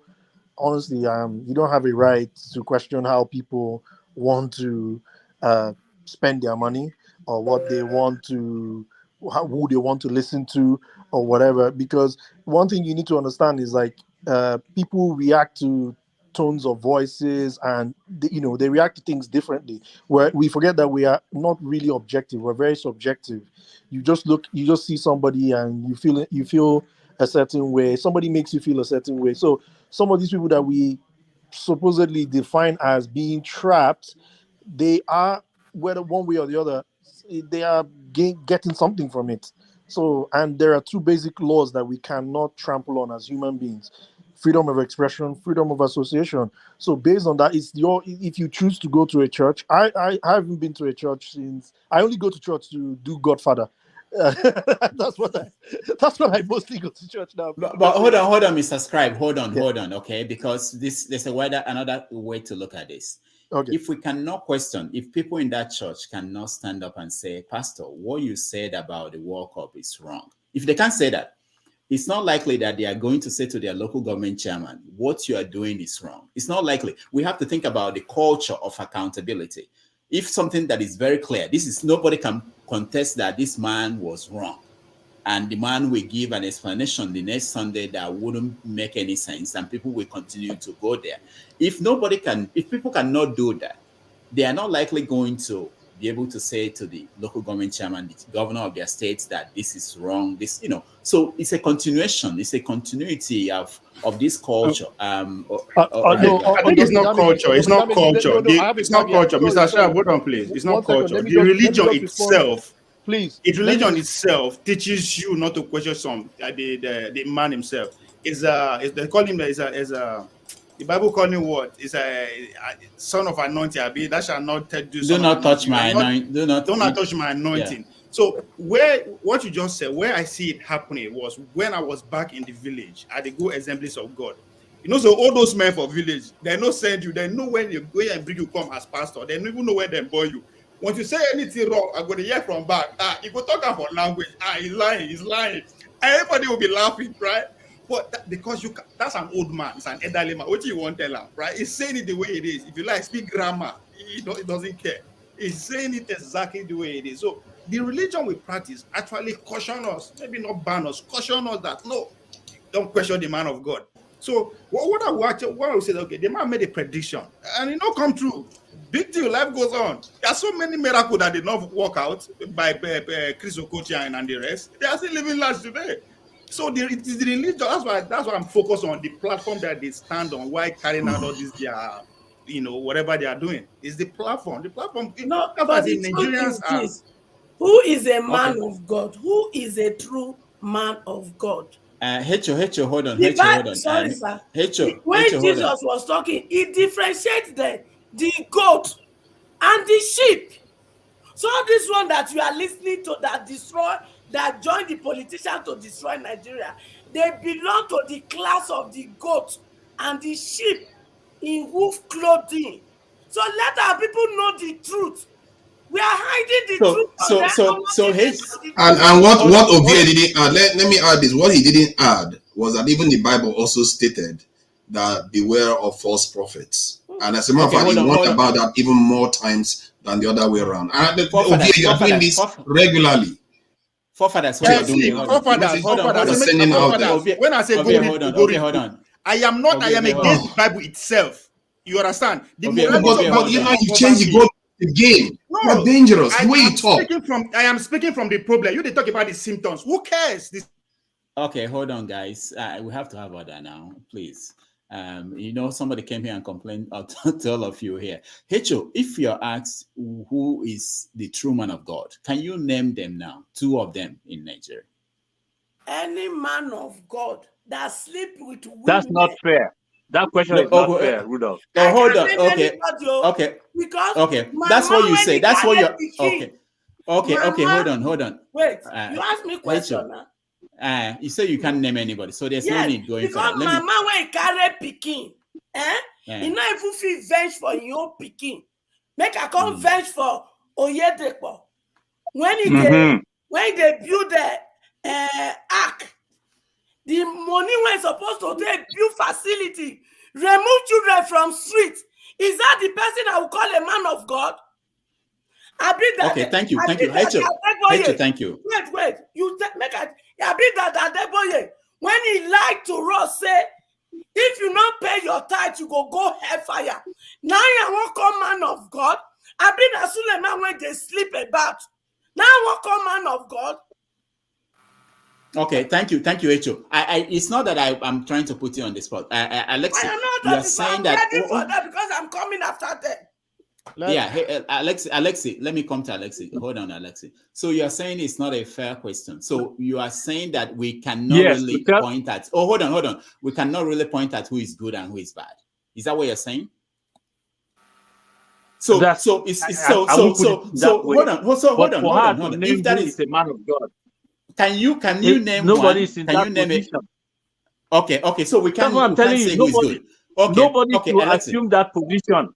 Alexi. Nobody should assume that position. I'm not saying. But we do. I'm not saying. Can I say something? I'm not. No, hold on. Okay. Who is talking? Alexi. No, Alexi, I'm talking to you now. So you are saying that nobody can name. I'm saying this. That nobody can arrogate themselves to that position of knowledge of who we can pick and say this is it. No. Okay. I agree with you. No. I'm not saying that. Okay, Alexi. Okay, listen to me now. So we can't name who is a good pastor or not. We can't name who is a good politician. But it doesn't mean that. Wait, hold on. Does not exist. No, it's not about the truth. We're not talking about the truth. Someone has to go to church. Okay. And you are saying that that all these churches everywhere, we don't know who is good and who is bad. So what do we want people to do? What do? We just walk in there and hope that hopefully somebody will tell us the truth. It's like saying that no schools, all the medical schools are all messed up. We just go there and hope that we learn something and come out as a doctor. What are you saying?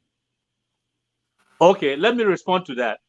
I've been invited to a church where I sat, not being invited. I can sit in my own church where I worship, and the pastor will give the message for the day, and I will take only 2% out of the whole lot he said for the day. I'm using that as a very good test case of knowing what the scripture says and what it's supposed to be, what's supposed to be said about it. If the pastor has no good knowledge and is able to say the truth in the way it is, then the followers must know that it's not. I'm using the word follower to mean the ones that listen, because I don't follow anybody. I follow the word of God. So if you are there, hold on, Alexi, hold on. You got the point. The point I'm trying to get to is this: you are saying that based on your knowledge, you can know the difference when the pastor is saying something good and when he's saying something wrong. Okay, not everybody is as knowledgeable as you are. I don't have the same knowledge as you have. So when I come to that, have you sought the knowledge? Have you sought it? Have you sought that? It's not about me. It's not about me. I'm talking about other people. I know. I'm using that as.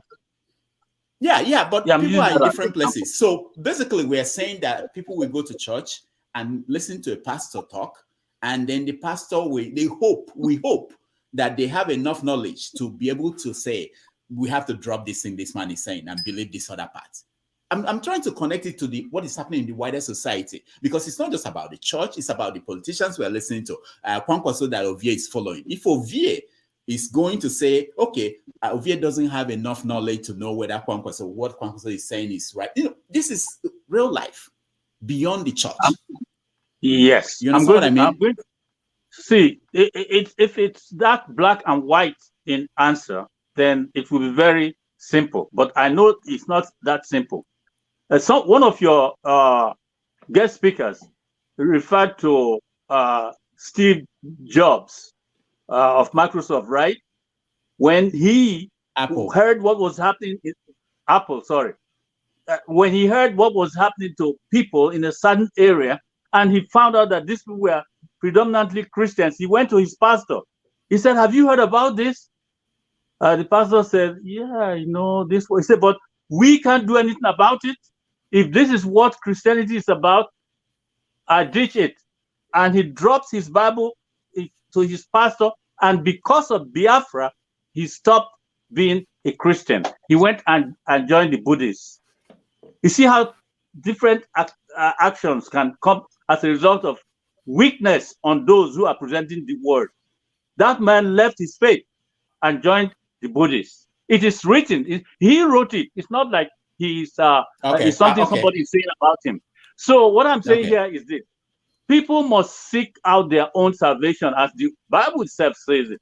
And when you do, you have to know how you should stand with the truth. If you don't know how to stand with the truth, then you make yourself a victim of what others will be tossing you around. Don't depend on those people. If you heard something you don't believe or you question, go and find out what truly is what is being said, and hold on to that. Yes. Okay. Ovie, go ahead. I think that's a simple question, right? That's why I said. Yeah.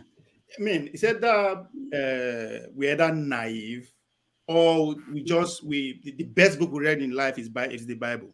That's why we are speaking like this. We are opposing the spectrum of the argument today because of what? Because it is religion. A lot of us like to argue based on the symptoms, right?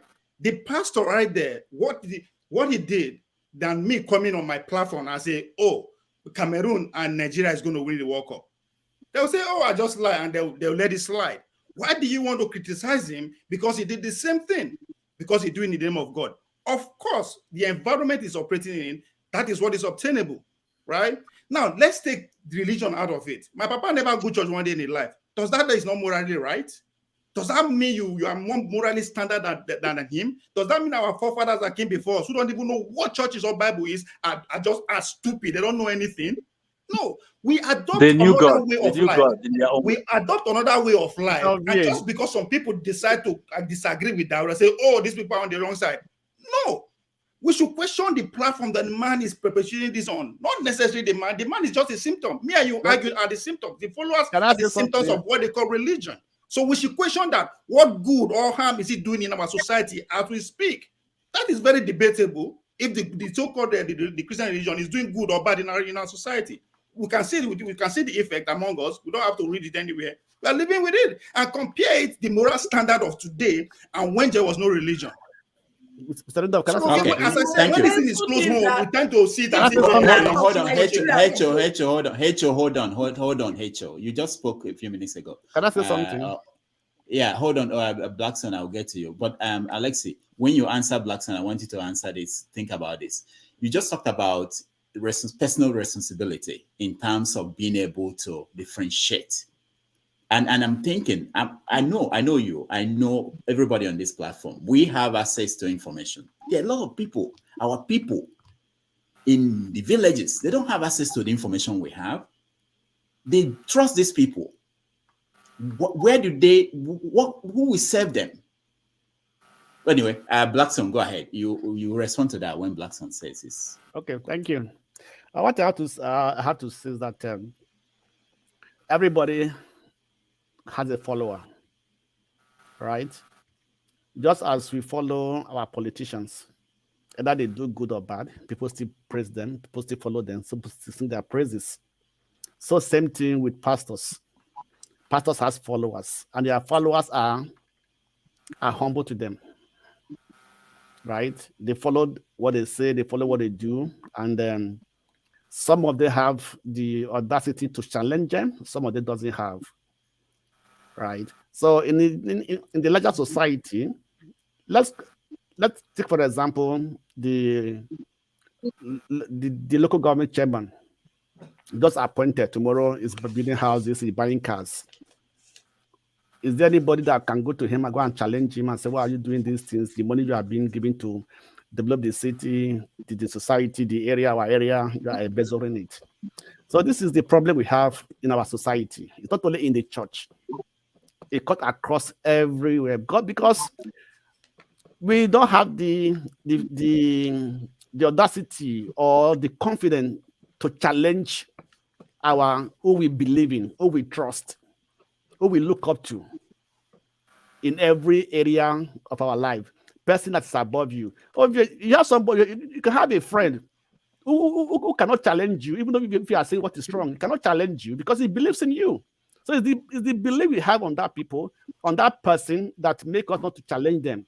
We can say it's wrong, we see it's wrong, but we cannot challenge that person. Same thing is happening in every area. Even in the civil servant, nobody can challenge his boss and tell him, "Boss, what you do is wrong." You know, so okay. This is this thing cut across every area of the society in Nigeria. So that's the way I say it. Not only in the church or religion. Of course. Oh, we don't question that. We don't doubt. We're not doubting the that. Villagers, you asked, Rudolph, who will save them? Yeah. And we go save them. You understand? I will use me as an example again. Growing up in the village, some of the best structure we have in my village that time are the secondary schools and the primary schools. I didn't even know we have a police station because now only one room they rent for one place they do.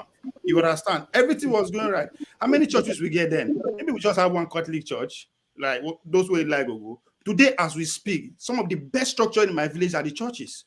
We don't get school again. There are no schools. And the another best structure again, a police station. Even though my brother built them, I challenge him. That's not what we need. Then they complain that the moral standard has dropped. Of course, he has dropped. Where church is full everywhere, why you not go drop? It's that time we start telling our people that the policy in the Bible is not the gold standard. Let me finish. I'm just telling you my experience. It's that time we start telling our people what is the Bible is not the gold standard. Just because it's written in the Bible doesn't mean it's the gold standard how our society is structured. People who wrote the Bible, people who propagate that have a reason why they are doing it to their own advantage. It no help us. So now we will stop her. We need to start telling the truth. Explore your other way in terms of religion. The most important thing is good or bad. I don't need church to tell me what is good and what is bad. Not any religion. As if you are well bred up in a society or in a community, you should know what is right from good, from bad. So yes, now we will stop and we should start. It's that time we start telling these churches the truth. Say, come, this is nobody's stopping you from practicing your religion. But don't come and tell me just because the way I'm living my life, it's not tailored the way you are living yours, then I'm wrong. As I said, the pastor on a lie, and won't criticize them. I can swear do the same prediction. And if I get it wrong, then let me slide. Say, oh, he made a mistake. But because he's standing on the religion, which, of course, I don't expect him to talk on down in the name of Obanta or Banla. No, he will use the name of God because it's the environment. Yeah, so the people just need to be exposed to other way of life, not just religion. Religion, they choke us. That's why I use my village. It choke us for village. Everybody on Christmas, on the New Year, on 31st of December, crossing to New Year. If you don't go church, you'll be witch. You are a devil. If you don't go, that's right. How bad the thing has become. So now we go change the way those people they think. It's upon us, me and you, not just carrying the same Bible. No, there are other books. Go and read Sapien, the brief history of humankind, reading by a Jewish man who lives and teaches in Jerusalem, and you understand more about even where we are coming from. Religion are just how old is religion? Or this Christian you are talking about? How old is it? So all right, thank you, Ovia. Lou, welcome to the show. Alex, I'll come to you next. Let me. Oh, Lou. Can you hear me? On the Hello? phone. He's no, I'm here. Okay. Can you hear me? Hello? Okay, good. Yeah, good. Yes, thank you very much. Hello, everybody. I don't know. I haven't really gotten the depth of the conversation, but I was able to listen to Ovie, and I would like us to be very, to think about it this way. When you talk about religion, faith, and the ideology, you have to separate it from the individual, that is the person that propagates the message. We cannot take away the essence or the philosophy that comes with someone's belief just because of some totalitarian ideology or approach to things. You can see how it's very easy for anybody to pick up knowledge and interpret it to the masses. So the knowledge which is there has an origin to it. We should not taint it or mix it or try to replace it with the individual. That is really my own contribution. The same thing goes for science that we all use to make sense of reality. Science is knowledge, but it's very easy to twist it just based on the individual. You can see the same thing that's happened with the COVID pandemic. There was so much that came out of the science, the world of science. Of course, at some point we couldn't even believe what was going on, and everyone is here has follows the news, follows the different informations that comes out from different scientists. But there's an objective truth that is, so at the end of the day, it goes to the same thing with religion. It goes to the same thing with faith. We cannot mix it with the totalitarian approach to some of our African personnel, with the pastors. Unfortunately, they have hijacked it and subjected people to some sort of like slavery. That's the case, but at the end of the day, that should be separated from the essence of what it is, and it takes intention from the individual to actually research and figure out and establish that relationship with with the transcendent being.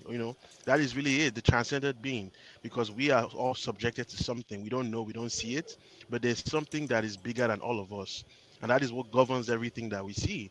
So let's separate the individual, that is the totalitarian image, to the knowledge that comes from the experience, that we get from our religious practice or belief. Thank you. All right. Can I add something to this, please? I don't understand how this is confusing. From what I saw of that in that video, the guy said something that was inaccurate, and we are confused about that we should have a culture of accountability. This is the problem. We hate our leaders for every day. We hate our societies for every day. There's a reason why Western societies have more accountability. As a matter of fact, the merit of science is based on accountability. In other words, you have to verify everything and make sure things are accurate. Accuracy is important. And when somebody is in a podium of, in a public forum and is in a position of power over other people, their level of accountability also increases. You have to increase because the magnitude of their errors is magnified in the effect it has on people. We can't pretend as if these things are not relevant. And when we talk about religion in terms of in terms of removing the platform itself, in terms of religion, if you want to remove the platform, you have to have something to replace it with. And currently, with this different types, we have to strategize and say, you know what direction are we going to go before you replace the one that is there? The Chinese, they decided, you know what, we're going to throw everything out and just have no religion at all. So is that the direction we want to go? If we decide what direction we want to go, we can do that. But when we just say remove stuff and just throw stuff away, it's just not realistic until we get to that point. However, in terms of the accountability aspect, that is realistic. You can tell pastors, you know what, stop discrediting, lying to people, stop giving people wrong information. Don't go and start impregnating these members of your church, all kinds of nonsense that they do that you hear about, or exploiting people, lying to people openly. That is kind of stuff that is not appropriate, and we should be calling it out. Thank you. All right, thank you. Let's go to Dozie. Dozie, welcome to the show.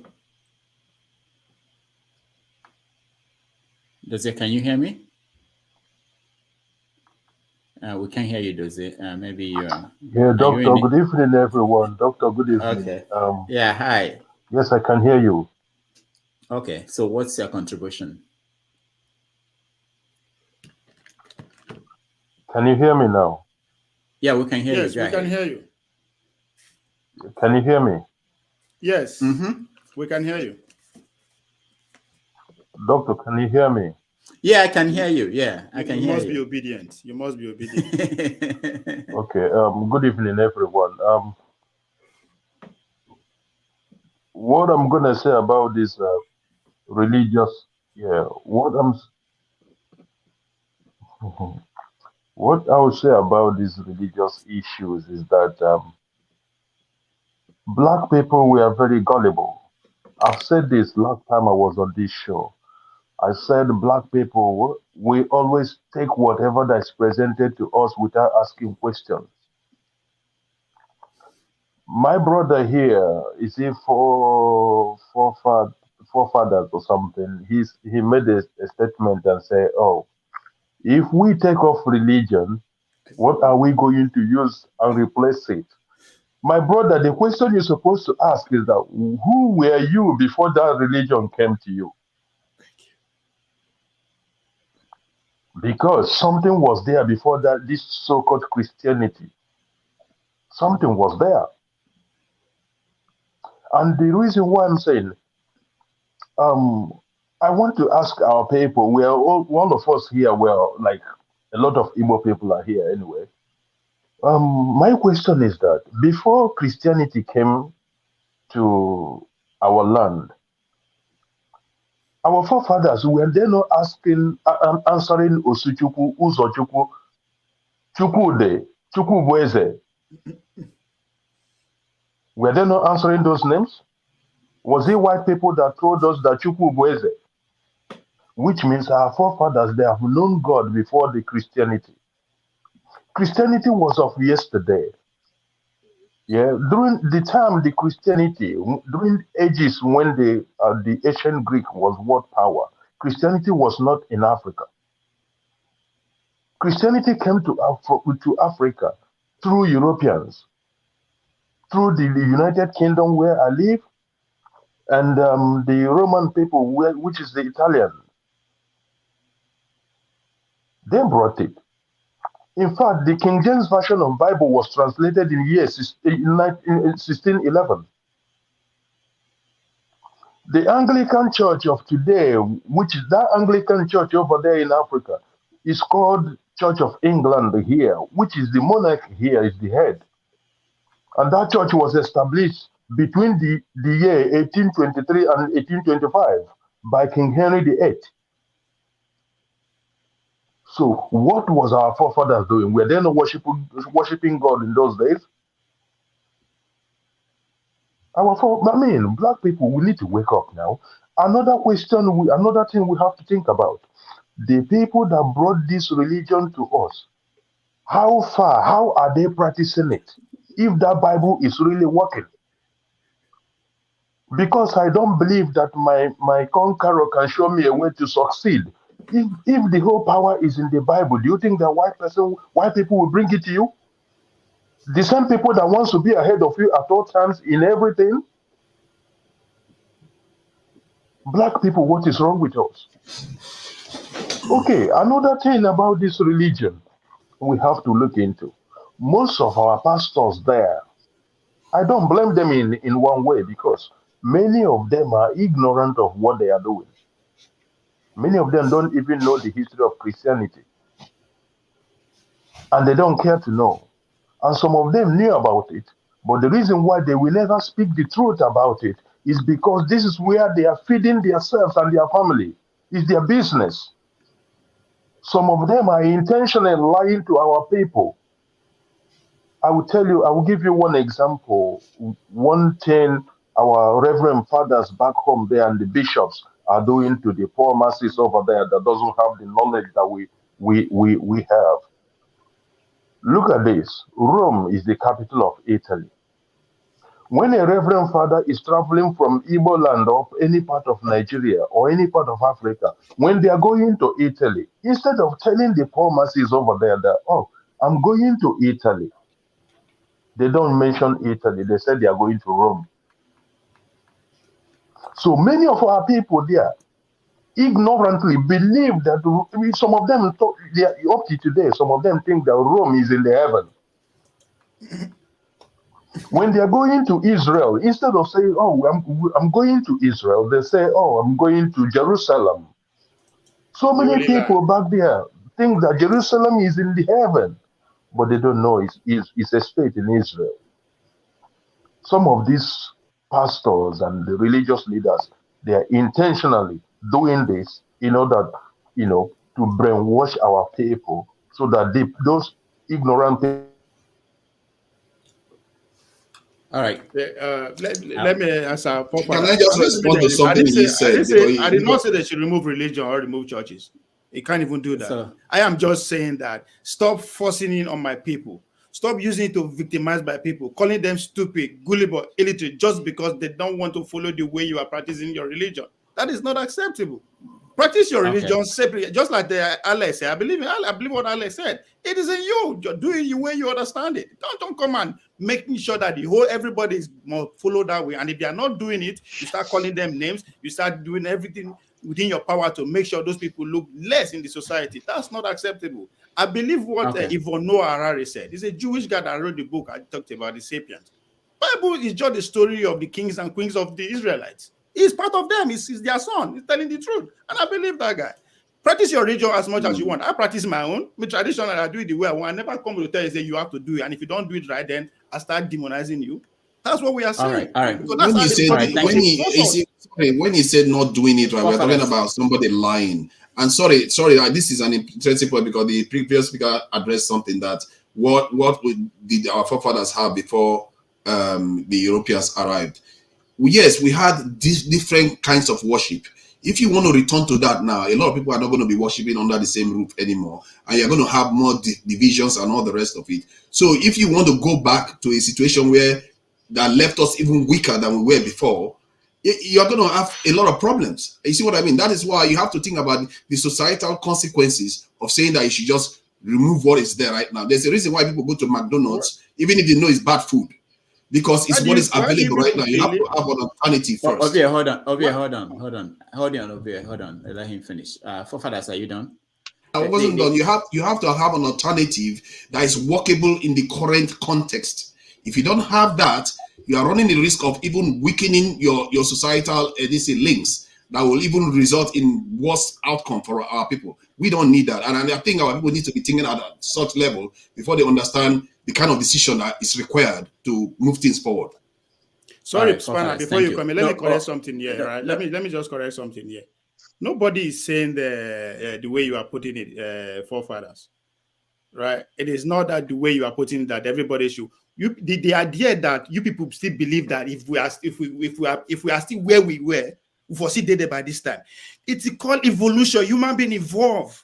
People evolve. Do you know what we have? We have people. We have our ancestors who create what they call pot. If you go villages, pot where they use clay make.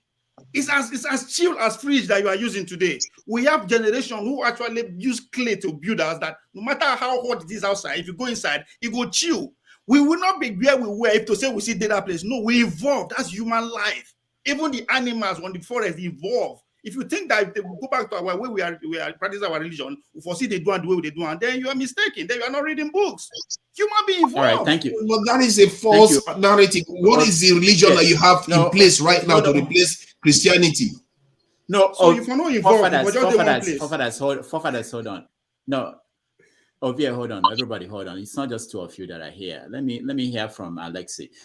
When I come back to you, forefathers, the question you're trying to, I want to understand what you're trying to do. You're trying to say, because you think it's the easy way to make us unite, so we deny ourselves freedom to do what we should do, what we want to do. Also, you're saying that all the empires that were in Africa before, they all have one religion. That's what kept them together, that they can't function with multiple religions. But anyway, that's when I come back to you. But let me hear from Alexi. Alexi, what do you want to say? Unmute yourself, Alexi. We are even misquoting the conversation we're having here, agreeing and disagreeing with one thing or the other in the wrong way. You see, there's a difference between faith and religion. Everyone should note that. Faith and religion are not the same word. Don't mean the same thing. If you pick up the Bible, there's nowhere you will see the word Christianity written inside it. But you all carry it as if that is something now to be thrown into the dust, because Christianity. If you understand what is in the Bible, you won't be saying that the white man brought the religion to us, because that's not how it came. It may have been accelerated and used for whatever purpose they used it for, but the truth about this life is more important than where it came from to you. And that is my take. I have more faith than the religiosity that surrounds how I practice it, like going to church, for instance. There was no church in that way at the time when Christ walked this earth. There were synagogues, there were temples, but the way we have it today is as if the church we build is where the whole thing and the truth is resident. And so everybody's going there to go and get it. No, it's words of wisdom. The knowledge of God is the beginning of wisdom. And if you follow that and get what you need to get from it, it will help you a long way to tell the difference between all that we are saying here. You are putting everything in a box, but it doesn't belong there. Understand the life. How did we all start breathing the way we are breathing today? If you go into the scientific part of it, you will get things that will correspond with what you now know as life, even in the religious definition. It's not a controversy, but there are people who are controverting the whole thing and saying, oh, science said it. Science is not denying anything that the faith, as I understand it from the word of God, is given to mankind. You just have to take your time, expose yourself to it. But I think the relevance in the question you asked me about people in the village, we who have been given the knowledge, we owe those people something. And what we owe them is not what is happening today that everybody is now shouting about. That's the much I can explain. It's not something to be argued. If you have something in you that is making sense and is directing you, and you are seeing how powerful it is, it would be foolery to throw it away. The historical stories about Israel, like Ovia said, yes, there's history of those people there, but it shows something that today is very relevant to the rest of the world. Say, go to the ends of the world. He didn't say stop in Israel. He said take it to this and that and the other place and to the furthermost end of the world.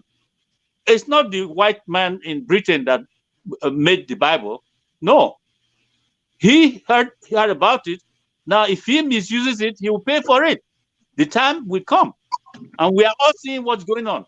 That country is not where it used to be. And it's still losing today. Now, those of you who are saying, oh, our forefathers, like someone mentioned there, they knew God. They mentioned God in their faith. And they trusted him the way they understood him. Now the whole thing is marrying itself together. So I don't see why we should be arguing. Anyway, we are discouraged from arguing about these things. So if we can resolve it in a very simple way, let everyone seek what they want to seek and see what is there. As for me, I know what I found is faith. The religion part of it is man. But that faith, I will hold it strong. No one can take it from me. Thank you. Hey, Rudolph, can you let me talk because I have something I have to do? Hello? Of course, I have to do Spinner. Hold on, Spinner. Welcome to the show, McBoy. Yeah, thank you so much, Dr. Rudolph. Okay. And thank you, members. Yeah, Spinner, I'll come to you next, but I want to hear people we've not had before. So what is your contribution, McBoy? Yes, sir. So to be honest, I've listened to every one of us speaking since, and in terms of the religion that we have today, that we majority of us practice today, there's nothing really wrong with the religion, but I would say most of the things that is wrong with what we call the religion we have today are the people practicing it. If you like Alexis was saying earlier today, Mr. Alexis was saying earlier today, he discovered that the Bible that we take as our main book that we refer to today, the information there does not contradict a moral life that we all agitate for or we are aspiring for. The information there are things that people of the, I would say, Middle Eastern-ish area, what most of their leaders or most of their people practice, and it worked for them. So people that have access to those books, they brought it to our region, and hopefully it was supposed to work for us. So practicing those things, in my opinion, would have, well, if we practice it verbatim, it would have also helped us in a great way as a people. But it doesn't mean that we would deny who we are for the sake of whatever is coming from the other side of the world. In my opinion, there could be a way of marrying both information from there with the information that we already got, bring the best out of it, and become a better people. Then, in respect to that man that predicted the soccer thing, in my opinion, I would say the man was simply taking advantage of the gullibility of the people that he was talking to. I actually listened to the video. The man actually said, record me, put it down. He was trying to say authoritatively, I heard the word. So that's what he was trying to say. And the people that he's following, also, we're also saying, and we're also believing that, oh, he heard the word, that word must be it. But eventually, the people, the prophet, the so-called word he was talking on, before we know it, the people did not go far in the tournament. So if the man wanted to go by what he read, because most of the people today, they read that book and they don't understand it. So because they don't understand it, they take that misunderstanding and share it to other people. And that's the havoc we're seeing today in different societies. So the best thing is to understand that book before you even share information for that book. So another thing the man could have simply done was simply be a man, come back and say, oops, I thought I got it right. Guys, forgive me. I did not get it right. So that kind of morality, when other people hear it, they will start copying good stuff. And guess what? The society will be a better place. But instead, okay, I have to stop you. We are running out of time. But I want you to I'll come to you. I'll come to Spinner first. But I want you to remember this if you get a chance to speak again. You talked about marrying. Alexis talked about that too. Marrying something in our culture, which what we have now. I don't see much of that marriage happening. Are you not worried about that? That's a question for you. Okay. And then the other part that we haven't talked about is that if that guy had been successful in his prediction, if Belgium and whatever team had Germany, if they were the finals, the guy could tell somebody who is sick not to take any medication and the person won't take it. That's correct. And the person will believe that he had something from God when it's obviously that he's basically talking about something he prayed. He just thought that will be what will happen. Anyway, so if you get a chance to, Alexi and McBoy, you guys can talk about that. Spinner, go ahead. Yeah, actually, I like what you just said. Have anybody here heard of what is called liberation theology. Huh? Mm. Okay. Yeah, I've had it. What does it mean? Go ahead. We don't have much time. Well, we have to leave in another 80 minutes. Okay. Then I will be quick. You always cut me off, but you don't cut other people. Listen. That's why everybody feels like it's only them that they will cut off. Go ahead. Listen, everything we do is subjective. Everything is subject to interpretation. The way you read the Bible, you interpret it the way you like. I interpret it the way I like. The pastor, he doesn't know what he's talking about. Like I said in the comment, you cannot sit here and tell me what will happen tomorrow. If you sit here and tell me something will happen tomorrow, I will look at you as a madman. I brought up about liberation theology. It's a book written by a Catholic theologian from Peru, right? There are two claims in that book. If you have time, read the book. And when he wrote the book, the Catholic Church attacked him. First, they attacked him. About 20, 30 years later, they agree with him.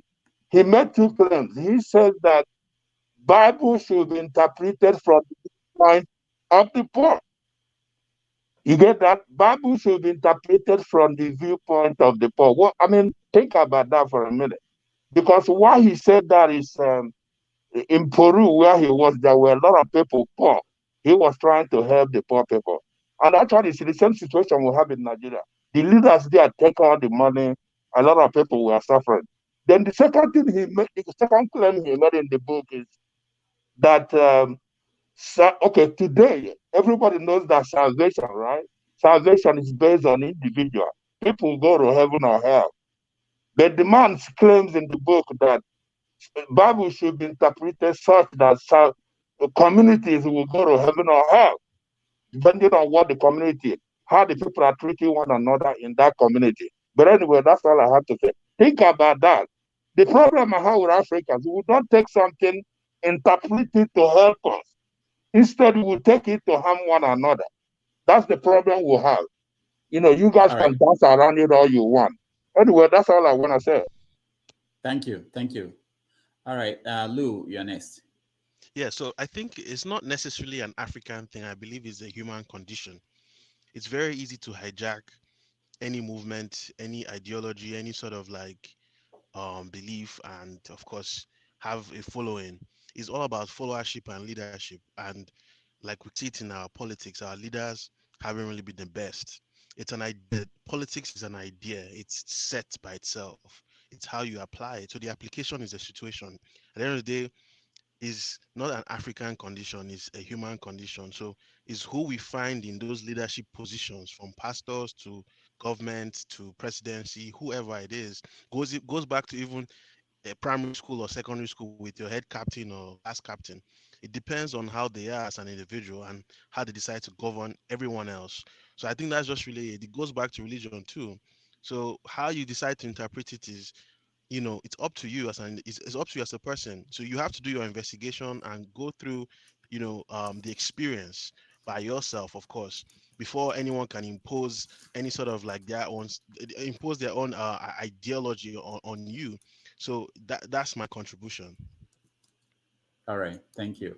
We're rounding up now. So the Blackstone, your final thoughts.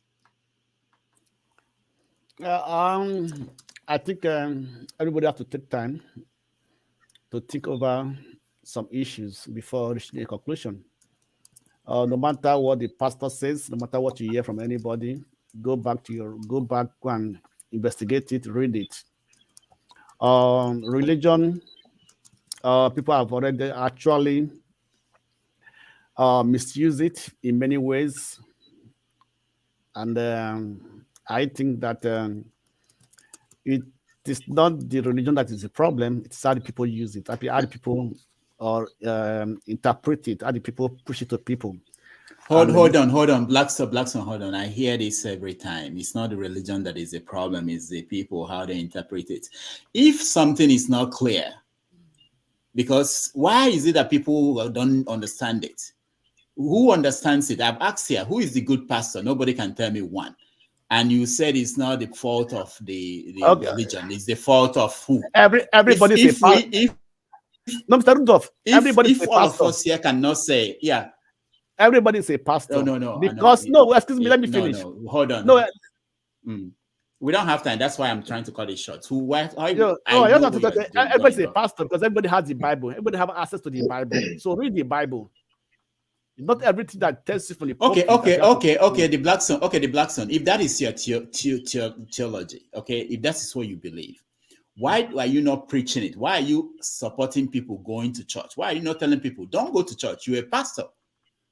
You don't believe that. You go to church. So I'm saying the structure we have today is that we have pastors. Everybody here, we can't say this is a good pastor. We don't know who is good. What do you expect people to do?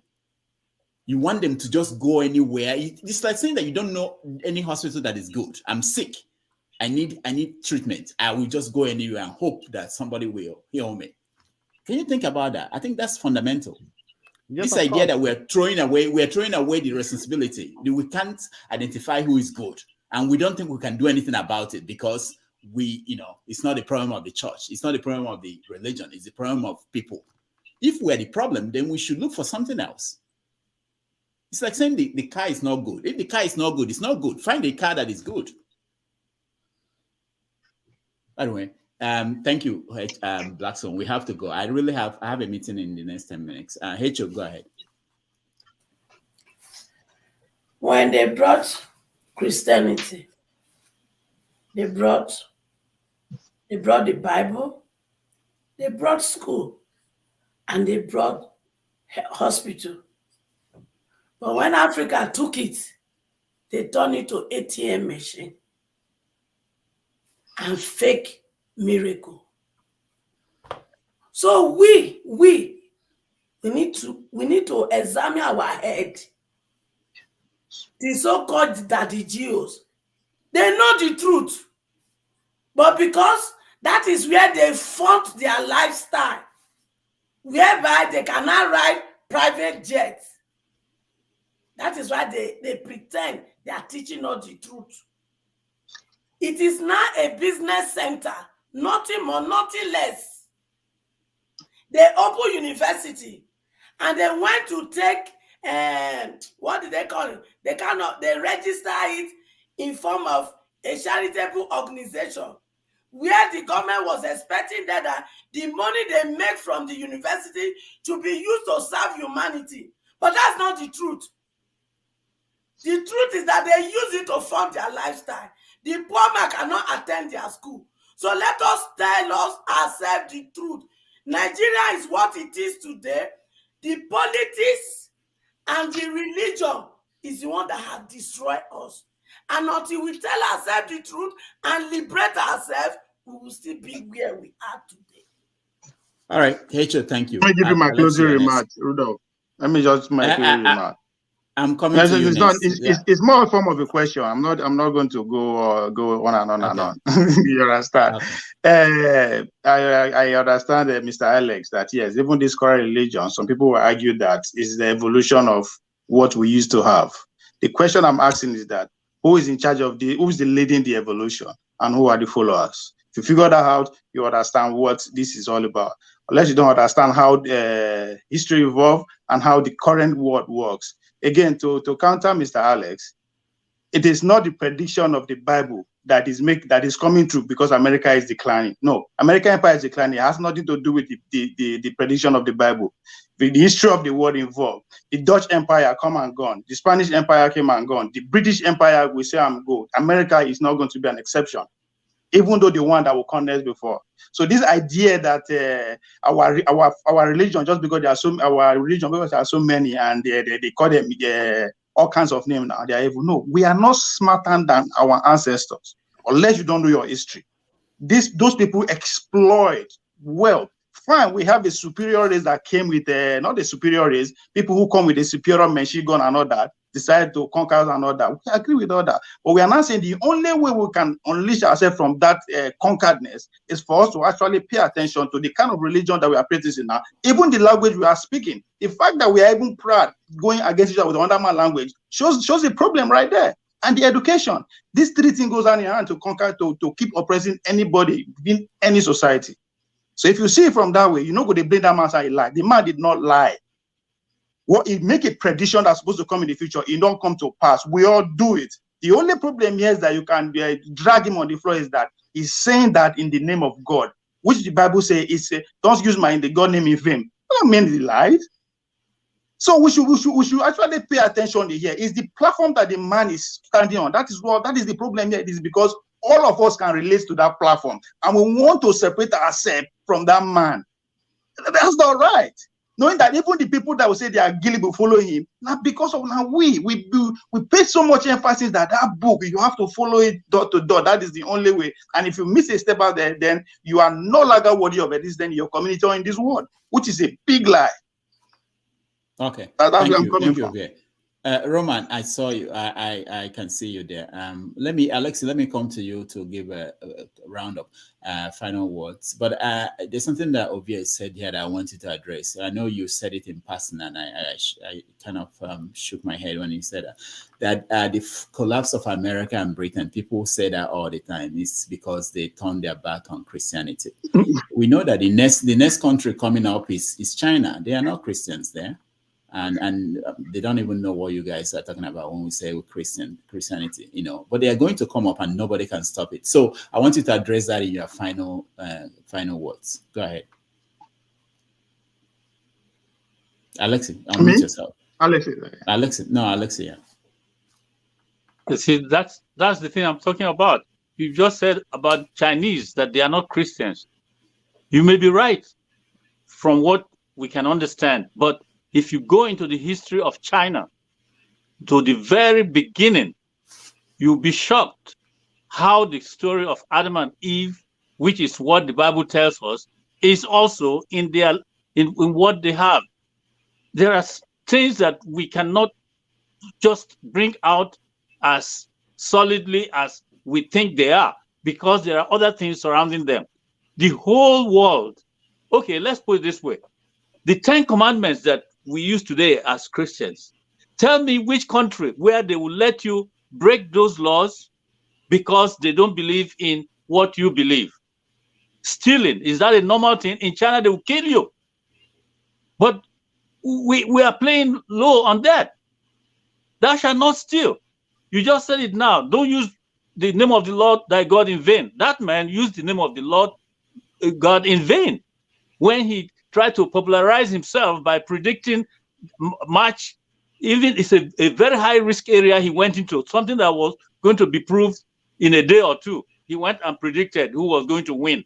And what he was saying, he just used a permutation of what he knew in the past about teams, how strong they are. It's like in those days when they used to play pool, and you say, oh, this team is very strong. This one is next to it. So when they play, I know this is who's going to win. That's what he did. And he used the name of God. The platform he used is strong. And he used that trying to get people to follow him and believe in him. So let's not quarrel over this thing. God does not want his name to be used in vain. Javier, thank you for reminding us of that. That's what that guy did. Thou shalt love your neighbor as yourself. Where in this world is any... That only applies to Christians now. That don't apply to me. It applies. It's a universal application. I'm telling you, the whole world,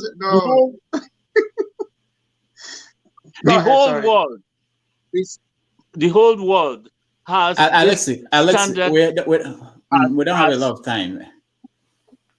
I want you to address respect the standards that Christianity is telling us, and I just brought out the 10 Commandments as an example, that you should love your neighbor as yourself. That's what we preach in our traditional way. When a child is born in a village, he's loved by all and brought up. And in fact, there was more love amongst us in those days than today. It's not Christianity that told us to start eating and killing ourselves. That's common sense. Okay. So what is common sense? Is common sense applicable to everybody in the whole world? But Alexi. But the Christendom will condemn you for saying the name of God. hold on. Okay, Alexi, we're rounding up. Let me direct you to So, address I mean, three things. you are helping me. Thank you. You see, No. all the things that we consider important in the human society, it doesn't have to be a Christian thing for you to know that that's what is right to be done. But now we are holding on to Christianity, did this, did that to us. Did the white people tell us to start killing ourselves? Instead, Mary Slessor, when he came to Nigeria, when she came to Nigeria, stopped us from killing our twins. And that's a good thing. There are good things from what the Word of God is telling every human being. But now, when we start labeling it with Christianity or this other thing, and we start partitioning and begin to label it as what is causing all our problems and so on, that's where we go wrong. Those ideal things are there. They will remain there forever. Alexi, can you hear me? Can other people hear me? Am I the only one? We can hear you. I can hear you. I can hear you. Okay, because I'm confused. Okay. Oh, Leslie's network is gone. Leslie's an obedience. His network is gone. Let's go to forefathers. Forefathers round up for us. Yeah, sometimes, Ovi, I think you should have been a pastor at this rate. No, it's still on my card. It's not all of it. No, it's still on my card. Now my last you talk from both sides of your mouth, man. How do you manage to say somebody did not lie and lied at the same time? Now my last card be that if I know Hammer before it's genius. I had to make it clear for somebody. I had to make it clear for somebody just now. Man, that is scary. See, the point is that the guy lied. He lied in the name of God.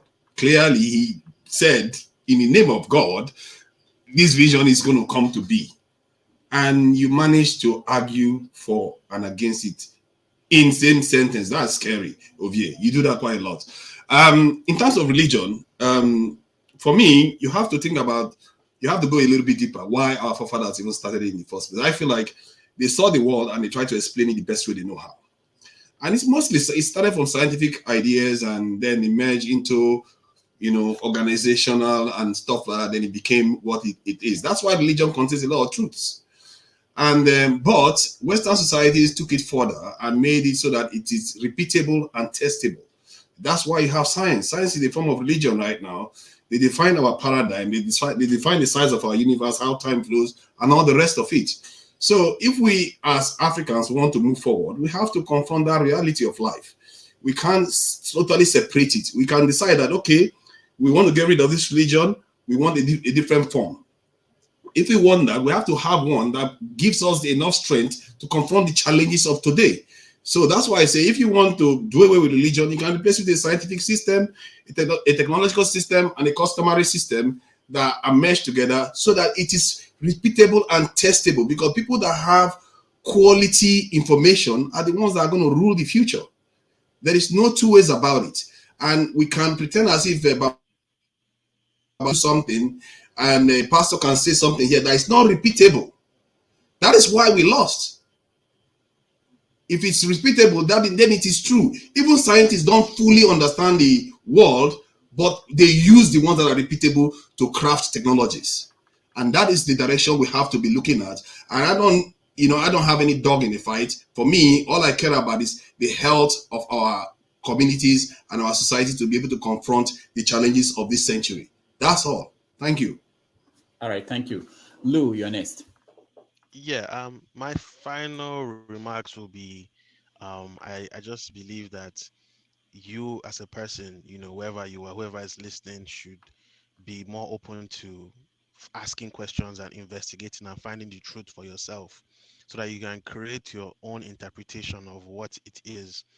And this goes to religion, politics, just generally. Let's not mix things up with the totalitarian view of things. Let's not mix that with what the information is. The transcendent information. We are here for a reason.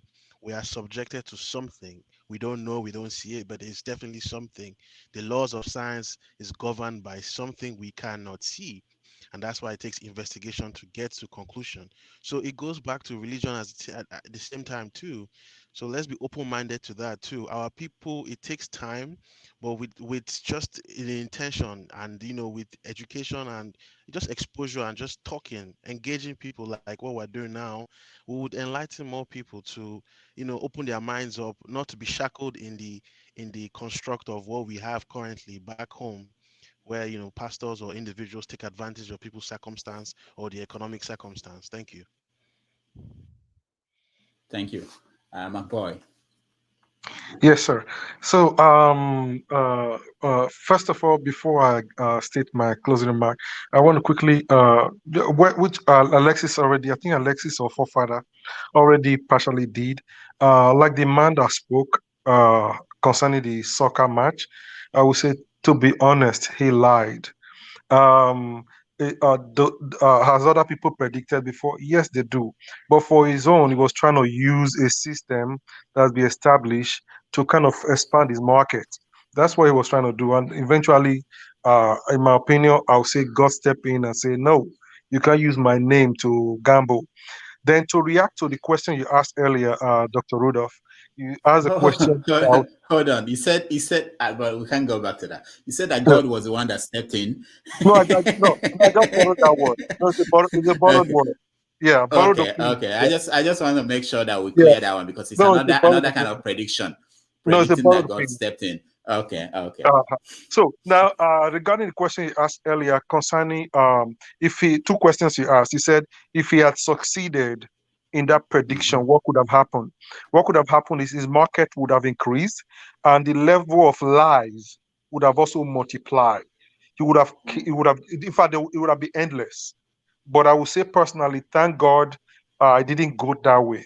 So a lot of people might learn a little bit of lessons from that, to say it's not everything that anybody says that you will fall for. So that's for that area. Then the area of marrying the information from the other side of the world with Africa, there's a scripture that states that he that knoweth to do good and does not do it, to him is a sin. Whether in Africa, whether in the Middle East, whether in Europe, whatever it is, there's a common denomination. We all know, sometimes to a great extent, what is right from what is wrong. So, and that's what the scriptures also teaches, knowing what is wrong from what is right. So, if we extract what is wrong from what is for what is right, trust me, we can have that balance that we need to have, and we'll live a successful society. That's why I love the word that Mr. Lou said earlier. There are things that are greater than us that exist. Science understand it. People that practice true religion, true faith, they also understand it. So what we need to do is to unite as a community to follow basic principles of life. And so the bottom line is simply for us to be able to have a stable community that every one of us can dwell in, whether white, black, Asian, whatever you call it, Hispanic, whatever race or color or creed that you are. We all want to build a human society where we all can dwell in. And to do this, we have to have that common denomination of fairness, equity, justice, and that is where faith comes in. And that is why I would say science also play a major role in that area. So those are my submissions. All right, thank you. Roman, before you speak, let me play this video and so that people will understand the context under which I raised this issue. But I will try to be simple. Power generation is not rocket science. It's just generator. So just remember and imagine that your I better pass my neighbor in 1 million times its capacity, but in one place.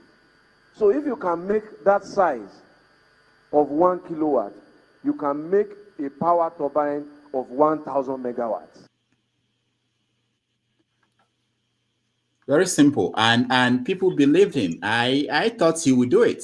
I mean, and this is physical world, and people who believe that pastor, who are in that church, who believe that this is a man of God, they believed him and they thought he had from God. and people voted for them to win because they have the solution. So the implications of this is more than just the church. So Roman, I'll give you enough time. Speak for maybe 2 minutes because I know you've not said anything. Welcome to the show, by the way. Yeah, good evening. How is everybody? Listen, I've been trying to come in since because you actually touched my constituency. And it's appalling that sometimes we want to catch a snake and we start in the middle. No, you don't do that. Let me tell you, God is not a Nigerian. Okay? And the assumption that he lives there and anybody can come up and say whatever, and so many people start to follow him or her is baffling to me. I have listened to you guys over time.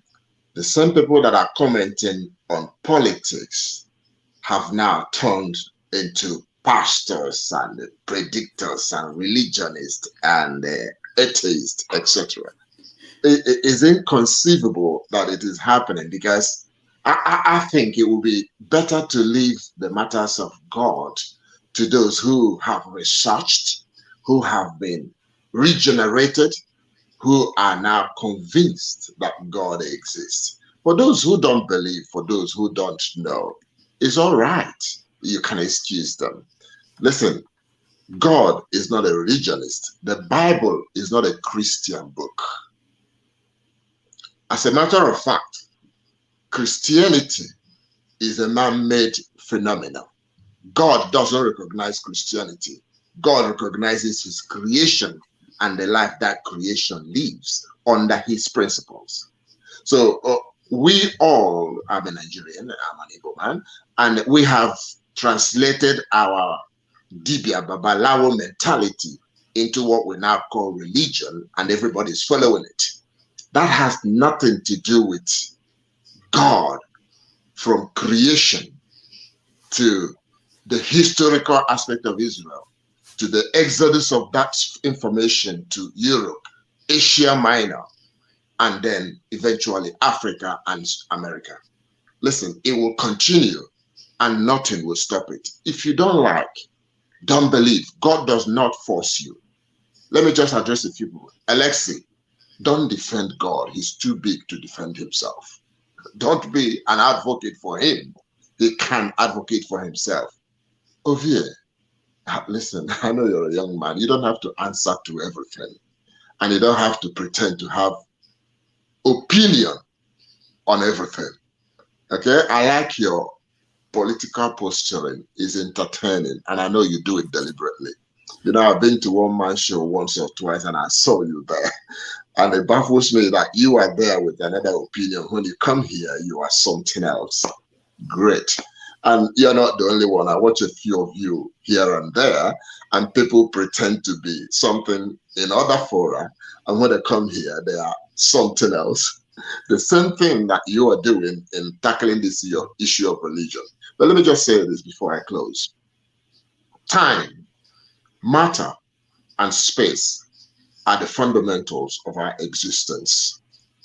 The one that made them is existing outside of it, namely the God factor. Until you decipher how time, matter, and space come into existence and where they come from, you will not even begin to read the history of Israel, not to talk of the prophets and principles that guide physics and biology and chemistry before you come to what you now call religion, which I don't subscribe to. But I believe in God and I believe in the ordinances and providence of God, beginning from my understanding of creation and science to start with. Science discovers, they don't create. They can change their mind every time. They can come out with proof and disprove, and they confirm what has already been said by God's recordings in the Bible. Christianity is in competition with other religions. That's why I don't like it. But God's life and life of people who have been regenerated, who have been justified, who have been sanctified and are living their life according to God's principle, will be the one that will earn, if there is anything like reward and a peaceful life here on earth. Please, guys, listen, forget religion. I'm tempted to say forget Christianity. And I'm even tempted to say forget the Nigerian version of Christianity. It is nothing to do with the Bible. I can guarantee you that. When you discover God and discover the way to follow, worship, and live a life of God, you will never respect any person that calls himself a man of God or pastor or anything from Nigeria. I mean, what is someone dealing with predicting football? Again, a play. You see, this is how much they have captured the psyche of the Nigerian people. That this is how much they have adulterated what should have been a proper providence and ordinance of good life. And it has become a huge industry where anybody can start, gather those who are depraved, poor, misinformed, maybe uneducated, and sell this fast to them. And it's growing. Don't take that to be the truth. The truth is fundamental and it exists outside of all of us. Okay? You may reject it, but you can also find it and make use of it in order to live a better life here and in the life to come. It is not a Nigerian creation. But you see, anybody can exploit the truth and exploit them even before those who don't understand better. I will advise those who don't believe to just say, I don't believe, and probably stay clear. And for those who think they believe, but are half-baked, no information, no proper understanding of the origin of man and how man is supposed to continue in order to have eternal life, you're going to have to go back and do your research more. So when you come to a forum like this, you have the right information to pass on to the other guy, not to convince them, but at least to leave a deposit in them to go home and say, maybe I have to look more into this. That's all I have to say, unless anybody has any question. Yeah, hold on. Yeah, I know you. Hold on, guys. Okay. I said I will leave at 5. In 5, I'm already more than 15 minutes. So I came in but late. let me ask you. Yeah, Roman. We actually have a conversation around this. I'm thinking maybe on Sundays after the main show, we just dedicate an hour or two on this. There's something. The only question I have for you, not a question, a comment, is you said we should stay away from Christianity or discussion on religion. The problem with that I have is that we can't. I mean, it's impacting people, our people. It's a major factor in what we have in the country. So is that, and people say the same thing about other issues. You know, if you want to talk about certain topics, they say, don't stay away from that. Staying away doesn't stop it from being a factor. And I think what I think I understand from what you said, and it's important, is that when we want to have this kind of conversation, we open it up and make sure that people who maybe have knowledge about that, we join. But we can be as good as the people that join. We don't bring people, we can invite people, but we don't force them to come, you know. So I understand that. But I just wanted to make sure that you understand our predicament, that we can't just leave something as big as that. It has more impact on our people than anything else, and politicians even, I think. Go ahead, Ovie. Yeah, if there's anything we all have in common, maybe it's God. Even though everybody believe you have this own different type of God. So the idea that just because you are well-versed in talking about your own God, and every other opinion, every other person's opinion about his own God is wrong. It's just it baffles me. You are here, we say we should not just be. And again, it shows that you are expert in talking about your God, that's fine, but you are clearly poor at judging another person's character or what is about, just the way you categorize me. But that's the part. Another irony here is that we should not talk about God because maybe we spend so much time talking about politics and all that. But the man that we or you guys are criticizing today is a pastor, but he's talking about football. He's not a professional footballer, he's not into that profession, but he just make a predict in that environment, and the whole everybody is guys like this. But of course, we are not qualified to talk about the God that we believe is in our life. It's universal, as the people will claim say. So it goes away to show that all of us actually have a lot to learn about this life. To claim authority that just because you understand God and every other person is what I don't understand. Yes, we can demonize our government, our juju, and call out or whatever. But guess what? Now those people serve my ancestor well. That's why I'm here today. And it would be so prosperous of me to now look back at them because I'm seeing the world today and I say, oh, that their own time is bad. No, I said it over and over again. We are not smarter than the people that came before us. And guess what? We are not going to be smarter than those that are coming after us. So God is relative as far as I'm concerned. Practice your God the way you understand it. But my problem with that whole process is that for the fact that people are not seeing your God the way you are seeing it, and that person now is not evil or doesn't deserve to actually get the same respect you are getting, is what I don't understand. That's what I don't understand. Prosperity has nothing to do with God. I mean, it's obvious what everybody is saying. It's just like what Dr. Ramiji said about China. I've visited a Chinese girl. I made the show I'm waiting Bible day about. But she's smarter than me. Roman, before you send, hold on. Let me hear from my boy because you can address them together and then we move on to Alexi. Ovia, you've made your final conclusion.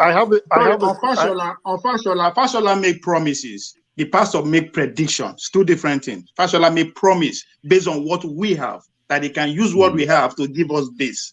That's a different case. That's a promise that we need to hold him accountable for. But a pastor who make prediction, who cares about what he know nothing about anyway?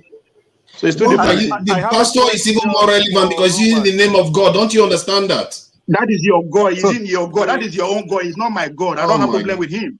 I don't have a problem with him using the name of whatever God is using. He's not my God. Fashola is my minister. It's two different things. Okay. All right. Ovia, hold on. My boy, go ahead. Yeah. So, in respect to Ovie, yeah, I love you so much. So, but the truth be told, the pastor, the platform that he used, was simply, it was trying to, it wasn't predicting, it was what it was prophesying. So it was quote unquote trying to prophesy, but somehow deep in him, I believe he knew that what he was saying, in my opinion, I don't know his heart, I don't know his faith, I don't know what he was saying or what he was not saying, but from the heart of heart, I believe he knew that what he was saying was just some calculation that he put together. He feels this one play with this, the other will play the other. There was a day we had a conversation in this platform, I think it was a couple of weeks ago, and Dr. Damages asked us to choose a team that will win. And eventually I picked a team. Trust me, that team was kicked out. So I think I picked Brazil. Brazil has been kicked out. So they said if I could have just said that day that, oh, I'm going to prophesy that Brazil is going to win, I will know. Trust me, I'll be lying. So that's what that man did that day. And the reason why we are talking about it, it's not because of me. I have my faith. I have what I believe. I know what I believe. I know the extent I can go and what I cannot go. But for the sake of other people that could fall a victim, they could be my cousin, your cousin. They could be my neighbor, your neighbor. They can even bleed to breeding some certain personalities in the society. So that's why this conversation is very, very important. So that people that make false word or false prophecy like that, they should be called out. That doesn't mean they are not people that are gifted to give good prophecy. Those that are gifted to give good prophecy, they do it. But those false ones should be called out so that other people don't fall prey of them. Then one quick last word I would like to say is the issue that I don't subscribe to it, that some so-called white people or whatever, the Caucasian, whatever, they brought Christianity to us to enslave us. I don't buy to it. There was no meeting held in United Kingdom or wherever they came from. I said, oh, let's go and enslave them with Christianity. That did not happen. If you look at history very well, the set of people that colonized and the one that brought Christianity, there were two different sets of people. Some came militarily, while the other people came with religion. So those are two sets of people. The one that came religion, you see what they did. They built schools. They changed some of our culture. Like, for example, killing of the slave. Like Ovie said earlier, that it was are smarter than our forefathers. There are so many things that our forefathers were doing that were not really right. For example, like Alessi said earlier. Okay, McBoy, I have to stop you. I thought you have a question for Roman, not for you to go back and do another. No, that's okay. That's okay. Thank you very much. Roman, go ahead. Victor, I'm coming to you. Roman, go ahead. Yeah, sorry, Ovie, if you thought I spoke rudely to you. That's not what I meant, but it concerns me a lot. Yeah, it concerns me a lot when I know you have a lot to say, but when a question is asked, it's better to address that frontally. I watched your exchange with forefathers yesterday, and the fact is that you have something to say, but you use another fundamental base to address what has always been in your mind. That's what you do most of the time, and neglect the issue in question. You've done just exactly the same now. I did not tell you that a religion is superior. I did not say that at all here. All I'm saying is that it is good for someone who professes to believe in an entity to have the right information, or at least convincing information about that entity before they come. And they shouldn't suppress your own opinion about what you believe in or what you want to accept. But you make some sweeping statements sometimes and no one challenges them, but it's all right. Like, no, we are not smarter than our forefathers. I don't know where you got that from, seriously speaking. And the ones coming will not be smarter than us. I don't know where you place us. We live in the information age at the tip of our fingers. We have vast entropy to be released in our generation. And I keep saying Roman, he said our forefathers made a pot that can freeze water and I make ice block. So that's why we're not smarter. It's funny. The point is that you can't challenge everything everybody people say here, but there's some no. The I know. The fact is that every generation has said that before the eventual. It's not an exchange. Please calm down. It's not an exchange. Please stop. Okay. Listen. Every generation will live according to its own time. The ones to come will have more access to information and may do better. Seriously, that's how it works. We are living in better time than the ones that were before us. The one that will come in the next 20, 30, 40, 100 years will even fly with wings. I can guarantee you that.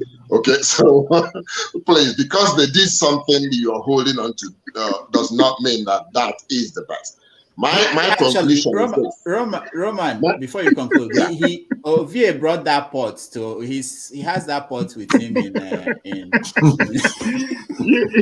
So you guys are getting it twisted. You understand? Okay, hold on. Let him conclude. Ovie, hold on. Let him conclude. My conclusion is based on the fact that truth is fundamental. I may not believe it, you may not believe it, but it exists outside of all of us. We all subscribe to it or reject it. It is as simple as that. But before you want to know what is true, you must go back to the origin.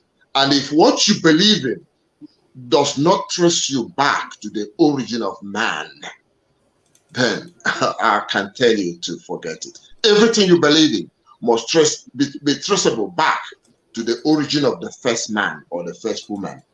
And that's where you then get matter, time, and space before every other thing began. That's all I can say. Perhaps one question, please. You seem to have just one question. This is just one question. Ovie, stop. If you ask me a question, then we have to go back to him. And I've been trying to leave here for the past 30 minutes or more. This actually goes to everybody. It's a take-home question. You understand? Okay. You don't seem to have problem with me making comment on things I'm not expert about, which is great. But you have problem with the man who also make comment on things he has not any expertise about.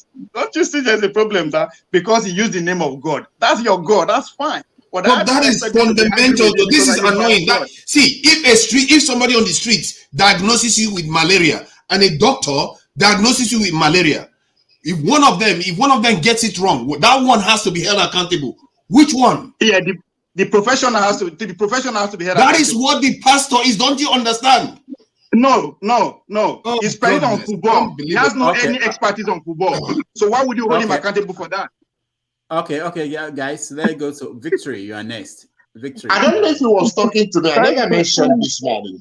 I never did. Thank you, no. The pastor lie. He lied. Okay, Victory. Why not lie?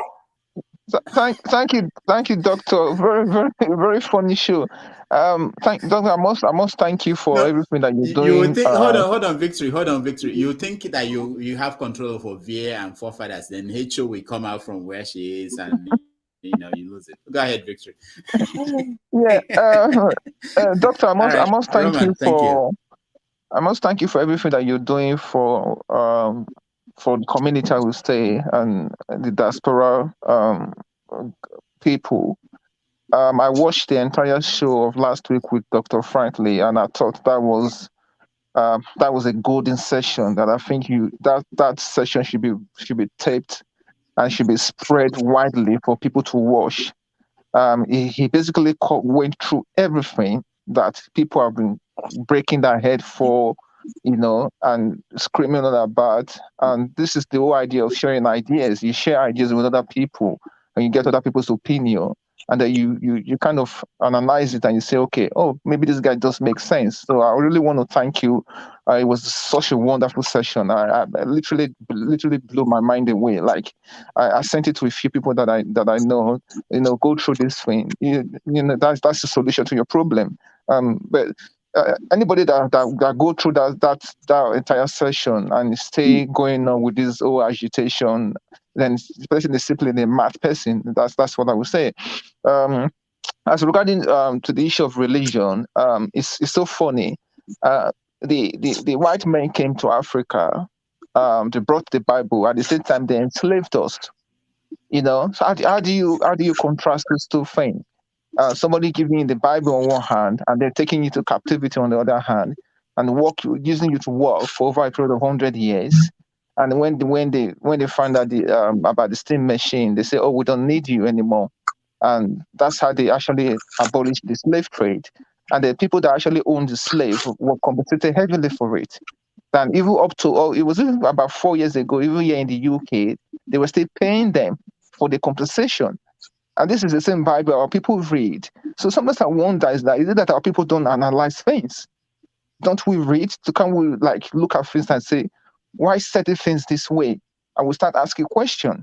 If you look at the Nigeria situation, per ratio, per population, I don't think there's any country in this world where people go to the mosque every Friday to pray and they go to the church every Sunday to pray that is more than Nigeria. Yet the country is you can't even imagine it. So what are they telling them in the mosque, and what did they tell them in the church? And this goes back to where a pastor that has nothing to do with football is predicting the football. And like you said, if Germany was to go to the final and they played Belgium and they won, that man could tell anyone anything, and there would be more people going to his church that this man is the real deal. And this is what we have in Africa, and especially in Nigeria, where people, anybody the easiest way for you to make money now is to become a pastor. And you just perform all the true miracle. You can get people to fake miracle. I mean, it's the whole thing is ridiculous. And because our people don't read, and we refuse to read, or sometimes we will read, we don't even understand what we're reading, right? And then this goes into my other story, whereby I used to tell people that Jesus Christ is a black man. They start looking at me funny. Like, they can't even believe if I say Jesus Christ is a black man. They say, where did I get that from? Well, exactly. Do your research. Everything is there for you to go and read, right? Where I work, hang on. Where I work, they did an article about this thing, and I can tell you the week they did the article, the newspaper that certain people will normally take that week, they didn't touch it because of that story. They didn't touch it. Like the newspaper, there was a pile of newspaper there. Normally that newspaper, because normally they bring it out every Friday, and the staff member will normally take it as they are going home. But when that week they did that story, they didn't take that newspaper. So and this is the thing, our people don't read. And as I say, we don't read, we don't even understand it. So my question is that I always tell black people, what were we practicing before the Christianity came into Africa? What was it? Can we at least go back? Can we trace our root back and see what we were doing before? It might not be the best, or maybe what we did then, but at least we had some kind of fundamentals, what we followed before this whole Christianity thing came in. And I cannot square these two things, that one man gave me a Bible, and the same man took my people into captivity. I mean, the rationale, until today, people don't talk about those things, right? That's right. My problem. That's my issue. All right, Victory, thank you so much. We have to round up. We're going to come back to this conversation, obviously. Alexei, you're next. I think you're the last person. Mr. Scribe, are you there? Okay, Alexei, go ahead. Okay. You see, we are just wasting our energy over things that we shouldn't be. America, the country we live in today, I don't know how many people are in America on the screen. This country fought Britain. When Britain was trying to subdue them, they tried to use religion and all that. But they withstood and freed themselves from Britain. You people are still complaining about how they used the religion or the Bible or Christianity to conquer us and all that. You're still complaining about it today. Why don't you free yourself from the British? Free yourself from the oppressors that are now trying to take your land, trying to stop you from existing. People cannot go to farm and get food home. Even jobs are no longer available, and we are dying, and the government is killing the people.